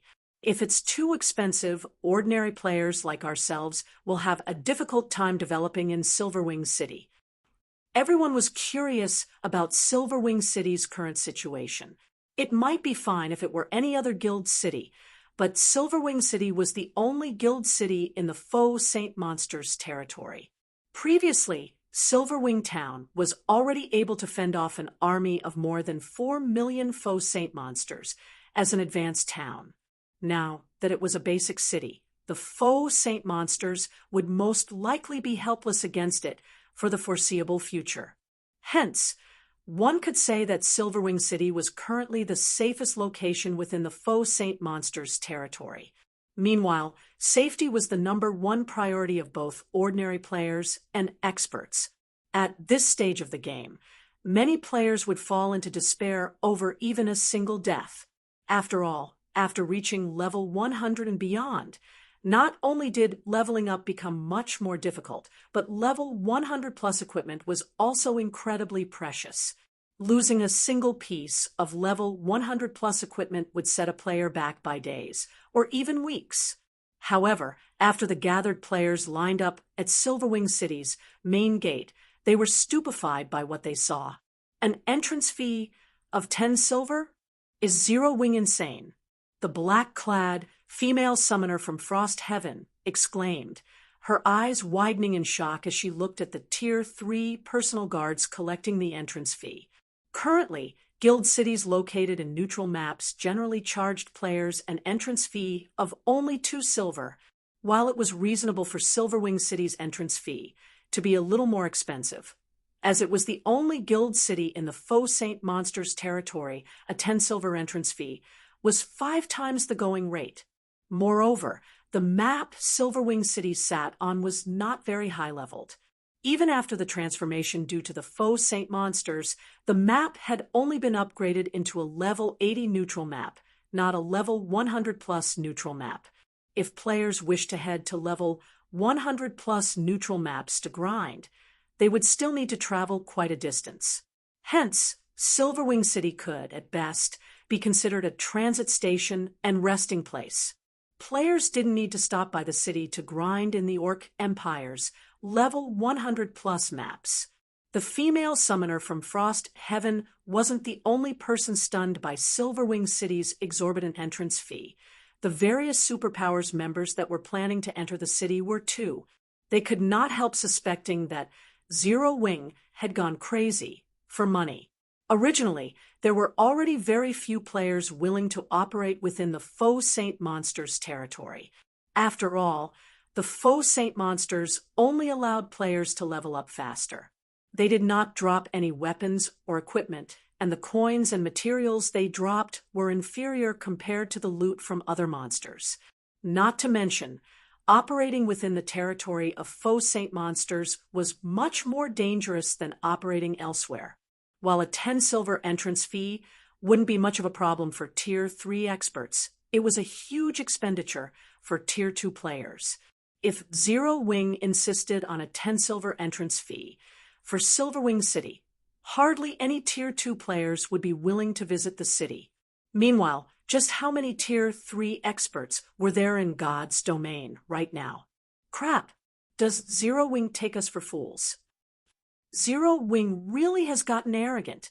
A 10 silver entrance fee? Does Zero Wing really think we need to develop in the Orc Empire? A large number of Tier 2 players complained about Silverwing City's entrance fee, some even ranting in rage. Previously, they could continue operating within the Faux Saint Monsters territory, only because it did not cost any money to enter Silverwing Town. By collecting a 10 silver entrance fee, now, Zero Wing was basically chasing Tier 2 players like themselves away from Silverwing City. In the meantime, a heavy atmosphere shrouded a 1,000-man team standing some distance away from Silverwing City's main gate. Vice Commander, an entrance fee of 10 silver is simply too much. If we have to pay such a fee, after deducting all our daily expenses, our Tier 2 brothers will earn almost nothing. I suggest we head somewhere else to develop. It is simply impossible for us to continue developing in Silverwing City, a level 107 Tier 2 Berserker said as he looked at Solid Wind. I truly did not think that Zero Wing would be so ruthless. We should have followed suit with the other adventurer teams and headed to one of the kingdoms or the Dark Knight Empire to develop, a level 113 Tier 3 male elementalist grumbled. Wind, this price is indeed too high. We can't afford it in the long term. Why don't we head to the Dark Knight Empire and take a look there? I heard that there are guild cities established in level 100 plus neutral maps there as well. Moreover, those cities are also collecting a 10 silver entrance fee, Crazed Bull suggested. Read latest chapters at Wuxia World. EU, many other members of the Blood Pact adventurer team nodded their heads in agreement. Compared to paying 10 silver to Zero Wing for no good reason, it would be much better to spend that 10 silver in a guild city located in a level 100 neutral map. They would definitely gain a much better harvest there than in the Orc Empire. All right, then. However, we still have some quests we need to turn in, Solid Wind said, sighing. Bull, you and a few others will follow me inside. Everyone else, wait outside. The other Blood Pact members nodded in acknowledgement of Solid Wind's instructions. Aside from Blood Pact, the other adventurer teams made similar decisions, delegating the submission of their completed quests in the city to a handful of Tier 3 experts, while planning to leave the Orc Empire entirely or head to one of the guild towns to continue developing within the Empire. Following which, despite the large number of players gathered outside Silverwing City, only a small number of Tier 3 experts actually entered the city.